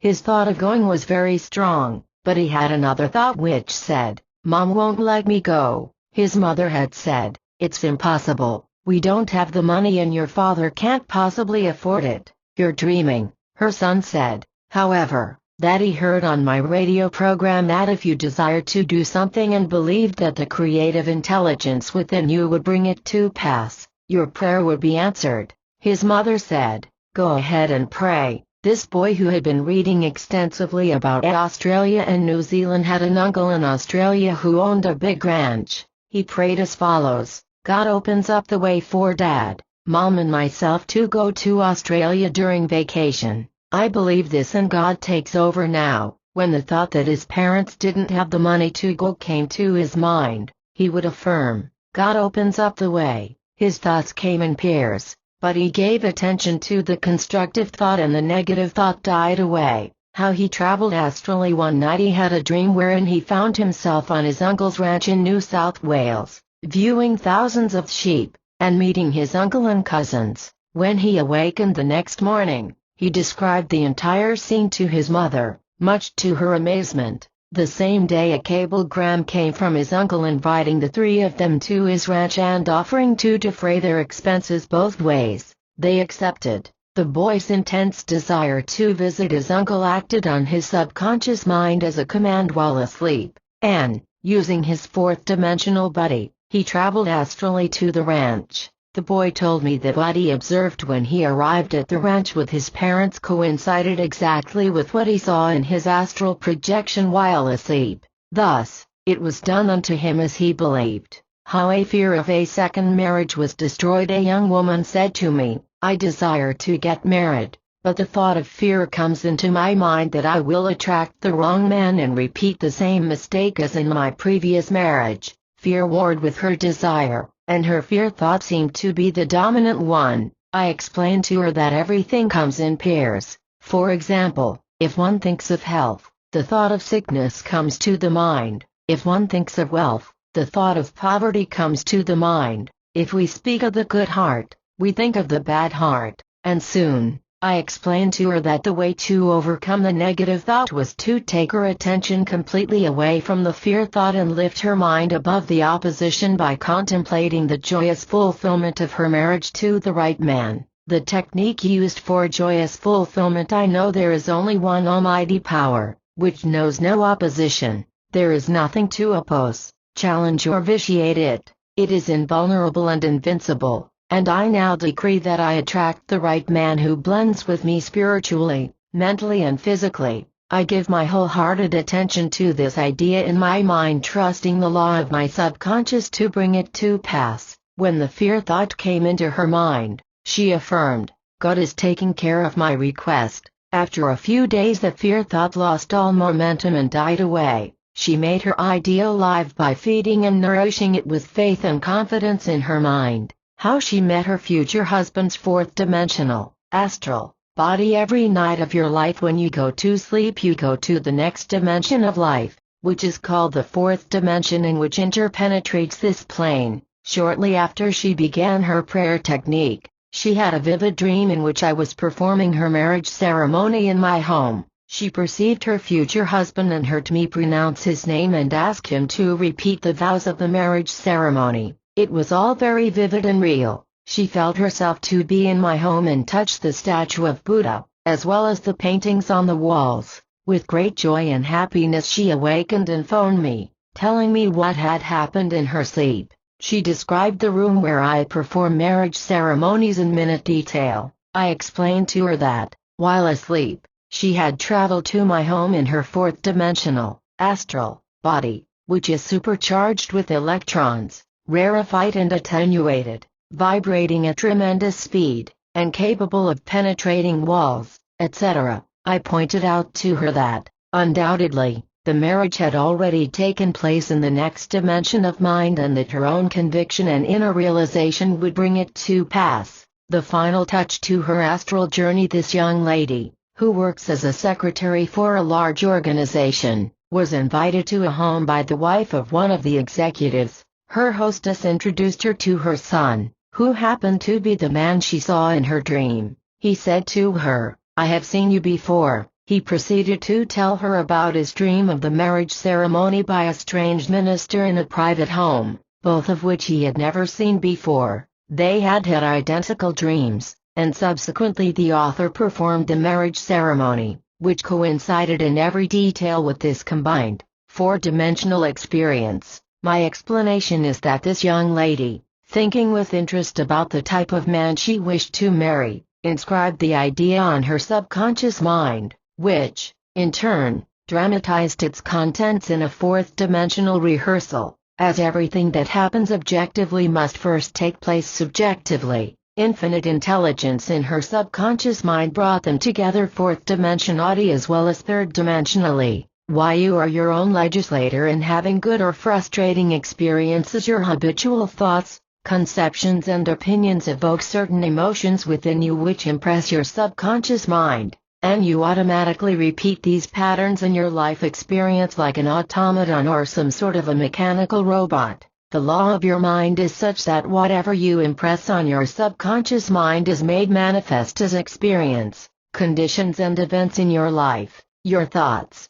good or bad, are your mental pen which you are constantly inscribing in your deeper mind called the Book of Life. This is why you are making laws, rules and regulations for yourself. Knowing this law, you will proceed to write in your mind thoughts of success, happiness, peace, harmony, abundance, right action and security, thereby leading to a full and happy life. How a salesman got rid of his jinx. A salesman complained to me that he had failed to make a single sale for 4 consecutive days and that he was sure that some evil star or bugaboo was against him, because every time he called on a customer, the latter said, "Nothing today," or "Can't see you today." This salesman became angry and mad at himself, saying to himself, "I'm losing my grip, the cards are stacked against me, I'm a failure." These statements charged with fear lodged in his subconscious mind. The latter, an impersonal law, responded with an automatic movement confirming his inner fears and beliefs in the outer world of affairs. In other words, he decreed a mechanical response from his subconscious mind toward defeatism and failure accompanied with self-criticism and self-condemnation. How he found the victory within himself. The advice I gave him was that the first step in the restoration of success and good fortune was to cease completely all self-criticism and to look for the God presence within him and to choose divine guidance, right action, harmony and abundance. I explained to him that he possessed the capacity to idealize and imagine consistently success, achievement and victory. If he utilized this ability, his deeper mind would then respond accordingly. He began to understand more clearly that his thought and imagery could change his condition, experience and sensations. This salesman reversed the tide running against him by understanding and applying the following prayer: "From this moment forward, I expect only the best, and I know that invariably the best will come to me. I know good fortune comes to me in multitudinous ways. Whenever I feel prone to condemn or demean myself, I will immediately affirm, I exalt God in the midst of me who is guiding and watching over me in all my ways. I know my real nature is divine and that God indwells me and is prospering me in all my ways. I decree success, abundance and accomplishment. Divine love goes before me in all my ways and I am prospering beyond my fondest dreams." This salesman reconditioned his mind by reiterating the above truths frequently, and he returned to his old stride with a greater ability to give service and increase his sales and his good fortune. The pathetic case of a fearful medical student. Here is part of a letter I received from a medical student. He writes, "I am about to blow my top. I hate one of my professors. I am full of fear that he will fail me and I will be disgraced with my parents. I despise myself. I am morbid and introspective. I am afraid I will explode at the professor and then I'm finished. I'm beside myself with fear." I asked him to come to see me, since a personal consultation is always more fruitful than a long dissertation by letter. In talking with him, I discovered that this young medical student felt that he should fail, His fear revealed to me that unconsciously he felt inwardly that he should be punished and that the professor should fail him because he was just no good. He admitted that all of this was true. Actually, he was projecting his fear and self-condemnation onto the professor, his parents, and even the university, while at the same time, deep down in his heart, he was saying to himself, I should fail. The basic reason for his frustration: why did this young man want to be a doctor and at the same time, deep within himself, also want to fail his exam? He was brought up in a home where his father was tyrannical and despotic. There was a constant battle between his father and mother. His father set standards much too high for him scholastically and otherwise, and the boy, who could not meet his father's standards, felt he was no good and a failure. As a young boy he despised himself and felt rejected. Self-pity and self-punishment were his dominant attitudes as a boy, and as an adult he continually repeated this sense of rejection and self-denial. When one of the professors was critical of his work, he would go back in his mind to his old hurts and the psychic traumas or hurt thoughts of youth, feeling that he was no good and should be punished. Therefore, he was out to hurt himself and destroy 4 years of medical study. After gaining an insight into himself and realizing that often we project our fears, animosities and self-condemnation outwardly onto people, environment and invisible forces, he suddenly awakened to the dire results of saying, I am no good, I'm a failure, I should be punished, I'm a flop, I should jump in the lake. All of these negatives, he realized, were commands to his subconscious mind, which reacted correspondingly. By saying he was no good, his subconscious would see to it that he was no good in his examination, in his relations with people, in his studies and in his contact with the world in general. In addition, he would possibly attract accidents, losses and failure along all lines. The cure that liberates being medically trained. Upon reflection he perceived immediately the cause of his condition, and he began to affirm boldly, the presence of God is my true nature. This presence is all bliss, all harmony, all joy, indivisible, perfect, whole, timeless, ageless and omnipotent. This is my real self, which is always the same yesterday, today and forever. This is the Am within me, the life principle, the supreme and sovereign power, creator of all things visible and invisible. The other self of me, my personality, is based on my early training, indoctrination and conditioning, such as the thinking and beliefs of my parents, relatives, teachers and others, who implanted fears, superstitions and other false beliefs in my mind when I was too young to reject them. I can change this personality of mine. I am doing it right now and will continue to give my subconscious mind life-giving patterns of thought and imagery by affirming, God's love fills my subconscious, obliterating all negative patterns of fear. God's river of peace floods my mind. I am full of faith and confidence in the goodness of God, and I know God is guiding me in all ways and divine right action governs me. I radiate love and goodwill to my professors and all those around me. As I align myself with the infinite ocean of love, power and beauty, I know I am cleansed and made whole. God loves me and cares for me, and as I draw nigh unto him, he draws nigh unto me. This young medical student went back to college a new and transformed man and wrote me a lovely letter, saying,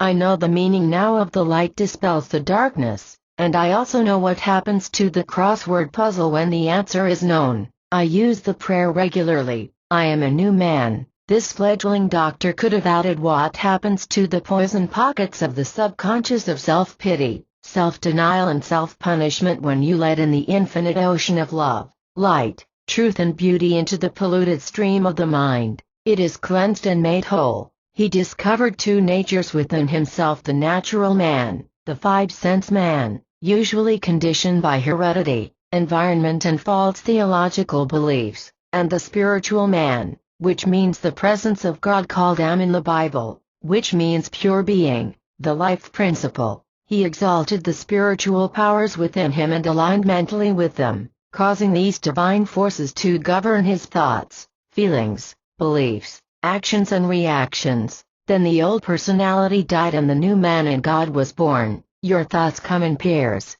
The aggressive thoughts of the five-sense or material man must be destroyed, and the thought of God must be resurrected and live in you. And if I be lifted up from the earth, will draw all men unto me. John 12:32. Points to recall in this chapter 1. Everything comes in pairs. You are conscious, for example, of night and day, ebb and flow, north and south, male and female, positive and negative, in and out, sweet and sour, rest and motion, sickness and health, and sadness and gladness too. These opposites in life are halves of the one whole, which is God in manifestation. These opposites, contrasts and comparisons give us the sensations of being alive. 3. The absolute state is a sense of oneness and wholeness, but when God created the universe, He created the opposites so that we might experience sensations of function and thereby enter into the joy of living and of discovering our true divinity.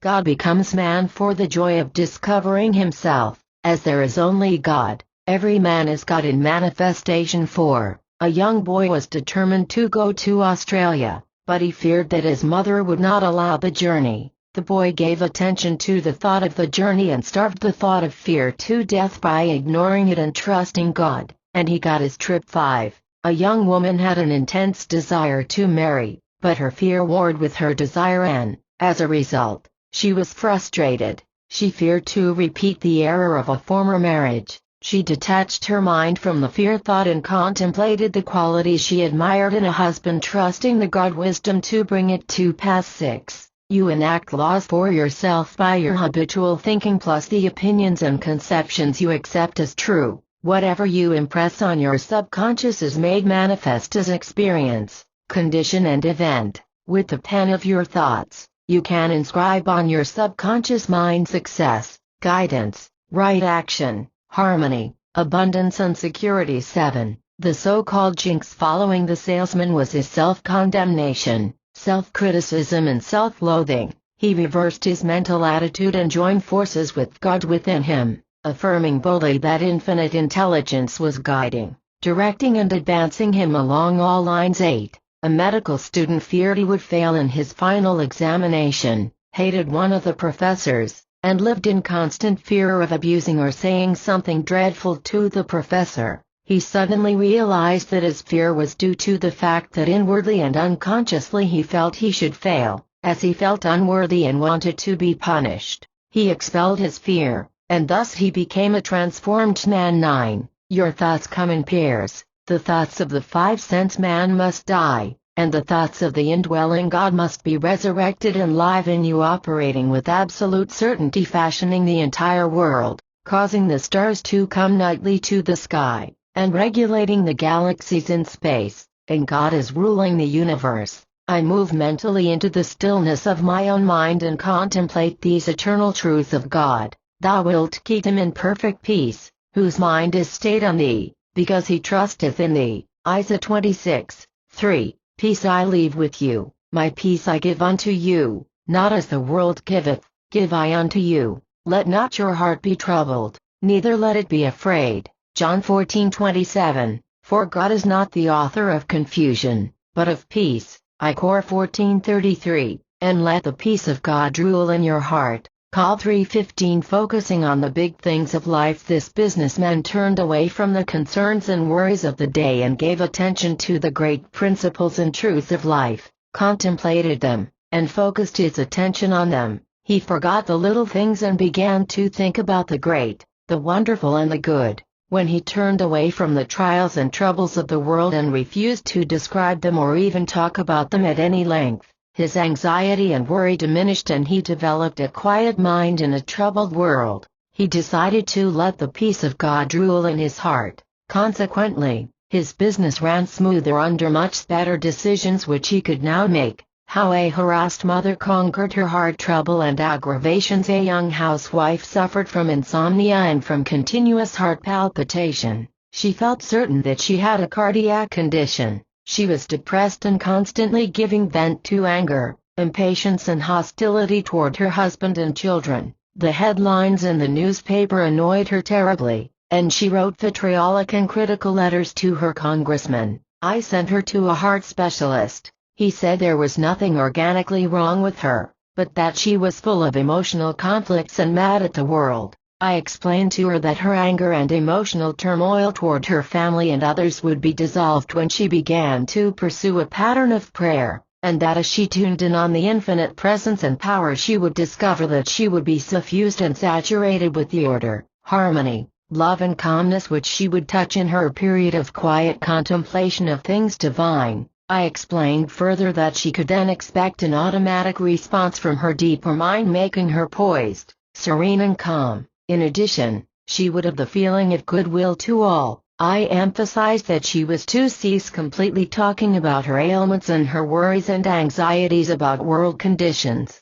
for that would only magnify her inner troubles and make her condition worse, because her mind always amplifies what it looks upon. A technique for inner poise and calm. She concentrated on the following healing verses of the Bible, knowing that as she did so, these truths would penetrate into her subconscious and make her radiant, happy, joyous and free. These are the verses which I wrote out for her. Have not I commanded thee? Be strong and of a good courage, be not afraid, neither be thou dismayed, for the Lord thy God is with thee whithersoever thou goest. Joshua 1:9. And we know that all things work together for good to them that love God. Rom 8:28. Casting all your care upon him, for he careth for you. Ipet 5:7. The Lord is my shepherd, I shall not want. He maketh me to lie down in green pastures, he leadeth me beside the still waters. Thou preparest a table before me in the presence of mine enemies. Thou anointest my head with oil, my cup runneth over. Surely goodness and mercy shall follow me all the days of my life, and I will dwell in the house of the Lord forever. Ps 23:1, 2, 5, 6. Focusing her attention on this spiritual food, she quickly found the peace that passeth understanding. How to maintain a serene mind in talking to many business and professional men of different religious persuasions. They have informed me that regularly and periodically they go to a church retreat where they listen to talks on God, prayer and the art of meditation, and then they enter into a silent period. After a morning meditation, they are told to contemplate what they heard and remain silent for several days, even during mealtime. All this time they are requested to dwell calmly and quietly on the instructions and meditations given each morning. All of them have told me that they come back renewed, refreshed and replenished spiritually and mentally, following their return to their offices, factories and professional lives. They continue to maintain quiet periods for 15 to 20 minutes every day, morning and evening, and they have found that what the Bible says is true. The peace of God, which passeth all understanding, shall keep your hearts and minds. Phil 4:7. Benefits of recharging mental and spiritual batteries. Having spiritually recharged their mental and spiritual batteries, these men are able to meet head-on and, with faith, courage and confidence, cope with the problems, strife, vexations and contentions of the day. These men know where to receive renewed spiritual power by tuning in quietly, as Emerson says, with the infinite, which lies stretched in smiling repose. Energy, power, inspiration, guidance and wisdom come out of the silence and the stillness of the mind when tuned in with God. These men have learned to relax and to give up their egoistic pride. They have recognized, honored and called upon a wisdom and power that created all things visible and invisible and that governs all things ceaselessly, timelessly and forever. They have decided to go the way of wisdom. Her ways are ways of pleasantness, and all her paths are peace. Prov 3:17. The quiet mind is within your reach if I offer you a gift of a book. In order to receive it, you must reach for it by stretching forth your hand. In like manner, since all the riches of God are within you, you must make some effort to claim them. God is the giver and the gift, but you are the receiver. Open your mind and heart and let in God's river of peace. Let it fill your mind and heart, for God is peace. Contemplate the following verses of the 8th Psalm and you will find a deep river of life, love, quiescence and equanimity steal over the barren areas of your mind, bringing rest to the troubled soul. When I consider thy heavens, the work of thy fingers,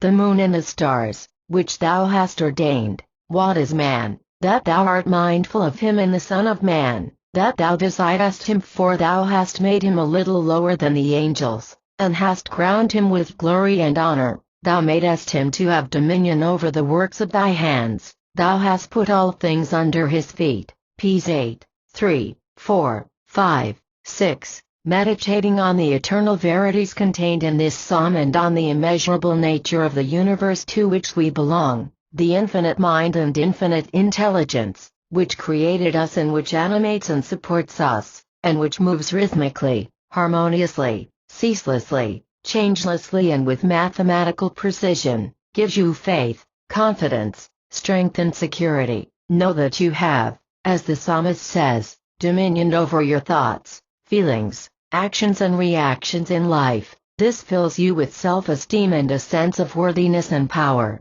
which endows you with strength to do your work, live joyously, and walk the earth with the praise of God forever on your lips. How inner conflict can be calmed. One day in Beverly Hills, a man who recognized me stopped me on the street and said that he was terribly disturbed. He asked, "Do you think I can get a quiet mind? I have been at war with myself for over 2 months." There was a conflict raging within him. He was full of fears, doubts, hates and religious bigotry. He was furious because his daughter had married into a different faith, and he said that he hated her husband. He was not on speaking terms with his own son because the son joined the armed forces and he, the father, belonged to a peace crusade. And to top things off, his wife was suing him for divorce. I was not able to give him much time on the street corner, but I told him briefly that he should be delighted that his daughter had married the man of her dreams and that, if they loved each other,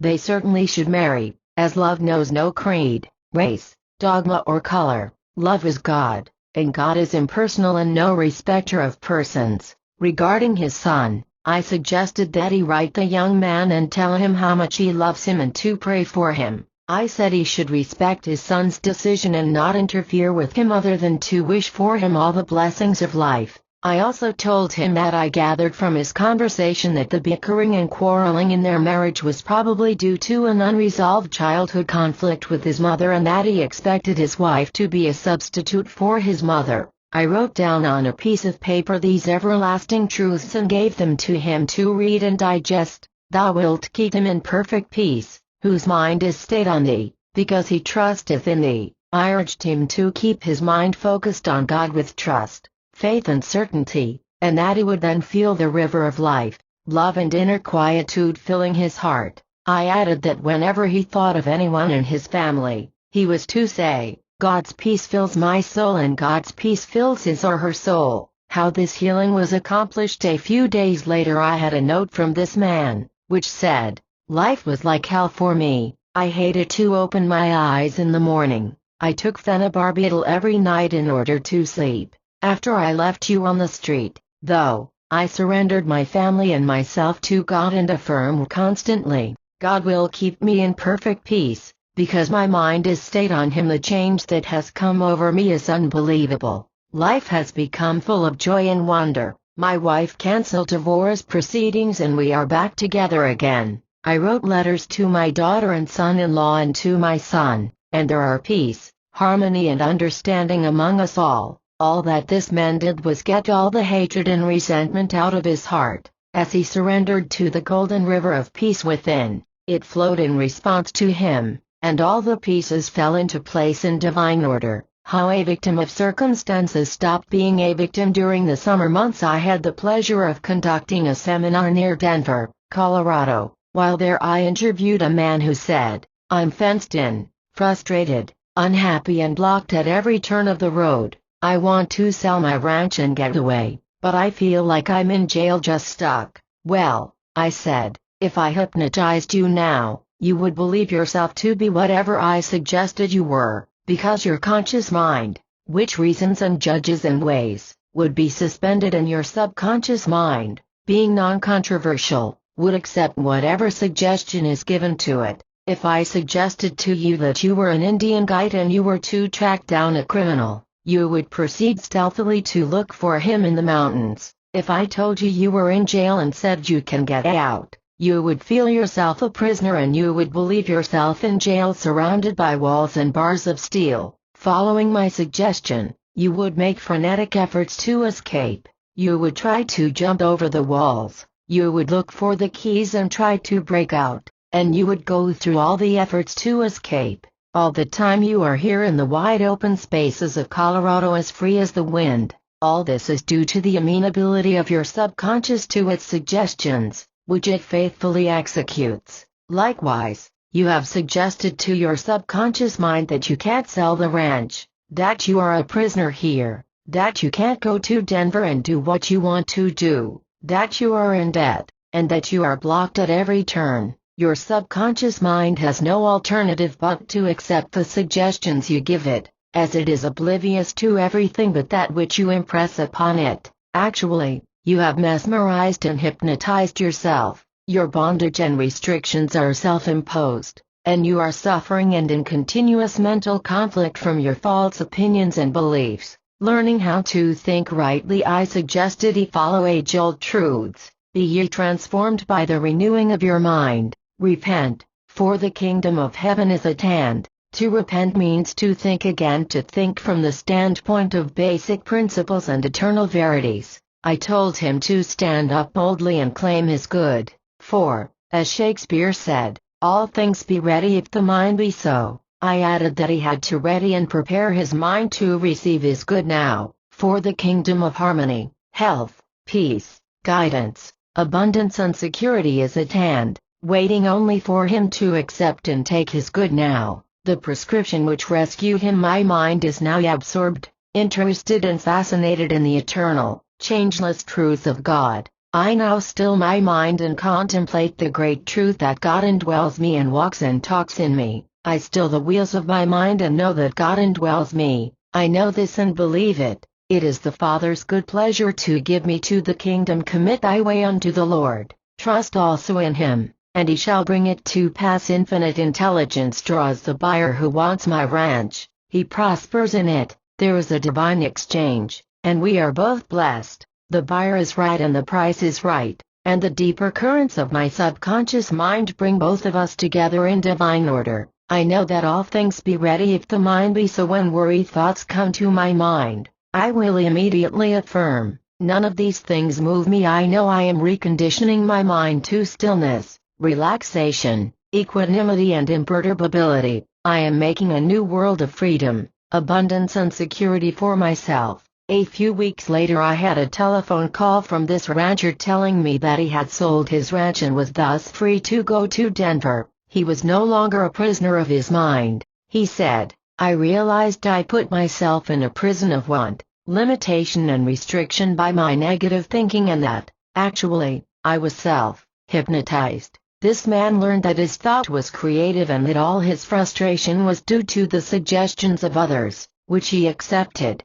although he could have rejected them, and that events, circumstances and conditions were not causative. They suggested fears and limitations which he indulged instead of completely rejecting them, realizing that straight-line thinking was the only cause and power in his world. His repeated meditation gave him power to think constructively and proved to him his capacity to choose wisely from universal principles. When anxieties, worries and fears come to you, maintain your inner equilibrium and affirm, I will lift up mine eyes to the hills from whence cometh my strength, and firmly announce to yourself also, none of these things move me. Acts 20:24. Points to recall in this chapter. 1. If you begin thinking morning, noon and night about all the calamities in the world, the crimes, disasters, sickness and tragedies, you will mentally drag yourself down in a miasma of morbid thinking and consequently bring on yourself depression and melancholia.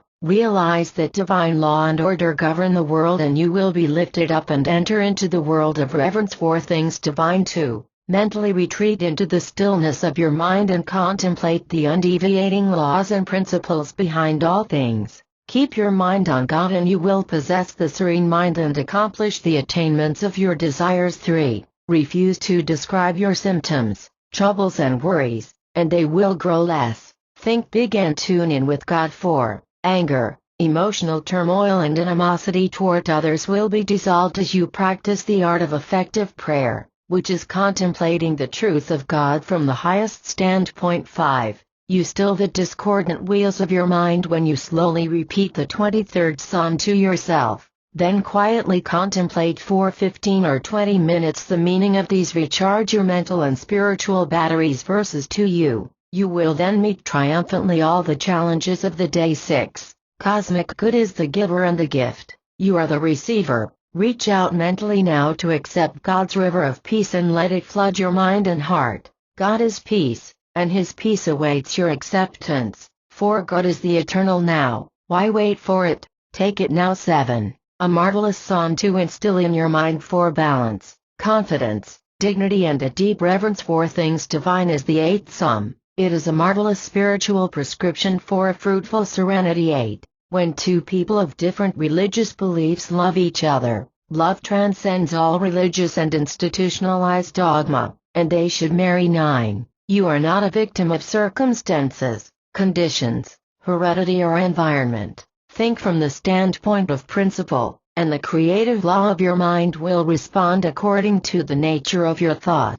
I commended her on her written prayer and the intelligence and wisdom shown in the application of the powers within her. The principle of divine guidance went to work for her, and she attracted an interesting, enjoyable, and wonderful man. I subsequently had the privilege of conducting their marriage ceremony. How divine guidance works for another. You can use the infinite power to guide someone other than yourself, whether the other be a stranger, relative, or close friend. You can do this by knowing that the infinite guiding power is responsive to your thought and by believing in this infinite response. I have done this for many people with extraordinary and fascinating results. For example, a young engineer called me on the phone one day and said, "The organization I am with is selling out to a larger firm, and I am told I am not needed in the new setup. Would you pray for divine guidance for me?" I told him that there was an infinite guiding principle which would reveal a new door of expression for him,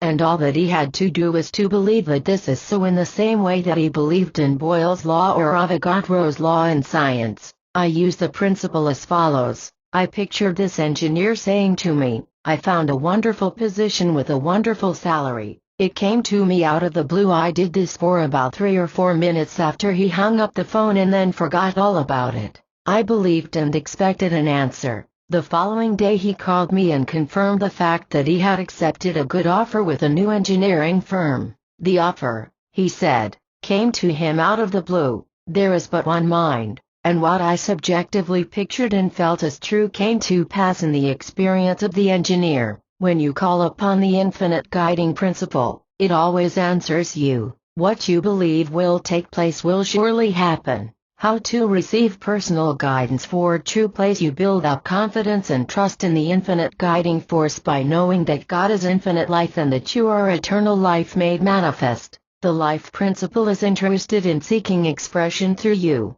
You are unique and entirely different. You think, speak, and act differently. There is no one in all the world like you. The life principle never repeats itself. Realize, know, and believe that you have special and unique talents and capabilities. You can do something in a special way that no one else in all the world can do because you are you. You are here to express yourself fully and to do what you love to do, thereby fulfilling your destiny in life. You are important. You are an organ or expression of God. God hath need of you where you are, otherwise, you would not be here. The presence of God indwells you. All the powers, attributes, and qualities of God are within you. You have faith, imagination, and the power to choose and think. You mold, fashion, and create your own destiny by the way you think. How the guiding principle saved a life. The late Dr. Harry Gaze, author of Emmett Fox, The Man in His Work, believed in the principle of guidance in all his undertakings. One time he was about to board a plane, and an inner voice told him not to go. His bags were on the plane already, but he had them taken off and cancelled the trip. He followed this intuitive impulse, and it saved his life because all those on that particular plane were lost. His favorite Bible passage was, He shall give his angels charge over thee, to keep thee in all thy ways. They shall bear thee up in their hands, lest thou dash thy foot against a stone. Ps 91 hours, and 11 minutes. 12. Right action is for you through guidance. Divine guidance comes when your motives are right, and when your real inner desire is to do the right thing, when your thought is right, that is, when it conforms to the golden rule and the law of goodwill for all. A feeling of inner peace and tranquility wells up within you. This inner feeling of poise, balance, and equanimity causes you to do the right thing in all phases of your life. When you sincerely wish for others what you wish for yourself, then you are practicing love, which is the fulfillment of the law of health, happiness, and peace of mind. How you can be guided automatically. A friend of mine, a builder, is always busy and can't adequately handle all his business calls. He said to me, "They tell me the building business is slow, but I can't keep up with the calls on me." He added that he had made lots of mistakes in the past and had lost 2 small fortunes in bad ventures. But 6 years ago he sat down, studied the power of your subconscious mind, and immediately began to apply the principles described therein. He showed me his daily prayer typed neatly on a card, which he carries with him all the time. It read as follows: "I forgive myself for all the mistakes of the past. I blame no one. All my mistakes were stepping stones to my success, prosperity, and advancement. I believe implicitly that God is guiding me always and that whatever I do will be right. I go forward confidently without fear. I give the best that is in me to all my work. I feel, believe, claim and know that I am lifted up, guided, directed, sustained, prospered, and protected in all ways. I do the right thing, I think the right thoughts, and I know there is an infinite intelligence in my subconscious mind that answers me. I give the best to my customers. I am guided to give the right price, and I am inspired to see what is to be done and I do it. I attract the right men, who work harmoniously with me. I know these thoughts sink into my subconscious mind forming a subjective pattern, and I believe I will get an automatic response from my subconscious mind in accordance with my habitual thinking." This is the builder's daily prayer, and he is automatically guided to all good. He said to me that everything he does seems to have the touch of Midas, the golden touch for prosperity. There have been no errors, losses, or labor disputes in his ranks in over 6 years. Truly, he is automatically guided, as you can be too. Remember, your subconscious mind responds to the nature of your conscious mind's thinking and imagery. How divine guidance revealed true talents. A young man who had failed in the musical field, in the theater as an actor, and in business also, said to me, "I have failed in one." Joseph Murphy, The Power of Your Subconscious Mind, Englewood Cliffs, and J. Prentice Hall, Inc., 1963. Everything. I suggested to him that the answer to his problem was within himself and that he could find out his true expression in life. I explained to him that when he was doing what he loved to do, he would be happy, successful, and prosperous. At my suggestion, he prayed as follows: "I have the power to rise higher in life. I have now come to a clear-cut decision that I was born to succeed and lead a triumphant, constructive life. I have reached the inner conviction that the royal road to success is mine now. Infinite intelligence within me reveals my hidden talents, and I follow the light which comes into my conscious, reasoning mind. I recognize it clearly. Success is mine now. Wealth is mine. I am doing what I love to do, and I am serving humanity in a wonderful way. I believe in the principle of guidance, and I know the answer comes, as it is done unto me as I believe." After a few weeks, this young man had an intense desire to study for the ministry along the lines of the science of the mind. Today he is a tremendous success as a teacher, minister, and counselor, and he is immensely happy in his work. He discovered an infinite guiding principle that knew his inner talents and which revealed them to him according to his belief. How a fortune in mind was discovered by an 80-year-old woman. I had a most interesting conversation with a woman over 80 years of age who is alert, mentally alive, illumined, inspired, and quickened by the divine spirit, which animates her entire being. She told me that for several weeks she had asked her higher self prior to sleep. My higher self reveals to me a new idea, which is complete in my mind and which I can visualize with the greatest facility. This idea blesses all people. She was given the model of a new invention complete in her mind. She in turn gave the drawing to her son, who is an engineer, and he submitted it to a patent attorney, who had it patented. She has been offered $50,000 by one organization for the patent, plus a percentage of the sales. She believed that the supreme intelligence within her, the infinite guiding principle, would respond, and that the idea would be complete, including every possible improvement needed. Her prayer was answered just as she had expected, visualized, and planned. Regardless of your profession, business, trade, or occupation, you have the power to still your mind and call upon the infinite intelligence of your subconscious to reveal to you a new idea that will bless you and the world. You can firmly believe that you will secure an answer. Before they call, I will answer, and while they are yet speaking, I will hear. LSA 65 hours and 24 minutes. The answer to all things is already within you.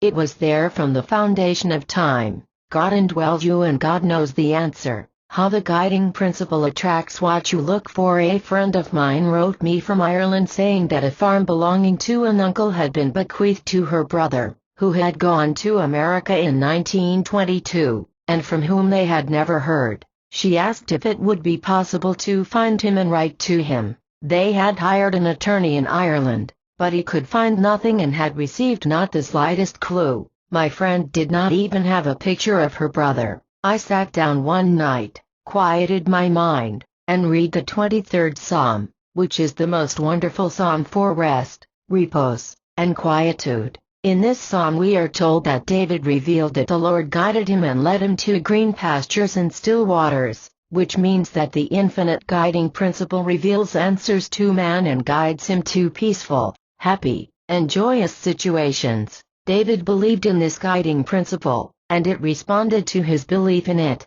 The Lord he referred to as the creative intelligence resident in one's subconscious mind to which created you and sustains you. Meditating on the wisdom of this psalm, I mused one evening as follows. The infinite guiding principle which guides the planets in their courses and causes the sun to shine and governs the entire cosmos is the same guiding principle in me. It knows all and sees all. This supreme intelligence knows where this man is and reveals the answer. He communicates with his sister at once. There is but one mind, and there is no separation in the mind principle. Furthermore, there is no time or space in mind. I decree now that his whereabouts is immediately known and revealed to his sister, to Joseph Murphy. The Power of Your Subconscious Mind. Englewood Cliffs, N.J., Francis Hall, Inc., 1963. And her attorney in Ireland. This infinite intelligence within me knows best how to do this and takes care of it in its own way. I believe this, I accept it, and I give thanks it is done now. The way the guiding principle worked is most revealing and inspiring. A few weeks had transpired, when I received an airmail letter from my friend in Ireland, in which she said that her brother had sent her a cablegram saying he was on his way home for a visit. This was the first word she had heard from him since April 1922, a lapse of 46 years. This was not a coincidence or pure chance. This is a universe of law and order. Nothing happens by chance. As Emerson says, everything is pushed from behind. There is a law of cause and effect which is cosmic and universal. My thought entered into the universal subconscious mind, in which we all live, move, and have our being, and which permeates the entire cosmos. This was picked up by the missing brother, and the guiding principle of life compelled him to communicate immediately with his sister. A subsequent letter from my friend stated that her brother told her that one night he could not sleep,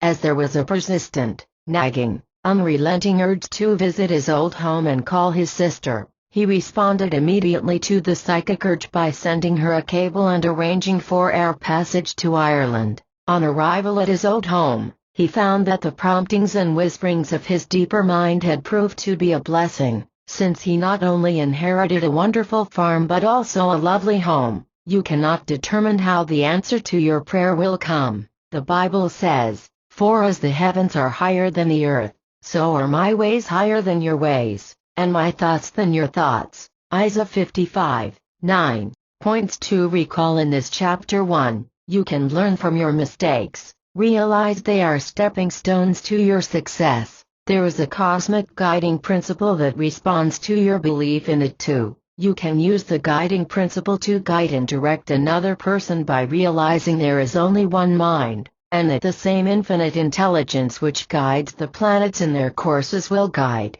direct, and reveal the right answer to the other person. Your belief will be communicated instantaneously to the person you are praying for, and he or she will experience the joy of the answered prayer. What you believe will take place and will surely happen. 3. You can discover your hidden talents and true expression in life by calling on the guiding principle within you and affirming with conviction, "Infinite intelligence reveals my hidden talents to me and opens up the perfect way for the highest expression of my talents. I follow the light which comes into my conscious, reasoning mind." 4. The guiding principle can protect you from harm and warn you of impending danger. The late Dr. Harry Gaze regularly dwelt on 2 verses of the 91st Psalm, verses 11 and 12, and divine protection was given him, which saved his life. 5. Divine right action comes to you when your motives are right and when you really desire to do the right thing, in conformity with the golden rule and the law of love. 6.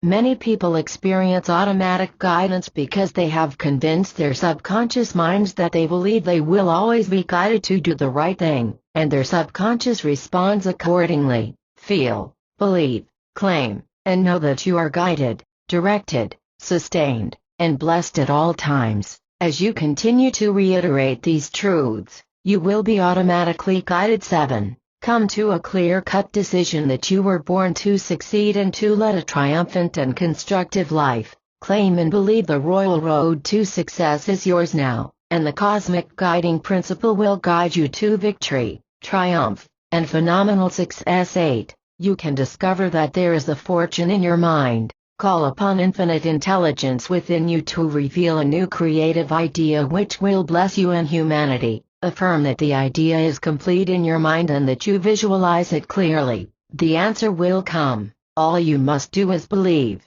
According to your belief is it done unto you. 9. If you are looking for a long-lost friend or relative, and you don't know where the person is, realize cosmic intelligence knows all and sees all. Affirm boldly, knowing and believing the answer will come. Cosmic intelligence knows where John is and reveals his whereabouts in divine order. I release this to the ocean of my subjective mind, and it reveals the answer in its own way. As you meditate this way, you will experience the joy of the answered prayer. In all thy ways acknowledge him, and he shall direct thy paths. Prov 3, 6, 14. How to use the infinite power to wield the cosmic healing power which made your body also knows how to wield it. There is an infinite healing presence within you that knows all the processes and functions of your body. When you tune in with this infinite power, it will become active and potent in your life. The Bible says, "Am the Lord that healeth thee." Exod 15:26. It is your divine birthright to be healthy, vital, strong and dynamic. This chapter will point out vividly what processes and steps you can take to induce and experience radiant health. I suggest you begin to practice the methods and techniques outlined in this chapter, because you will thereby find the way to health, harmony, and serenity. Good health is secured through constructive thinking. The book of Proverbs says, "For as he thinketh in his heart, so is he." Prov 23:7. The heart means your subconscious mind. The thoughts, opinions, and beliefs implanted in your subconscious mind are made manifest in your body, in your business, and in all your other affairs. Your health is controlled very largely by the way you think all day long. By guiding your mind toward thoughts of wholeness, beauty, perfection and vitality, you will experience a sense of well-being. If you dwell on thoughts of worry, fear, hate, jealousy, depression, and sorrow, you will experience sickness of mind, body, and affairs. You are what you think all day long. How the infinite healing power can be released. I sent a young woman suffering from a chronic sore throat and a persistent fever to a physician friend of mine. He diagnosed it as a strep throat and gave her antibiotics and a solution to gargle. However, she did not respond to the antibiotics and antifebric medication. He could not find any reason why she didn't respond to the treatment. She came back to see me at my request. I asked her if she were holding something back from me, and, if so, if she talked it out with me, possibly a healing would follow. She blurted out, "I hate my mother and where I live. She is domineering and demanding, and wants to control my life by making me marry a man whom she thinks is right for me." This emotional state of resentment plus a guilt feeling for hating her mother caused the flare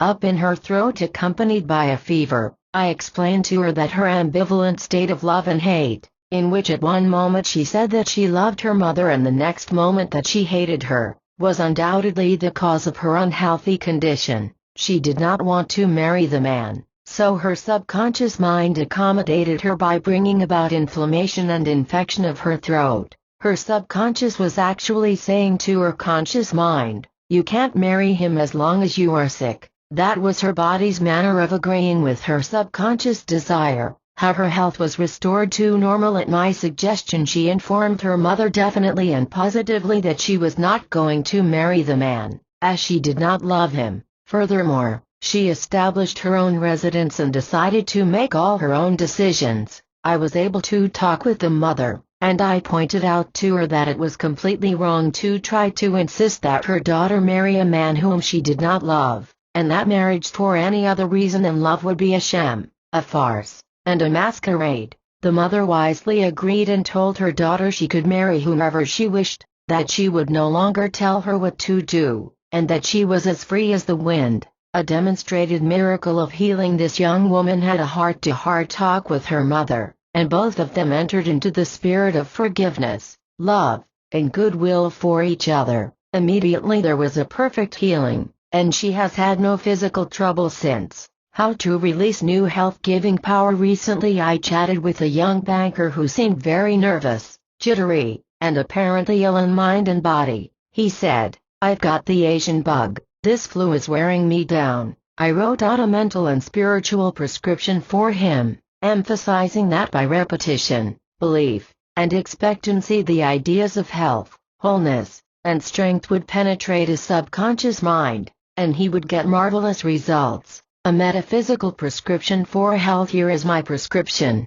I am strong, powerful, loving, harmonious, vital, dynamic, joyful and happy. He repeated this affirmation for about 5 minutes 3 or 4 times a day, knowing that whatever he attached to I am he would become. At the end of about a week, he called me on the phone and said, "That spiritual medicine you gave me worked like a miracle. From now on I will make sure that whatever I attach to I am will be godlike." End of good report. He expected results and believed in the response of his subconscious. The infinite healing power of your subconscious mind. A mother brought her 10-year-old boy to see me. This boy had developed a bad case of asthma. The mother said that when the summer came and the boy went to live with his grandparents in San Francisco, he was completely free from attack. But when he came back home, he invariably suffered a relapse and had to resume the medication of his physician, which helped alleviate his distress.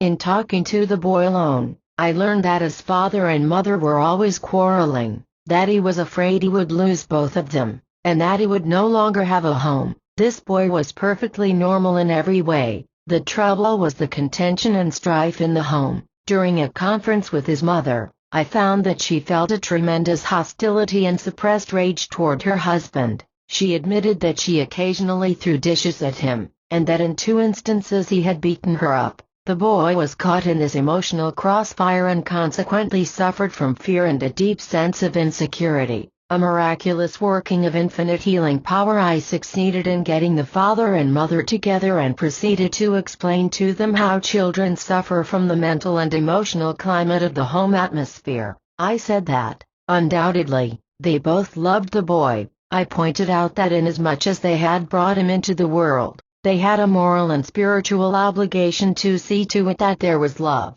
peace, and harmony in the home. Moreover, they should convey to the boy that he was loved, wanted, and appreciated. I elaborated on the fact that the boy wanted a feeling of security, and that when love and harmony between his father and mother were restored, I believed the asthmatic condition would go away. His asthma was the symptom of his fear and anxiety. The healing prayer by father and mother for their son. I wrote out a prayer for the boy's father and mother and suggested that they alternate with one another praying night and morning, knowing that as they prayed for each other and their son, all the pent-up hatred and animosity would be dissolved by divine love. The following is the prayer. Both of us join together in knowing that God is and His infinite healing power is flowing through each one of us. We radiate love, peace, and goodwill to each other. We see the presence of God in one another and we speak kindly, lovingly, and harmoniously to one another.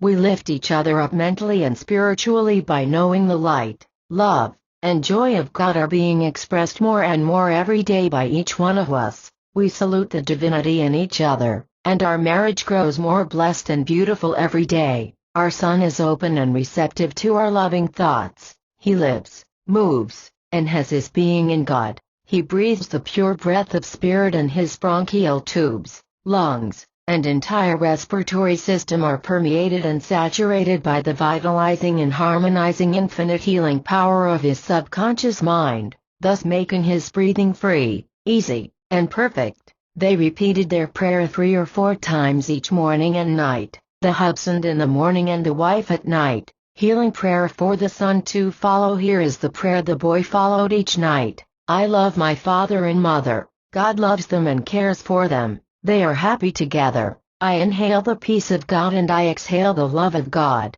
I sleep in peace and I wake in joy. The father and mother voiced the prayer given them regularly and believed in the miracle-working power of their subconscious mind. At the end of about 2 weeks, they noticed the boy was completely free from the wheezing attacks and discontinued all medication. The boy told me that he had had a dream on the 7th night following his prayer wherein a man with a beard appeared to him and said, "Sonny, you are all right now." He woke up and told his father and mother what had happened and said to them, "I know I am healed." My analysis and comment: I believe that when the parents began to pray together and for each other, as well as for their son, the healing vibrations of peace, harmony, and love impinged on the receptive mind of the boy, resurrecting the wholeness, harmony, and perfection already resident in his subconscious mind. They believed in the infinite healing power of his subconscious mind, believed in what they were doing, and why they were doing it.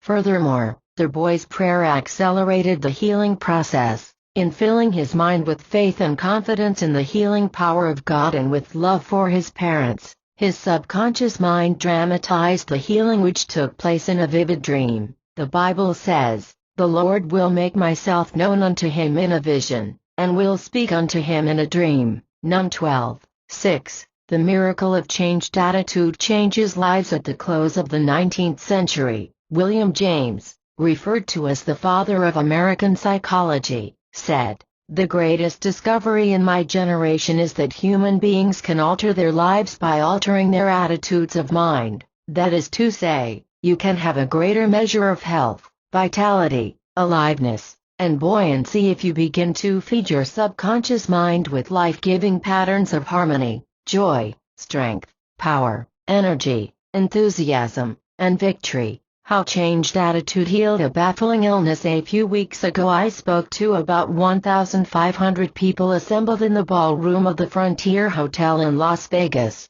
Nevada. I gave a talk on how to develop the healing consciousness. After the lecture, a young doctor told me of a very interesting and inspiring experience. He said that one night he was called to a home where the parents of a sick girl did not believe in sickness or disease or doctors of any school. The father said to him, "My daughter is charged with fear and is afraid she'll die." The doctor examined the girl and told her that her temperature was 102 degrees, but that she would be all right. There was nothing radically wrong and she was in no danger of death. She asked him to pray with her, and he, being very religious, did so by quietly reciting the 23rd Psalm with her. She would not take any medicine because it was contrary to her religious belief. He told me that he believed she would be all right, and he pictured her as perfect. A month later, the girl's brother, who had wandered away from the religious beliefs of his parents and sister, and had become in his own right a very successful medical doctor and surgeon, visited the physician and wanted to know what therapy he had given his sister, as she had been suffering from severe epileptic seizures 2 or 3 times every week and had now become free from all symptoms and attacks. He said he had tried unsuccessfully to get her to take modern anti-epileptic drugs for several years. The young doctor told the patient's brother that he used no therapy other than suggesting that she would be all right, that there was no danger of death and that she would recover immediately. They were both flabbergasted and dumbfounded for a few moments. The patient's brother broke the silence by saying, "All I know is that you gave her a transfusion of faith in the healing power of God, and your positive suggestion found its way to her subconscious mind, which healed her." This young doctor said to me, "Had I known she had epilepsy, I would never have been so positive and confident in my approach to her. I can now see that my image of perfect health and complete confidence in her recovery was communicated to her subconscious mind and that my attitude coupled with her new attitude changed everything and brought forth a perfect healing." 1 year has passed, he said, and she has not had a single seizure. She is now married and drives her own car. Changed attitudes can change everything for the better. The Bible says, "By faith hath made thee whole, go in peace." Luke 8:48. Points to recall in this chapter. 1. The cosmic intelligence made your body, knows all its processes and functions, and knows how to heal you too. Your health is what you think all day long. Dwell on thoughts of health, wholeness, vitality, power, strength, and harmony. Busy your mind with these thoughts and your body will reflect your habitual thinking. 3. Negative emotions can cause many diseases. Destructive emotions get snarled up in your subconscious mind, and, being negative, must have a negative outlet in the form of various organic malfunctions. 4. When you come to a clear-cut decision, the mental conflict is dissolved. When you refuse to be dominated by others and decide to run your own life and make all your own decisions and enter into the spirit of forgiveness of others, your particular illness, mental or otherwise, may well disappear. 5. Whatever you attach to I am you become. For radiant health, affirm frequently, "I am strong, powerful, radiant, happy, joyous, and vital." Make a habit of this and you will experience miraculous results. 6. The mental and emotional atmosphere of the home affects the health and disposition of the children. Children grow in the image and likeness of the dominant mental climate of the parents. Parents should exalt God in the midst of each other and radiate love, peace, and goodwill to one another, as they pray together for harmony, health, and peace, and as they surround the children with light, love, truth, and beauty. The radiant, peaceful atmosphere of the home will be conducive to health,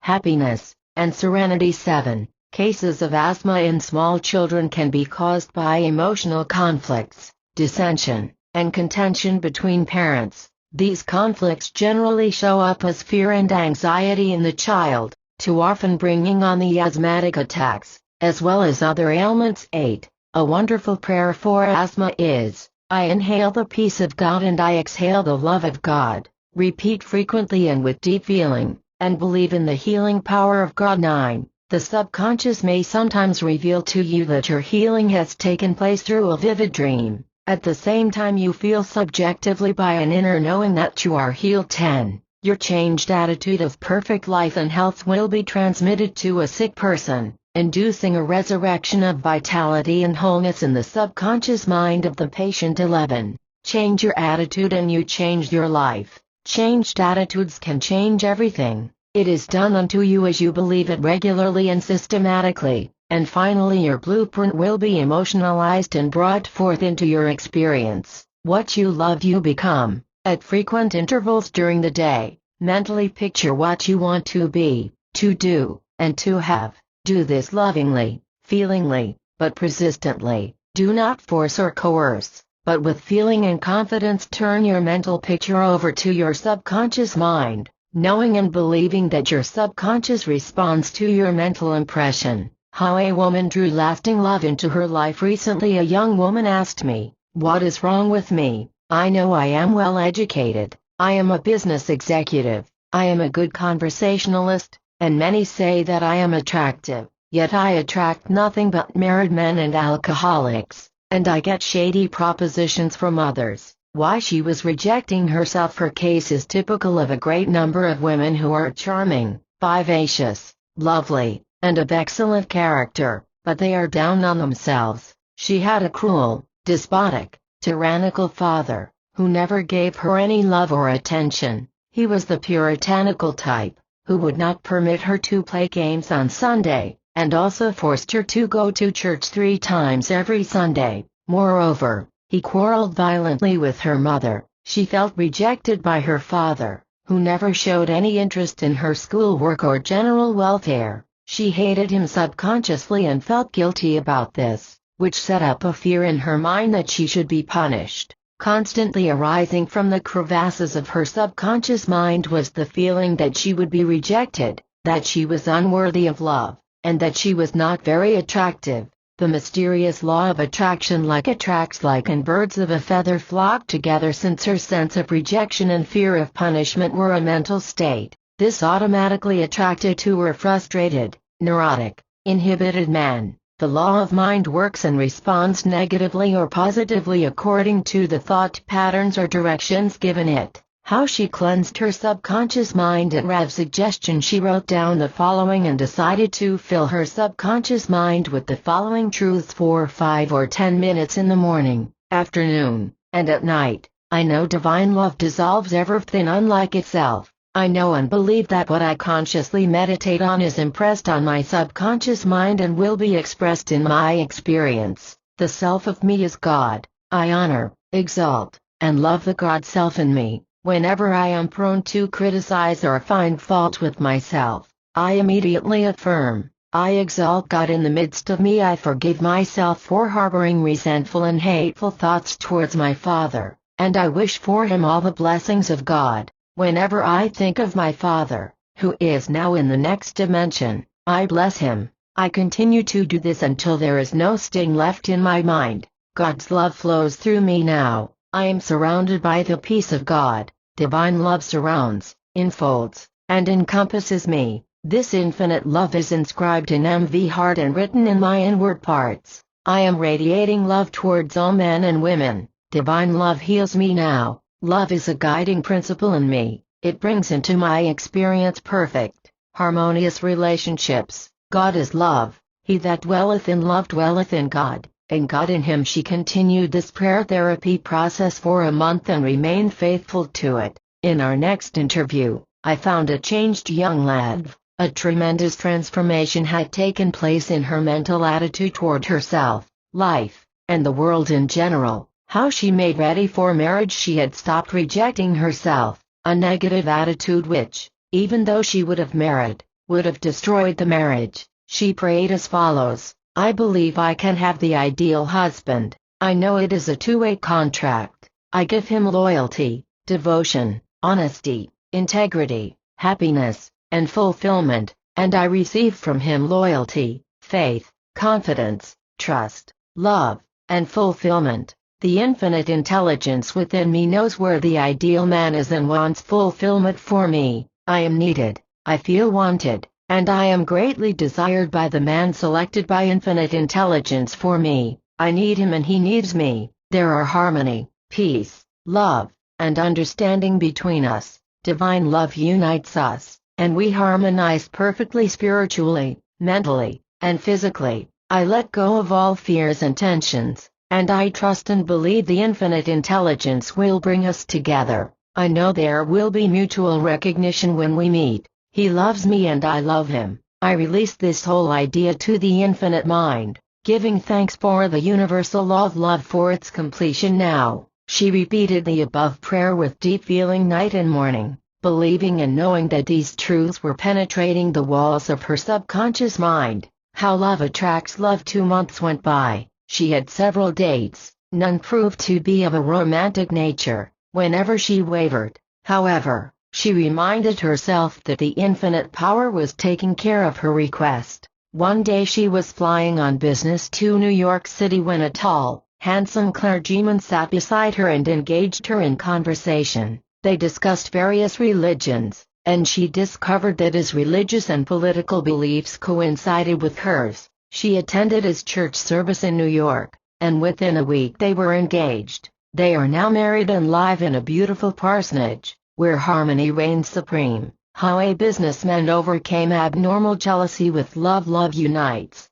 jealousy divides. Milton said, "Jealousy is the injured lover's hell." Shakespeare said, "Oh, beware of jealousy, it is the green-eyed monster, which doth mock the meat it feeds upon." In other words, the jealous man poisons his own banquet, then eats it. As an example of this, I might tell of a man I knew who had a deep feeling of resentment against a rival in business because of his success, promotion, and popularity. I explained to this man that the deadly venom of jealousy was preying upon all his vital organs, as he had bleeding ulcers, hemorrhoids, and high blood pressure. Moreover, the poison of jealousy generated by him was turning the healthful hue of his face to a haggard sallowness and was devitalizing his whole being. How the explanation became the cure. My explanation of the man's difficulties was along these lines. The infinite power is one and indivisible. There is no competition,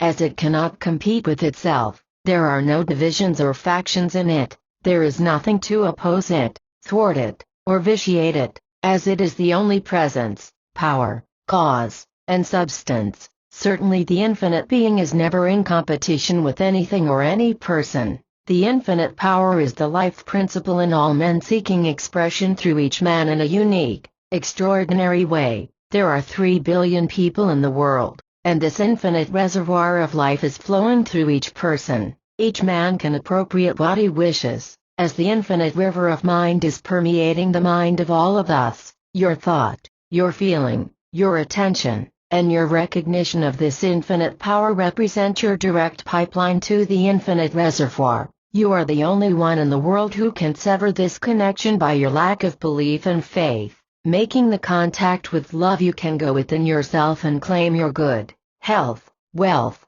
abundance, inspiration, guidance, love, or anything else you want. As you expect and believe, the response will flow in your behalf. You don't want what the other has. Rejoice in his success. You can get what you want by right thinking and feeling. In other words, by establishing the mental equivalent of what you want in your mentality will you reap your reward. To be jealous of another's talents, success, achievements, or wealth is to demote yourself and attract even more lack, loss, and limitation. Actually, you are rejecting the divine source of all good and saying to yourself, he can have those things and be successful, but I can't. This is ignorance and deprives you of promotion and success. Since there is but one mind and one life, you must learn that when in our thought and feeling we sincerely wish for every man, woman, and child in the world the right to life, liberty,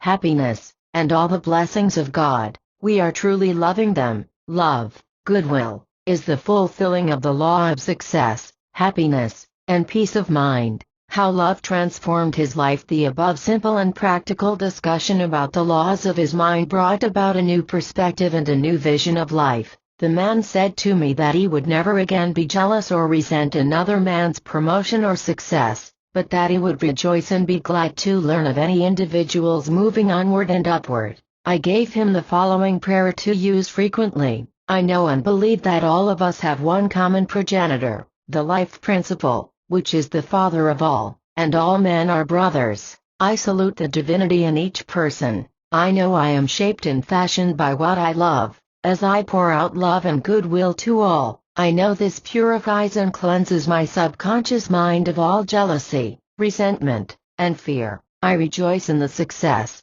promotion, advancement, and happiness of all those around me and of all people everywhere. The river of love and life flows through me, and I am cleansed and at peace. Whenever a jealous or envious thought came to his mind, he would affirm, I rejoice in his success. I radiate love and goodwill to him. He made a habit of this, and today he is a wonderful success. operating his own business. The most amazing thing is that the associate of whom he was so terribly jealous is now his partner, and they are prospering beyond their fondest dreams. How to use love's power constructively. Some time ago, I interviewed a woman who said, "I have fallen in love with a man. How can I make him propose to me and marry me?" This is the wrong use of the law of love. It is the inversion of love and indicates a desire to mentally coerce or force the other to do something he does not want to do. It is interfering with his God-given privilege and prerogative to choose and decide for himself.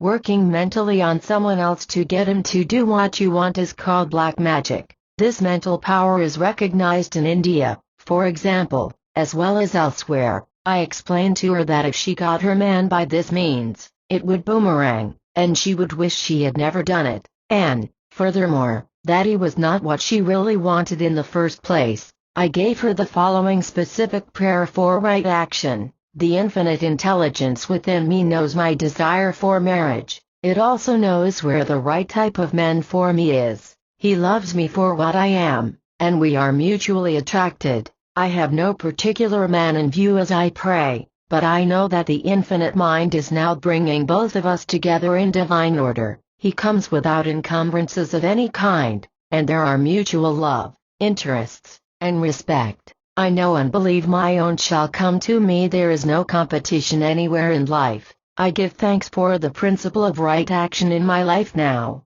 and I know it is done. She sincerely believed the words she was affirming. She put a feeling of deep conviction into this prayer. After a few weeks, her employer, for whom she had worked 5 years, proposed to her. They were married and are ideally suited for each other. After the wedding ceremony, which I conducted, she said, "Isn't it funny the way prayer works? I worked in his office for 5 years, and he never seemed to notice me. Truly, prayer changes things." Walking in love every night and morning. Dwell mentally on the following age-old biblical truths. God is love. I John 4:16. Let all your things be done with charity. I Cor 16:14. Walk in love. F5:2. He that dwelleth in love dwelleth in God. I John 4:16. Thou shalt love thy neighbor as thyself. Left 19:18. For this is the message that ye heard from the beginning,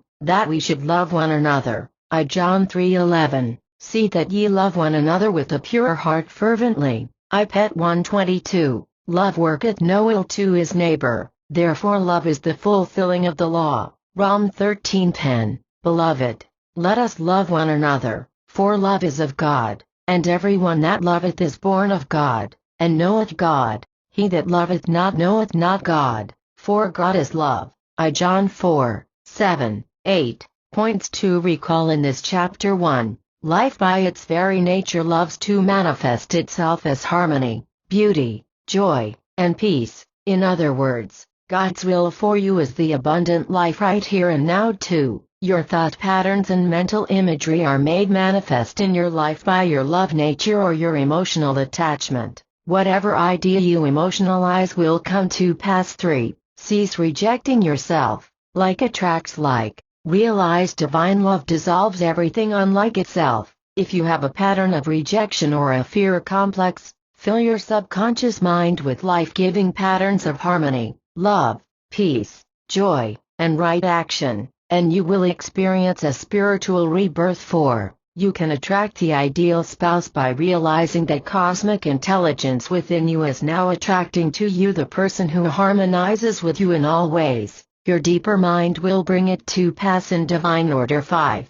Jealousy is a mental poison attracting loss, lack, and misery to you. It can be overcome by realizing there is no competition in the one cosmic mind. Love casts out jealousy. Whatever you want, you can claim mentally and the God presence will give it to you according to your belief in love. 6. Love is an outreaching of the heart. It means goodwill. As you sincerely wish goodwill to others, you will bless yourself, since you are the only thinker in your universe, and what you think about the other is experienced and made manifest in your life. Love is the fulfilling of the law of health, happiness, and peace of mind. 7. Whenever a jealous thought comes to your mind, substitute immediately the following: I rejoice in the happiness and success of him or her. Make a habit of this, and wonders will happen in your life. 8. Never try to mentally manipulate another to do something he does not want to do. This is an inversion of the law of love,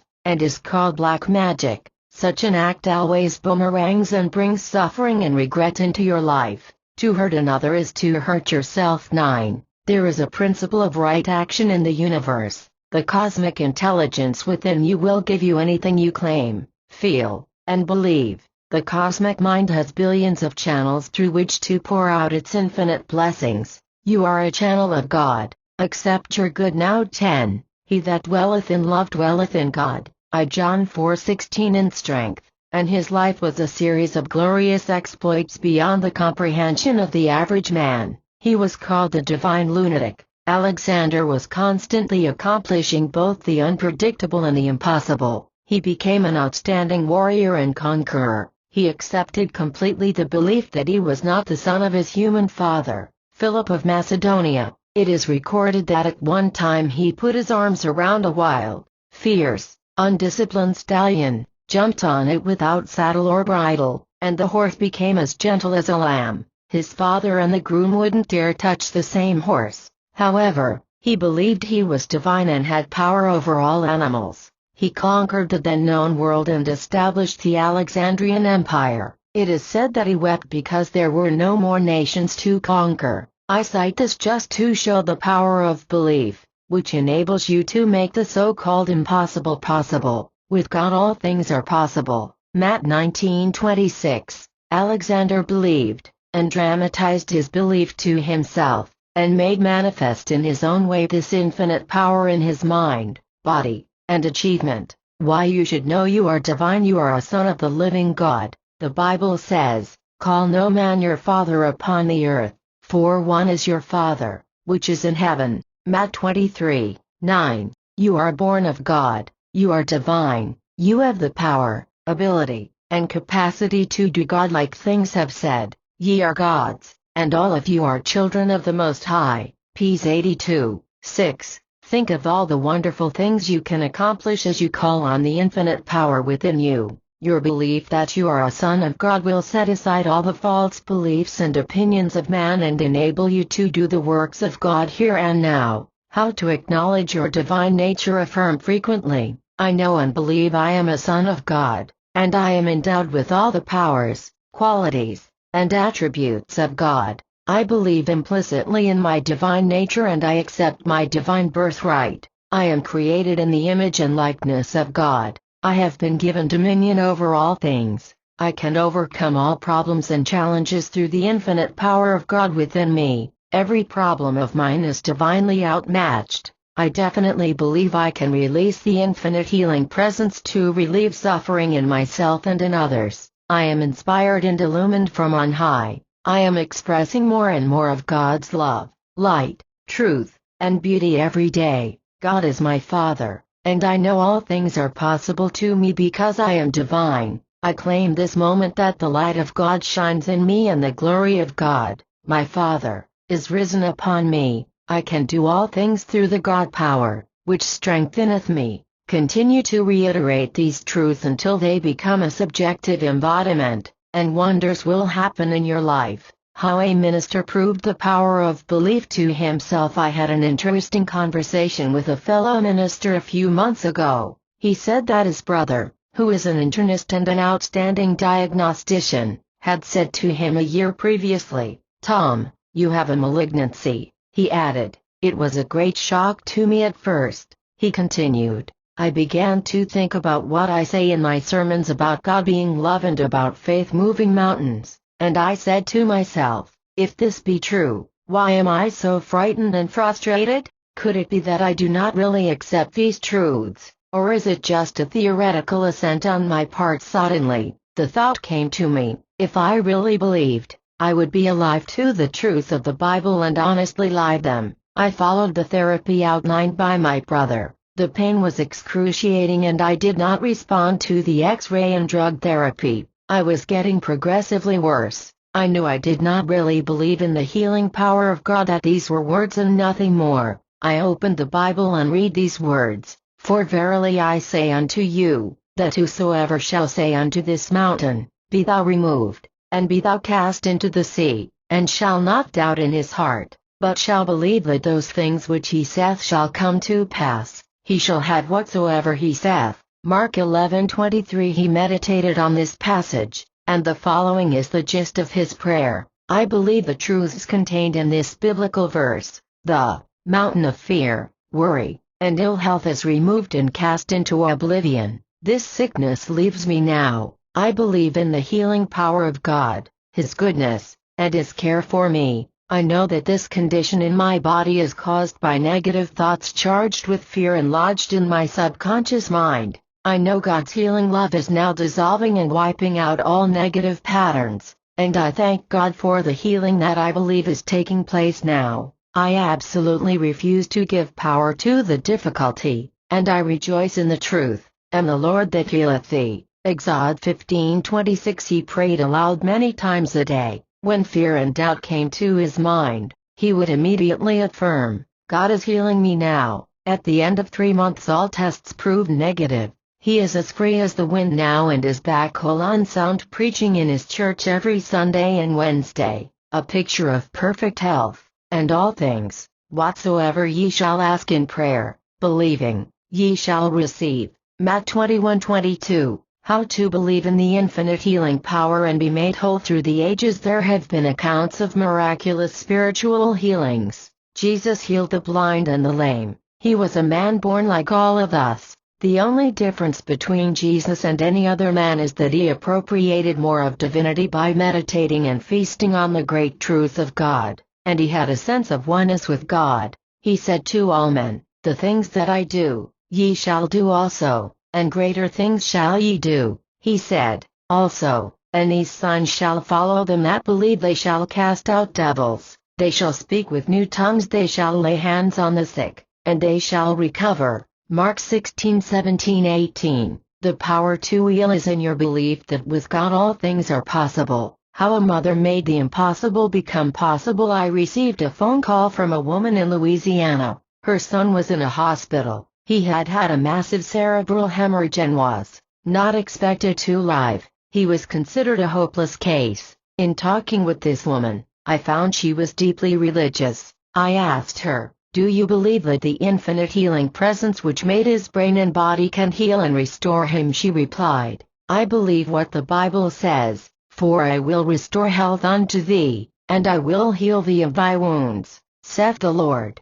Jer 30 hours and 17 minutes we prayed together over the phone and agreed that the infinite healing power knew how to heal the brain as well as all organs of the body and knew exactly how to repair it. We decreed that an atmosphere of love, peace, and harmony surrounded her son and that all doctors and nurses were divinely guided in all ways. I suggested to her that she imagine her son home and hear him tell her in her vivid imagination, Mother, a miracle has happened. I'm completely healed. The mother continued to pray and believed in the healing power of God to restore her son, and she constantly pictured him at home smiling and happy. When fear or any anxious thought came to her mind, she affirmed immediately, I believe in the infinite healing power working a miracle now. This young man is strong and well today. No one knows exactly how the healing presence works. In the same manner, I do not know, nor does anyone know, exactly how a sequoia tree grows from a sequoia seed.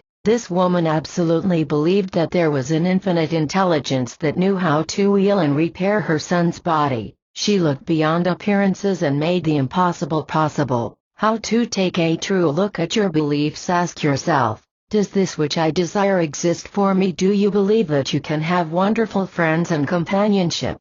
Do you believe that all the wealth you need is a possibility for you in the universal scheme of things? Do you believe you can find your true place in life? Do you believe that the will of God for you is the abundant life, a greater measure of happiness, peace, joy, prosperity, greater expression and buoyant health? You should answer all these questions affirmatively and believe and expect the best from life, and the best will come to you. What many people erroneously believe about abundance in their lives. Many people think that wealth, happiness, and abundance are not for them, but that these are only for the other person. This is due to a feeling of inferiority or rejection. There is no such thing as an inferior or a superior person. Everyone is a god, though in the germ, ye are gods, and all of you are children of the Most High. Ps 82, 6. You are not limited by family, race, or early conditioning. There are thousands of people who have transcended their environments and have raised their heads and shoulders above the crowd, although they were not born with gold spoons in their mouths. Abraham Lincoln was born in a log cabin. Jesus was the son of a carpenter. George Carver, the great scientist, was born into slavery. The universal bounty of God, however, is poured out on all regardless of race, creed, or color. It is done unto you as you believe. If you don't believe that you have the right to your heart's desire, knowing that the law is impersonal, always responding to your belief, you can't believe you will have your desire. You have the right to believe in rich and joyous living God, cosmic good, gave you richly all things to enjoy, and you are placed here to glorify God and enjoy Him forever. You have the perfect right to bring any good into your life provided your motive is unselfish and that you wish for everyone what you wish for yourself. Your desire for health, happiness, peace, love, and abundance cannot possibly harm anyone.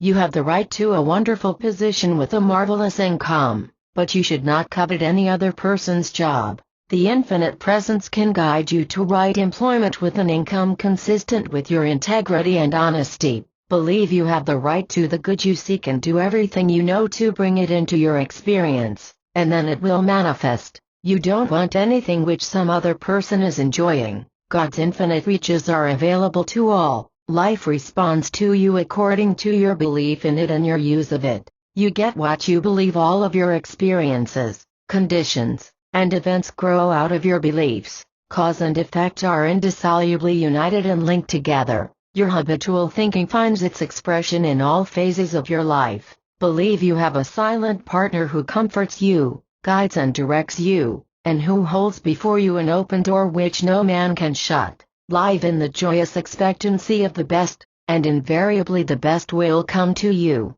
Every morning when you wake, affirm quietly and lovingly, "This is the day which the Lord hath made. I will rejoice and be glad in it. Wonders will happen in my life today. I will make marvelous contacts today. I will meet wonderful and most interesting people. I will complete all my assignments in divine order, and I will accomplish great things today. My silent partner reveals to me new and better ways to accomplish all things. I know the infinite power sees no obstacles, knows no barriers. I believe God is prospering me beyond my wildest dreams. I know and believe that all things are possible to him that believeth." Mark 9:23. How a bankrupt man claimed his goods. Some time ago I interviewed a man who had gone bankrupt. He was depressed and dejected. Furthermore, his wife had divorced him and his children no longer contacted him. He said that his wife had poisoned their minds against him. He commented that he did not believe in God and that he was at the end of the rope.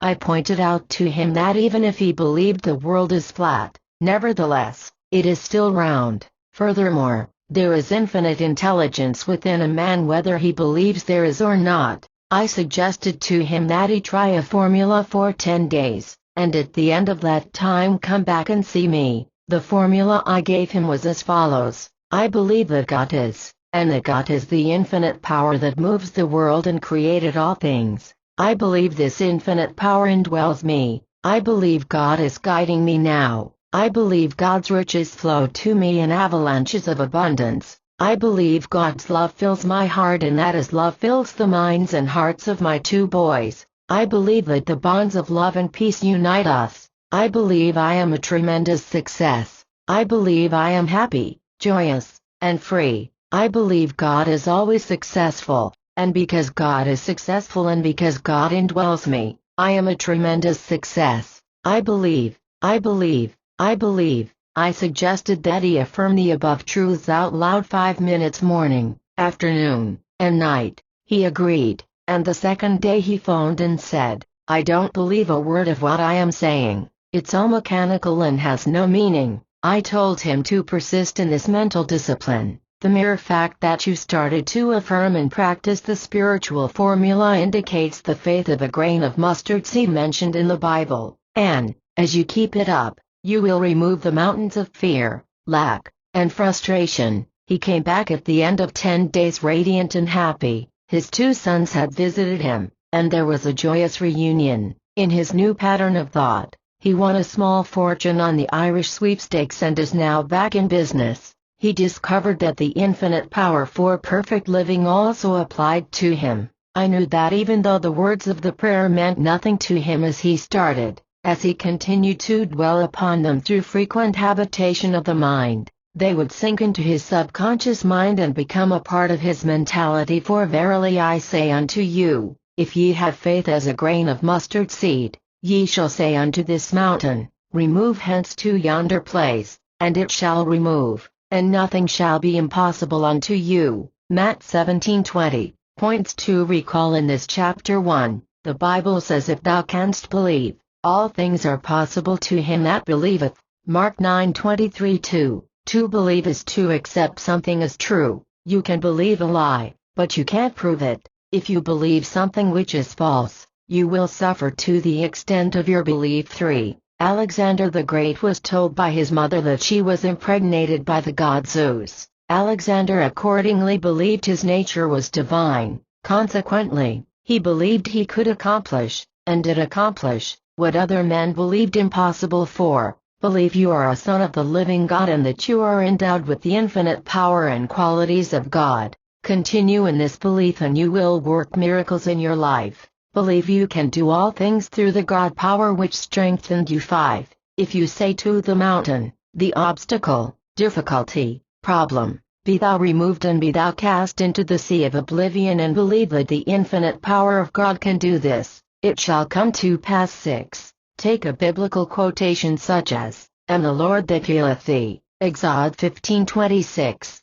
Reiterate this truth in your mind regularly and believe in the infinite healing presence, and a healing will follow. It is done unto you as you believe. 7. Believe that with the infinite healing power all things are possible. 8. Believe that the infinite power which made your body and created all your organs can repair it and restore it to wholeness. Claim it, and saturate your mind with this great truth. Will restore health unto thee, and I will heal thee of thy wounds, saith the Lord. Jer 30 hours, and 17 minutes. By recalling this truth frequently, you will reach a point of inner peace, and a healing will follow. 9. Look beyond appearances and contemplate the reality of the wish fulfilled, and you will make the impossible possible. 10. Take a look at your beliefs and recast them in the light of the great affirmatives. Believe in the goodness of God, in the guidance of God, and in the life more abundant. 11. You are divinely entitled to all the riches of life.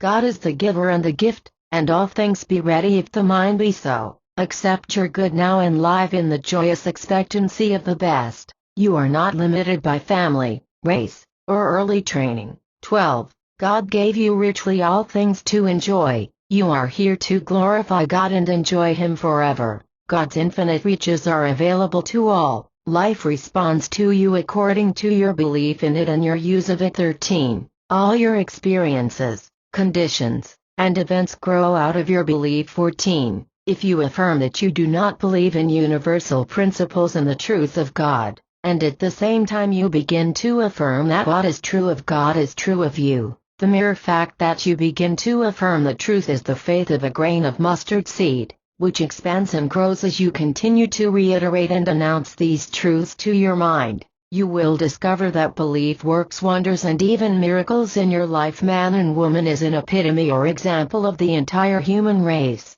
Every person who walks the earth is a son or daughter of the living God, and when we respect and honor the divinity within ourselves, we will automatically revere and honor the divine presence in the other person. How a waiter promoted himself while visiting one of the chain of hotels in the Konapoli Beach district of Maui. I had an interesting conversation with a waiter. He told me that every year an eccentric millionaire from the mainland visited the hotel. This visitor proved to be a miserly type who hated to give a waiter or a bellboy a tip. He was churlish, ill-mannered, rude, and just plain ornery. Nothing satisfied him, and he was constantly complaining about the food in the service, and he snarled at the waiter whenever he served him. This waiter said to me, I realized he was a sick man. Our kahuna, a native Hawaiian priest, says that when men are like that there is something eating their insides, so I decided to kill him with kindness. How the special technique worked wonders. This waiter consistently treated this man with courtesy, kindness and respect, silently affirming, God loves him, I see God in him and he sees God in me. He practiced this technique for about a month, at the end of which time this eccentric millionaire for the first time said, Good morning, Tony, how's the weather? You're the best waiter I have ever had. Tony told me, I almost fainted. I expected a growl and I got a compliment. He gave me a $500 bill. This was a parting tip from this difficult guest, who at the same time arranged for Tony to be made an assistant manager eventually at a large hotel in Honolulu, in which he was financially interested, and a word spoken in due season. How good is it? Prov 1523, a word is a thought expressed. This waiter's words, thoughts, were addressed to the soul, subconscious mind, of the cranky, cantankerous guest. They gradually melted the ice in his heart, and he responded in love and kindness. Tony proved that seeing the presence of God in the other and adhering to the great eternal truth pays fabulous dividends in human relations, spiritually as well as materially. To understand all is to forgive all. This is an old aphoristic statement containing a profound truth. I had an interesting conversation with a social director in one of the hotels here in Maui. She pointed out that occasionally when she says to a guest, It's a wonderful day, the guest says, What's good about it? I hate the weather here. I don't like anything about the place. She added that she knew that particular guest was emotionally disturbed and driven by some irrational emotion. She had studied psychology at the University of Hawaii in Honolulu and remembered that her teacher had pointed out to her that one does not get upset or resentful toward a person who is a hunchback, for example, or who suffers from any other obvious congenital deformity. Likewise, one should not be disturbed because some people are emotional hunchbacks and have twisted and disturbed mentalities. One should have compassion for them, understanding their mental and emotional chaotic state. It is easy to overlook and forgive them. How understanding builds immunity to hard feelings. This young lady is gracious, charming, affable and amiable, and apparently nobody can ruffle her feathers. She has built up a sort of divine immunity, and she fully realizes that no one can hurt her but herself.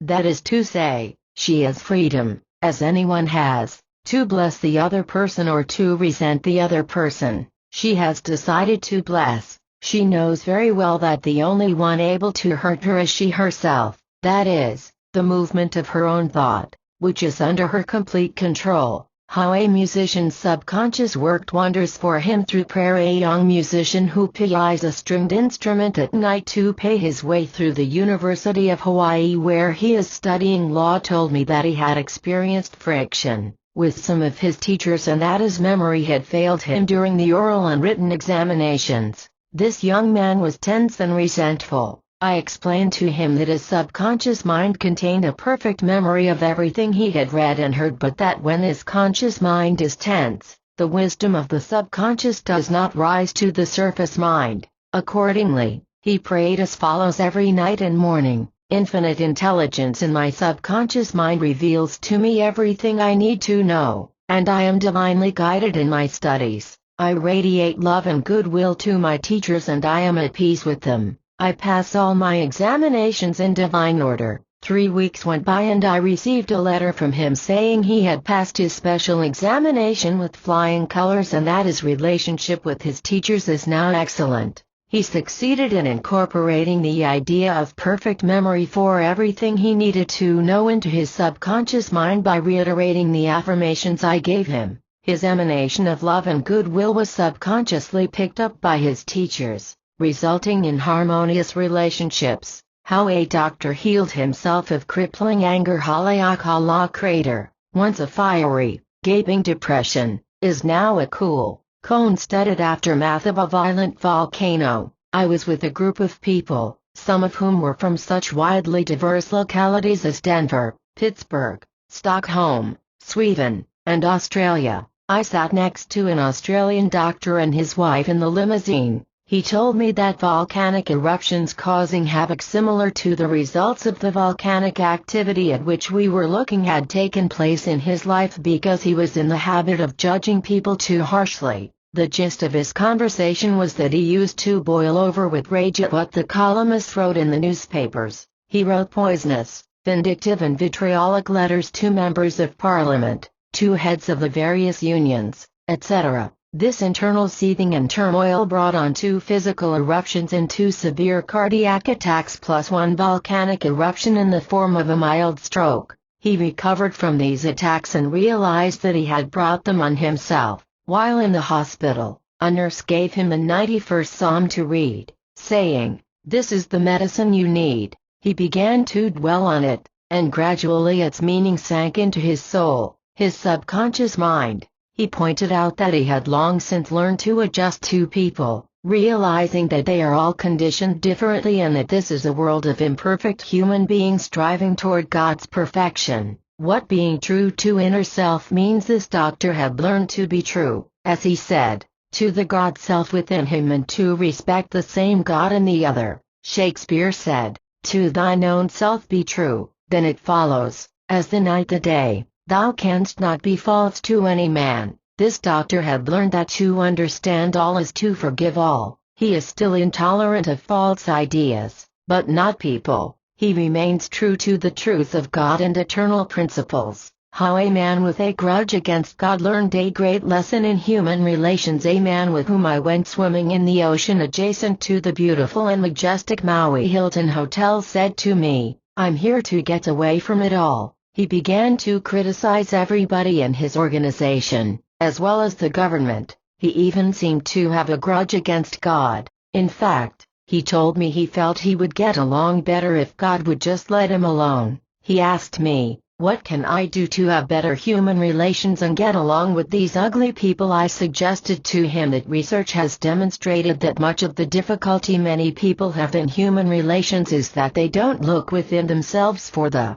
cause. The first step would be to get along with his own difficult self. I pointed out to him that much of his trouble with his employees and associates came from himself primarily and that these other people might be called secondary causes. He admitted he was full of hidden rage and hostility and was deeply frustrated in his ambitions and plans in life. He began to see, however, that a suppressed rage kindled the latent hostility or anger in those around him, and he suffered from their reactions, which he himself had engendered. He discovered that what he termed the animosity and hostility of his associates and employees reflected his own hostility and frustration to a great extent. I gave him a spiritual prescription, which he was to follow regularly and systematically. I know that there is a law of cause and effect, and the mood which I generate is returned to me in the reactions of people to me and in conditions and events. I realize my inner turmoil and anger sets off ugliness and anger in men and women and,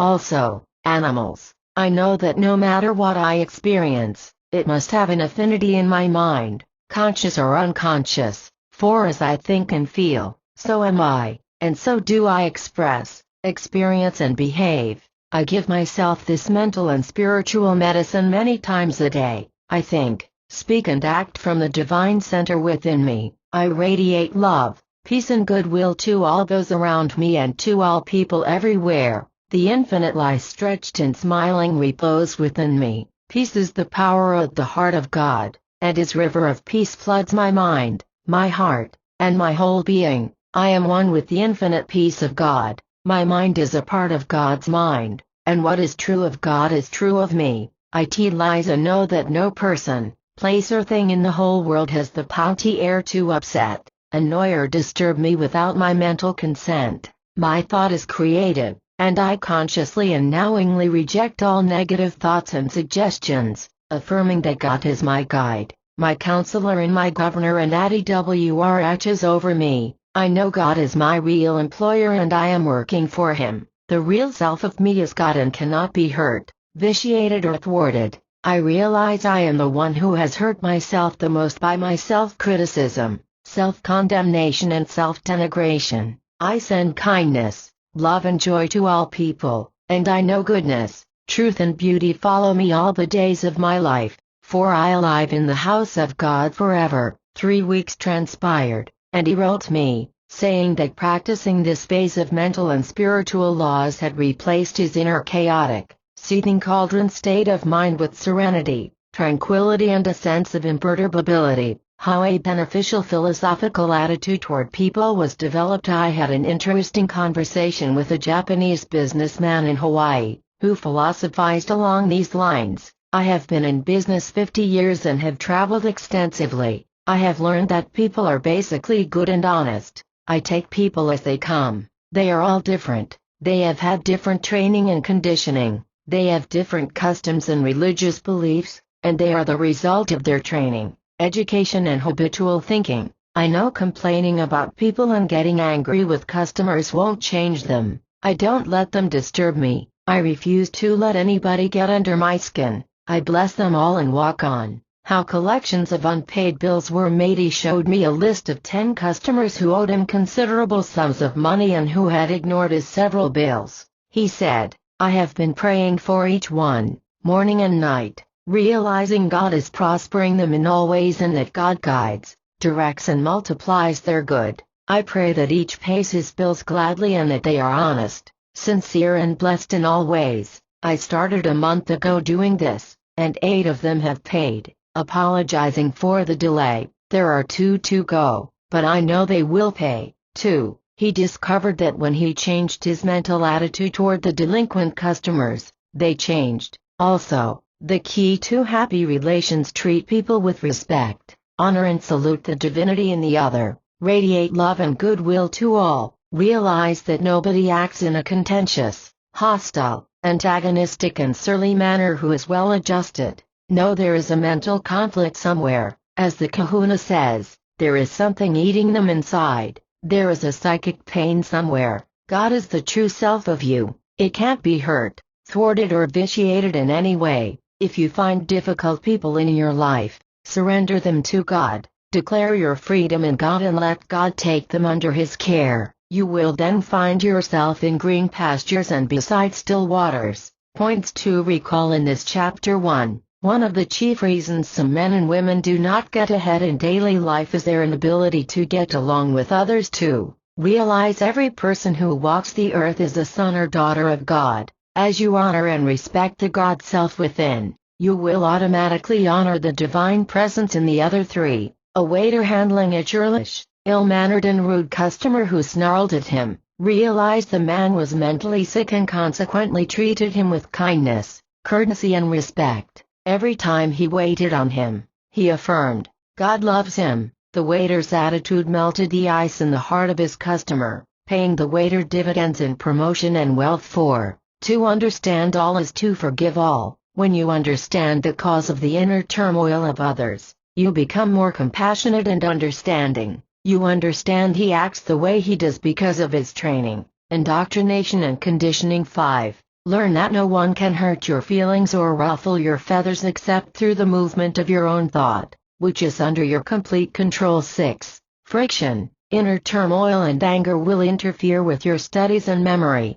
as the wisdom of the deeper mind will not rise to the conscious mind when the latter is tense and antagonistic. Pour out love and goodwill on others until you meet them in your mind and you are at peace. 7. Intense rage and anger can cause heart attacks and other destructive conditions. To neutralize these noxious emotions, dwell on the truth of the 91st Psalm, letting them sink into the subconscious mind and thereby banishing hostility and suppressed rage. Remain faithful to the truths of God within you, and you will walk in pleasantness and pairs of peace. 8. The first step to establishing a good relationship with people is to look within yourself and ask, might it be possible that the hostility and animosity of others toward me reflect my own hostility and frustration? To a great extent, change yourself and you will change your relationship with people. 9. There is a law of cause and effect always operating. The mood you generate is returned to you in the reactions of people and in conditions and events in your life. 10. Learn to take people as they come and do not try to change them. People act according to their training, conditioning and habitual thinking. Bless them and go about your affairs. 11. If people owe you money, pray for their prosperity, success and happiness. Realize they are honest, sincere and will pay all their debts in divine order. 12. The key to harmonious relations with people is to have a healthy, reverent respect for the divinity within yourself and at the same time respect and salute the divinity in the other person. 13. If a person is very difficult to get along with, surrender him to God completely and declare your freedom in God. The unpleasantness will disappear from your experience. Thou shalt also decree a thing and it shall be established unto thee. Job 22:28. How to travel with God. Whenever I take a trip or go on a lecture tour, I pray as follows: my journey is God's journey, and all his ways are pleasantness and all his paths are peace.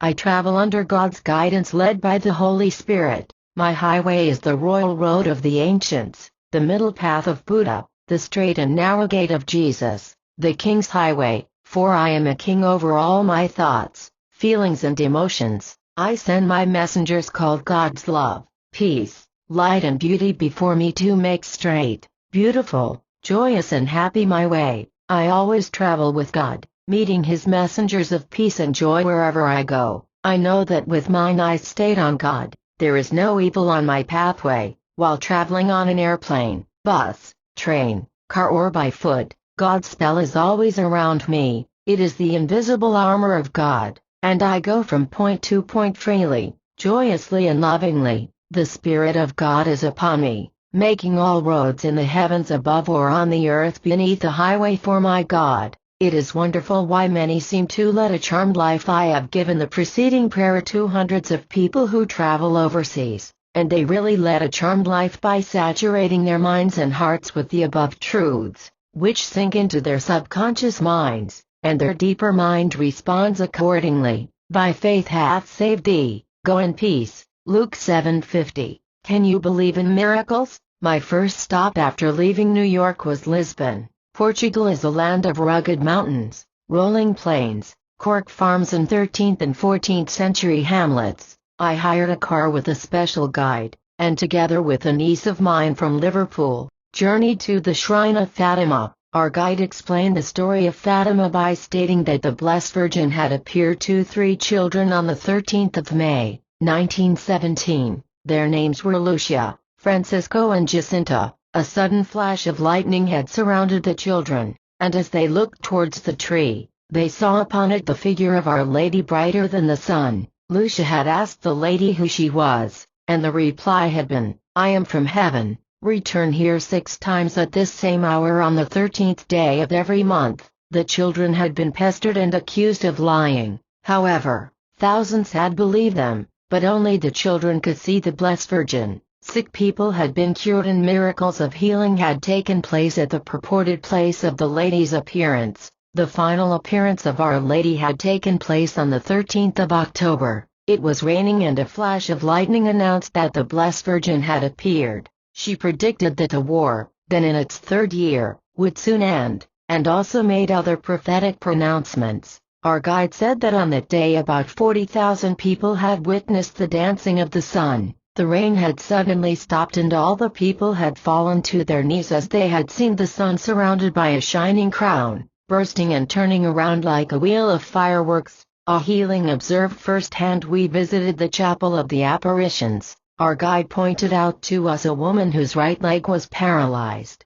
She was on crutches and accompanied by her son. Our guide interpreted her prayer, which was in Portuguese, as follows: When I kneel down where the Virgin appeared, I will be healed. Praise God. We watched her as she knelt with one knee, holding a rosary in her hand. She prayed fervently to the Virgin, and in about 15 minutes we saw her get up and walk freely out of the chapel with tears of joy in her eyes. The Bible says, if thou canst believe, all things are possible to him that believeth. Mark 9:23. The meaning of a miracle. A miracle is not a violation of natural law. A miracle does not prove that which is impossible, it proves that which is possible. A miracle is something that happens when one brings in a higher law than those which man has known heretofore. Cause of her healing. The woman referred to above was healed by her belief and expectancy. She believed that if she could only be in the place where she believed that the Virgin had appeared,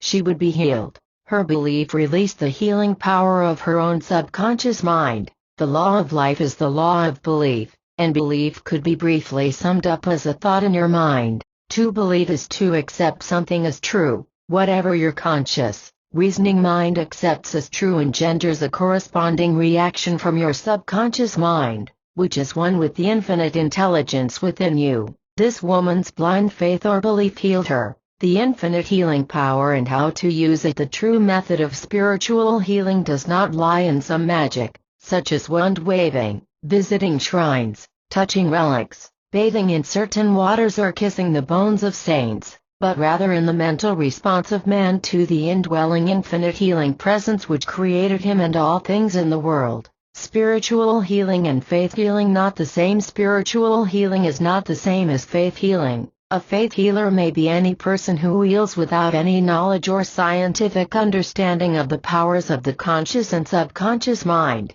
He may claim that he has some magical gift of healing, and the sick person's blind belief in his or her powers may bring results. The spiritual therapist must know what he is doing and why he is doing it. He trusts the law of healing. The law of mind is that whatever you impress on your subconscious mind will be expressed in like manner as form, function, experience and events. The meaning of the appearance of the Blessed Virgin. The name of the Virgin is frequently referred to as Mary. The Latin word mare means the sea, the word virgin means pure, and virgin mare means pure sea. It means the female aspect of God. This female aspect or subjective mind is referred to in ancient symbolism as Isis, whose veil no man may lift, as Sophia of the Persians, as Diana of the Ephesians, and she is also called Ister Astarte, Mylida and Maya, the mother of Buddha. The term Mother of God usually refers to the Madonna. Of course,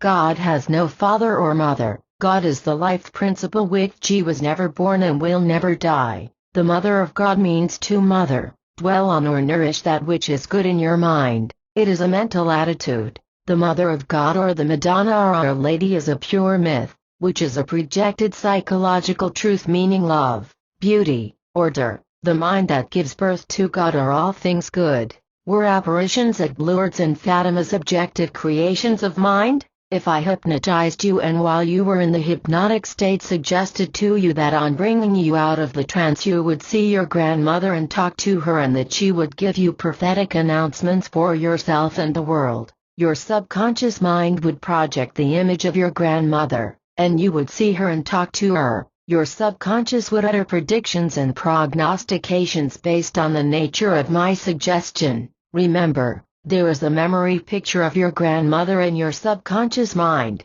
It would not be your real grandmother, who undoubtedly is busy in the next dimension of life. You would have simply experienced a subjective hallucination. The others present in the room where you were hypnotized could not see your grandmother. You would be the only one capable of seeing your projected thought picture. At Fatima it was reported that it was only the children who saw the Virgin, the multitude did not. Bernadette's vision at Lourdes. According to some authorities, Bernadette's early life was lonely. She suffered from asthmatic attacks and was emotionally inhibited. The excitation and expectancy of her mind that she would see Our Lady acted as an auto-hypnotic suggestion, and her subconscious mind projected a picture of a woman which conformed with the statue in her church or the picture of the Virgin in her prayer book. Her experiences seem to be projected from within her own mind. Hallucinations are based on the conditioning of your mind. Anyone who fervently desires to see a saintly being can condition his subconscious to see his concept of the Virgin Mary or any other personage, based on statues, prayer book pictures or paintings of same. Why the prophecies came to pass. The lady at Fatima told Jacinta and Francisco that they would die of influenza and that Lucia would become a nun. All this happened. Remember, your future is already in your mind, and a capable psychic or medium can also predict your future with a fair degree of accuracy. Your future is your present state of mind made manifest, but by prayer you can change the future by thinking from the standpoint of universal principles. Change your thought life to conform to harmony, health, peace, love, right action, and divine law and order. and all your ways will be pleasantness, and all your paths will be peace. Then, any negative prediction cannot come to pass. In this case, it was the children's own subconscious which guided the predictions to come true. The basis of miracles as observed in Europe. There was much turbulence, strife and rioting during my trip to Paris,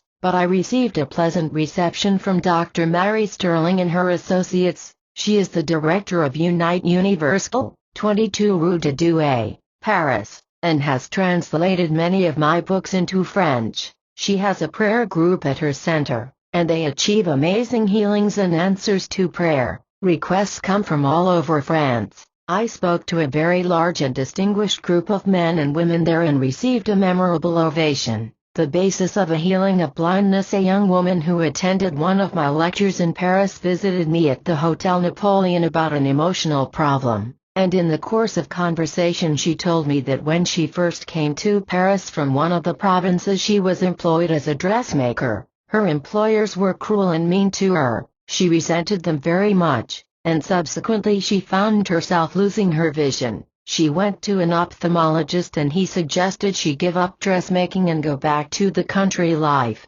She refused and her sight got worse. She went to see a local medical doctor and he told her to quit her position and find another, that her subconscious mind was trying to shut out the unpleasant surroundings and her employers. She did this. She found another position where she was happy, and her vision was gradually restored. She told me that she actually hated the sight of her former employers. Then, of course, her subconscious responded by seeing to it that she couldn't see them or her surroundings. She finally learned to bless her former employers and walk on. In the case of failing eyesight, it is wise to ask yourself why your subconscious mind is making your eyes the scapegoat. What is it in your life you wish to exclude or shut out?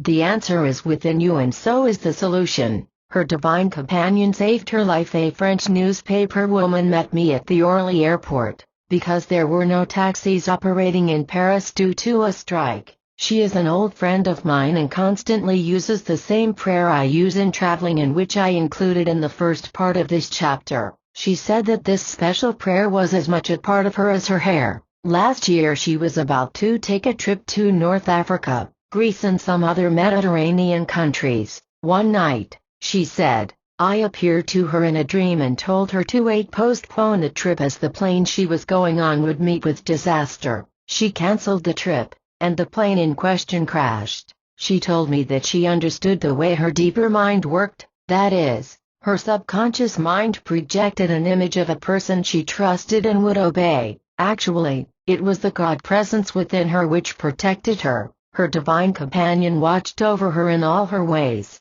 This is the presence of God in all of us. 7. The Lord will make myself known unto him in a vision, and will speak unto him in a dream. Num 12. 6. How to use the power of your subconscious mind to make a fortune. Dr. Mary Sterling informed me that the sale of her French translation of The Power of Your Subconscious Mind too is exceeding all expectations, and that many letters are pouring into her sanctuary at 22 Rue de Douai, Paris, attesting to remarkable healings and answers to prayer. One Parisian told me that he has made a fortune by following a technique outlined in the French edition of my book. By affirming for about 10 minutes prior to sleep, wealth is mine, now, over and over again until he lulled himself to sleep. He succeeded by repetition in impregnating his mind, and he said everything he touched seemed to be like the touch of Midas. He has made a fortune. In one instance he won the lottery worth $60,000 in American money. He sincerely believes in the power of his subconscious to guide, direct, heal and inspire him, and it responded according to his belief. There is always an answer. While I was traveling to London from Paris for a series of lectures in Caxton Hall, London, and also Bournemouth, a seaside, to Joseph Murphy, The Power of Your Subconscious Mind, Englewood Cliffs, N.J., Prentice Hall, Inc., 1963 resort in the south of England. A French girl sat beside me and said, I am going to London to listen to your lectures, as I want to hear more about the powers of my mind. During one of your lectures in Paris, You said that whatever you impressed on your subconscious mind would be expressed and fulfilled. Then she added that she decreed, I am going to London in divine order to listen to a series of lectures by Dr. Murphy, and everything will be provided by my deeper mind. She happened to speak to her brother, who is a medical doctor in Paris, about her interest in the subconscious mind, and he said to her, Sis, why don't you go to London and take in the series of lectures? He gave her about 2,000 francs, more than enough for the trip, whereas she had previously thought that her brother was hostile to this teaching. The ways of your subconscious are past finding out. She discovered, as thousands of others have done, that there is always an answer. Seek, and you shall find. Knock, and it shall be opened unto you. Matt 7:7. I might add that this young girl was going to school and had no money of her own. How a person won on the English Derby 3 times during one of my lectures at Caxton Hall, London, where I have given a series of lectures about every 2 years for the past 20 years, and in an area where I enjoy a host of friends. A young man spoke to me, saying, I hope you don't think I'm using my mind the wrong way,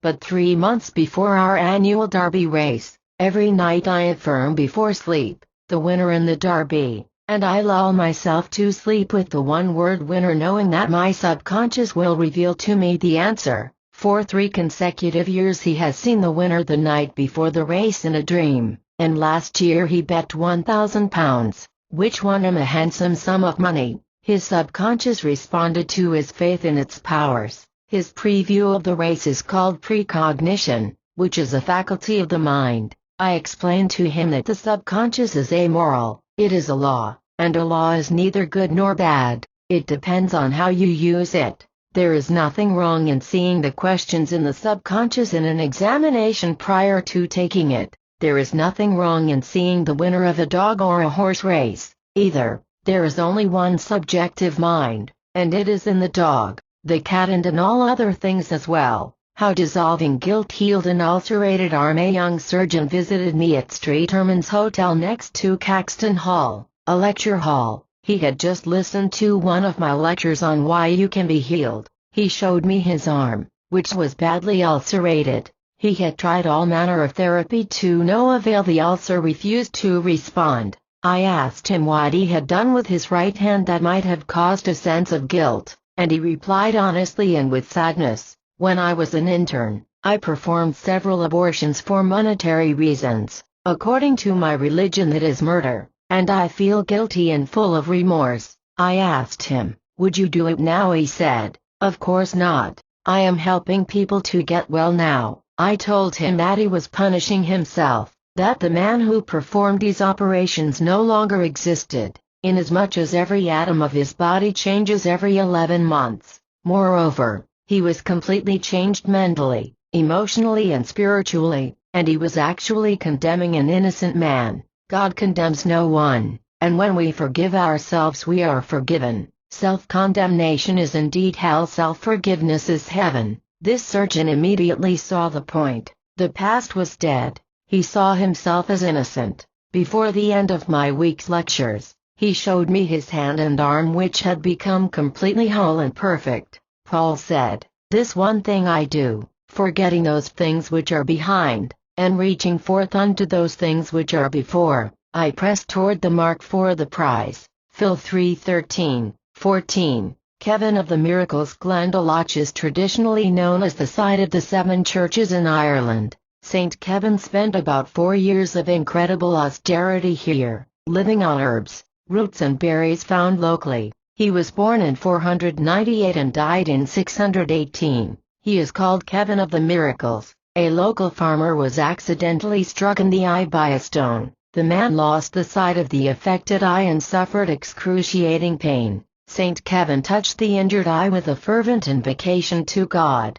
At once the wound healed, the flow of blood ceased and the pain vanished. The man's sight was restored. It is said that this miracle was witnessed by many members of the community, who were greatly edified as a result. A place of pilgrimage. A visit to St. Kevin's Bed is an essential part of the pilgrimage to Glendalough. The bed is a cavity in the rock about 30 feet above water level. There is a traditional promise that those who succeed in climbing into St. Kevin's bed will have their dearest wish granted. There is an extra wish granted to those who decide to sit in St. Kevin's chair. My sister accompanied me on this pilgrimage to St. Kevin's, and we talked to a woman who was on the pilgrimage from Killarney. She told us that some years ago she had been in the terminal stages of cancer. Her guide had aided her in reaching St. Kevin's bed in the rock, and she had prayed there to St. Kevin. A few days later she felt healed, and her doctors, after taking a biopsy and making X-ray examinations,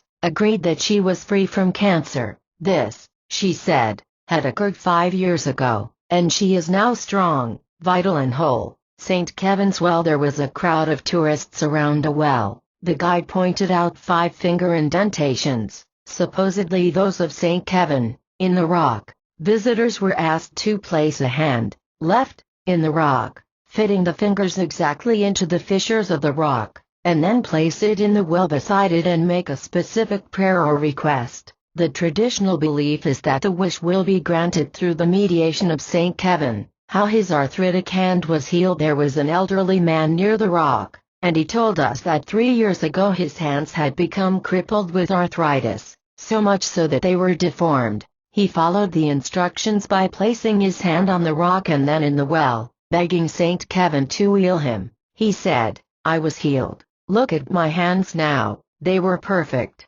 How do all these healings take place? Emerson says, "There is one mind common to all individual men. Every man is an inlet to the same and to all of the same. He that is once admitted to the right of reason is made a free man of the whole estate. What Plato has thought, he may think. What a saint has felt, he may feel. What at any time has befallen any man, he can understand. Who hath access to this universal mind is a party to all that is or can be done, for this is the only and sovereign agent." For example, if an electrician is seeking answers to electrical or electronic problems, all the ingenuity, skill, research, discoveries and wisdom of Edison, Faraday, Marconi and others are in the repository of the universal mind, and everyone can tune in on their knowledge and wisdom. Any music ever played by Bach, Beethoven or Brahms is stored and deposited in the universal subjective mind,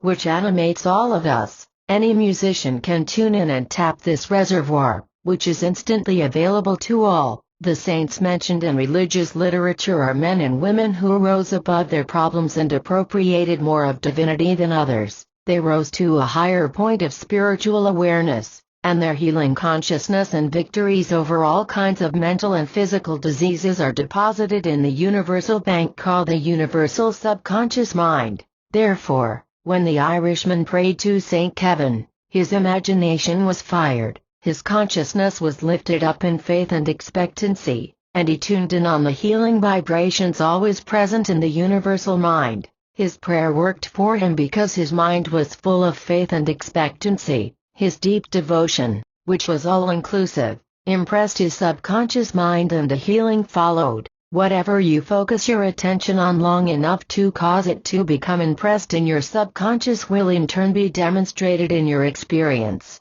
This is the explanation for the so-called miracles which take place at St. Kevin's Rock and Well. The Bible says, "And all things, whatever ye shall ask in prayer believing, ye shall receive." Matt 21:22. Jesus said unto him, "If thou canst believe, all things are possible to him that believeth." Mark 9:23. Points to recall in this chapter. 1. God's healing love can literally dissolve everything unlike itself in your mind and body. Love is the universal solvent. The gift of God within you is the infinite healing presence, which is the only healing power there is. 2. You travel with God by claiming that the messengers of peace, love, light and beauty go before you, making straight, glorious, joyous and happy your way. Know that God's love surrounds you in the heavens above and on the earth beneath, making all roads a safe highway. 3. The appearance of the Blessed Virgin at the shrine of Fatima and other places is simply a dramatization of the subconscious mind of the children who claimed they saw the Virgin in a white robe in a tree. The Virgin in question resembles the picture in their prayer book or possibly the statue they saw in their church. It is a universal symbol for the female aspect of God or divine love for. People all over the world are healed at the various shrines, such as Shinto shrines, Buddha shrines, at Lourdes and at Fatima, as well as many other places. It is not the shrine or the waters or the relics that perform the so-called miracle, but firm faith, belief, great expectancy and a fired imagination, all of which, when prolonged over a period of time, impregnate the subconscious mind, releasing the infinite healing power of the subconscious, which is the only healing power there is. 5. A miracle is not a violation of natural law. A miracle does not prove that which is impossible, it proves that which is possible. It is the response of your subconscious mind to your belief. 6. Spiritual healing is different from faith healing. For example, anything that moves the mind from fear to faith, such as a belief in the bones of saints, relics, holy waters, etc., may bring about a healing. Spiritual healing is the harmonious interaction of your conscious and subconscious mind, scientifically directed. It is not the thing believed in, such as a shrine, relic, etc., but it is belief itself which actually does the healing. 7. The apparitions of the lady purported to have been seen at Fatima, Lourdes, Ireland and other places are subjective experiences induced by excitation, expectancy and autosuggestion, which cause the subconscious mind to project an image in conformity with the pattern registered in the subconscious mind of the believer. 8. The future is already in our minds and may be seen by a clairvoyant or good psychic, so also is the future destiny of a nation. But as man learns to pray, he can negate any negative happening that may be in his mind now. The future is your present thinking made manifest. Change your thought and you change your destiny. 9. When your vision is failing, ask yourself why your subconscious is selecting your eye as a scapegoat. What is it you wish to shut out of your world? Correct it at once, and a healing will follow. 10. When you pray for guidance and right action, and feel and know that God's love surrounds you at all times and that God walks and talks in you, often a warning may come to you in a dream, and it is wise to obey the inner vision. You are seeing the event before it happens, and you can avoid it. 11. One way to impregnate your subconscious to secure wealth is to lull yourself to sleep every night with the words, "Wealth is mine now." Wonders will happen in your life, and you will discover that your faith in your subconscious is your fortune. 12. The subconscious knows only the answer. If you don't have a penny in your pocket and you want to take a journey, turn your request over to your subconscious mind this way: I am taking a trip to in divine order and everything I need is being provided now. Believe and accept what you say as true, and it shall come to pass. 13. A man in London won money on the English Derby 3 years successively by lulling himself to sleep nightly for 3 months prior to the race by concentrating on one word, winner. His subconscious is all-wise, and it responded to his belief in its powers. 14. An ulcerated arm failed to heal until the victim decided to forgive himself and go free. The moment he ceased all self-condemnation, a healing followed. 15. There is one universal mind. All the music ever played by great musicians is deposited in the universal mind and may be tapped by anyone. All the holy men of the world who triumphed over problems, difficulties and diseases of all kinds have also deposited their experiences and state of consciousness in the universal mind. All the wisdom and knowledge of Einstein, Faraday, Edison and Marconi are deposited in the universal bank of our mind and may be tapped by anybody interested in seeking answers. All he has to do is tune in. When you rise high enough in consciousness, the answer to your prayer will come. And I, if I be lifted up from the earth, will draw all men, manifestation, unto me. John 12:32.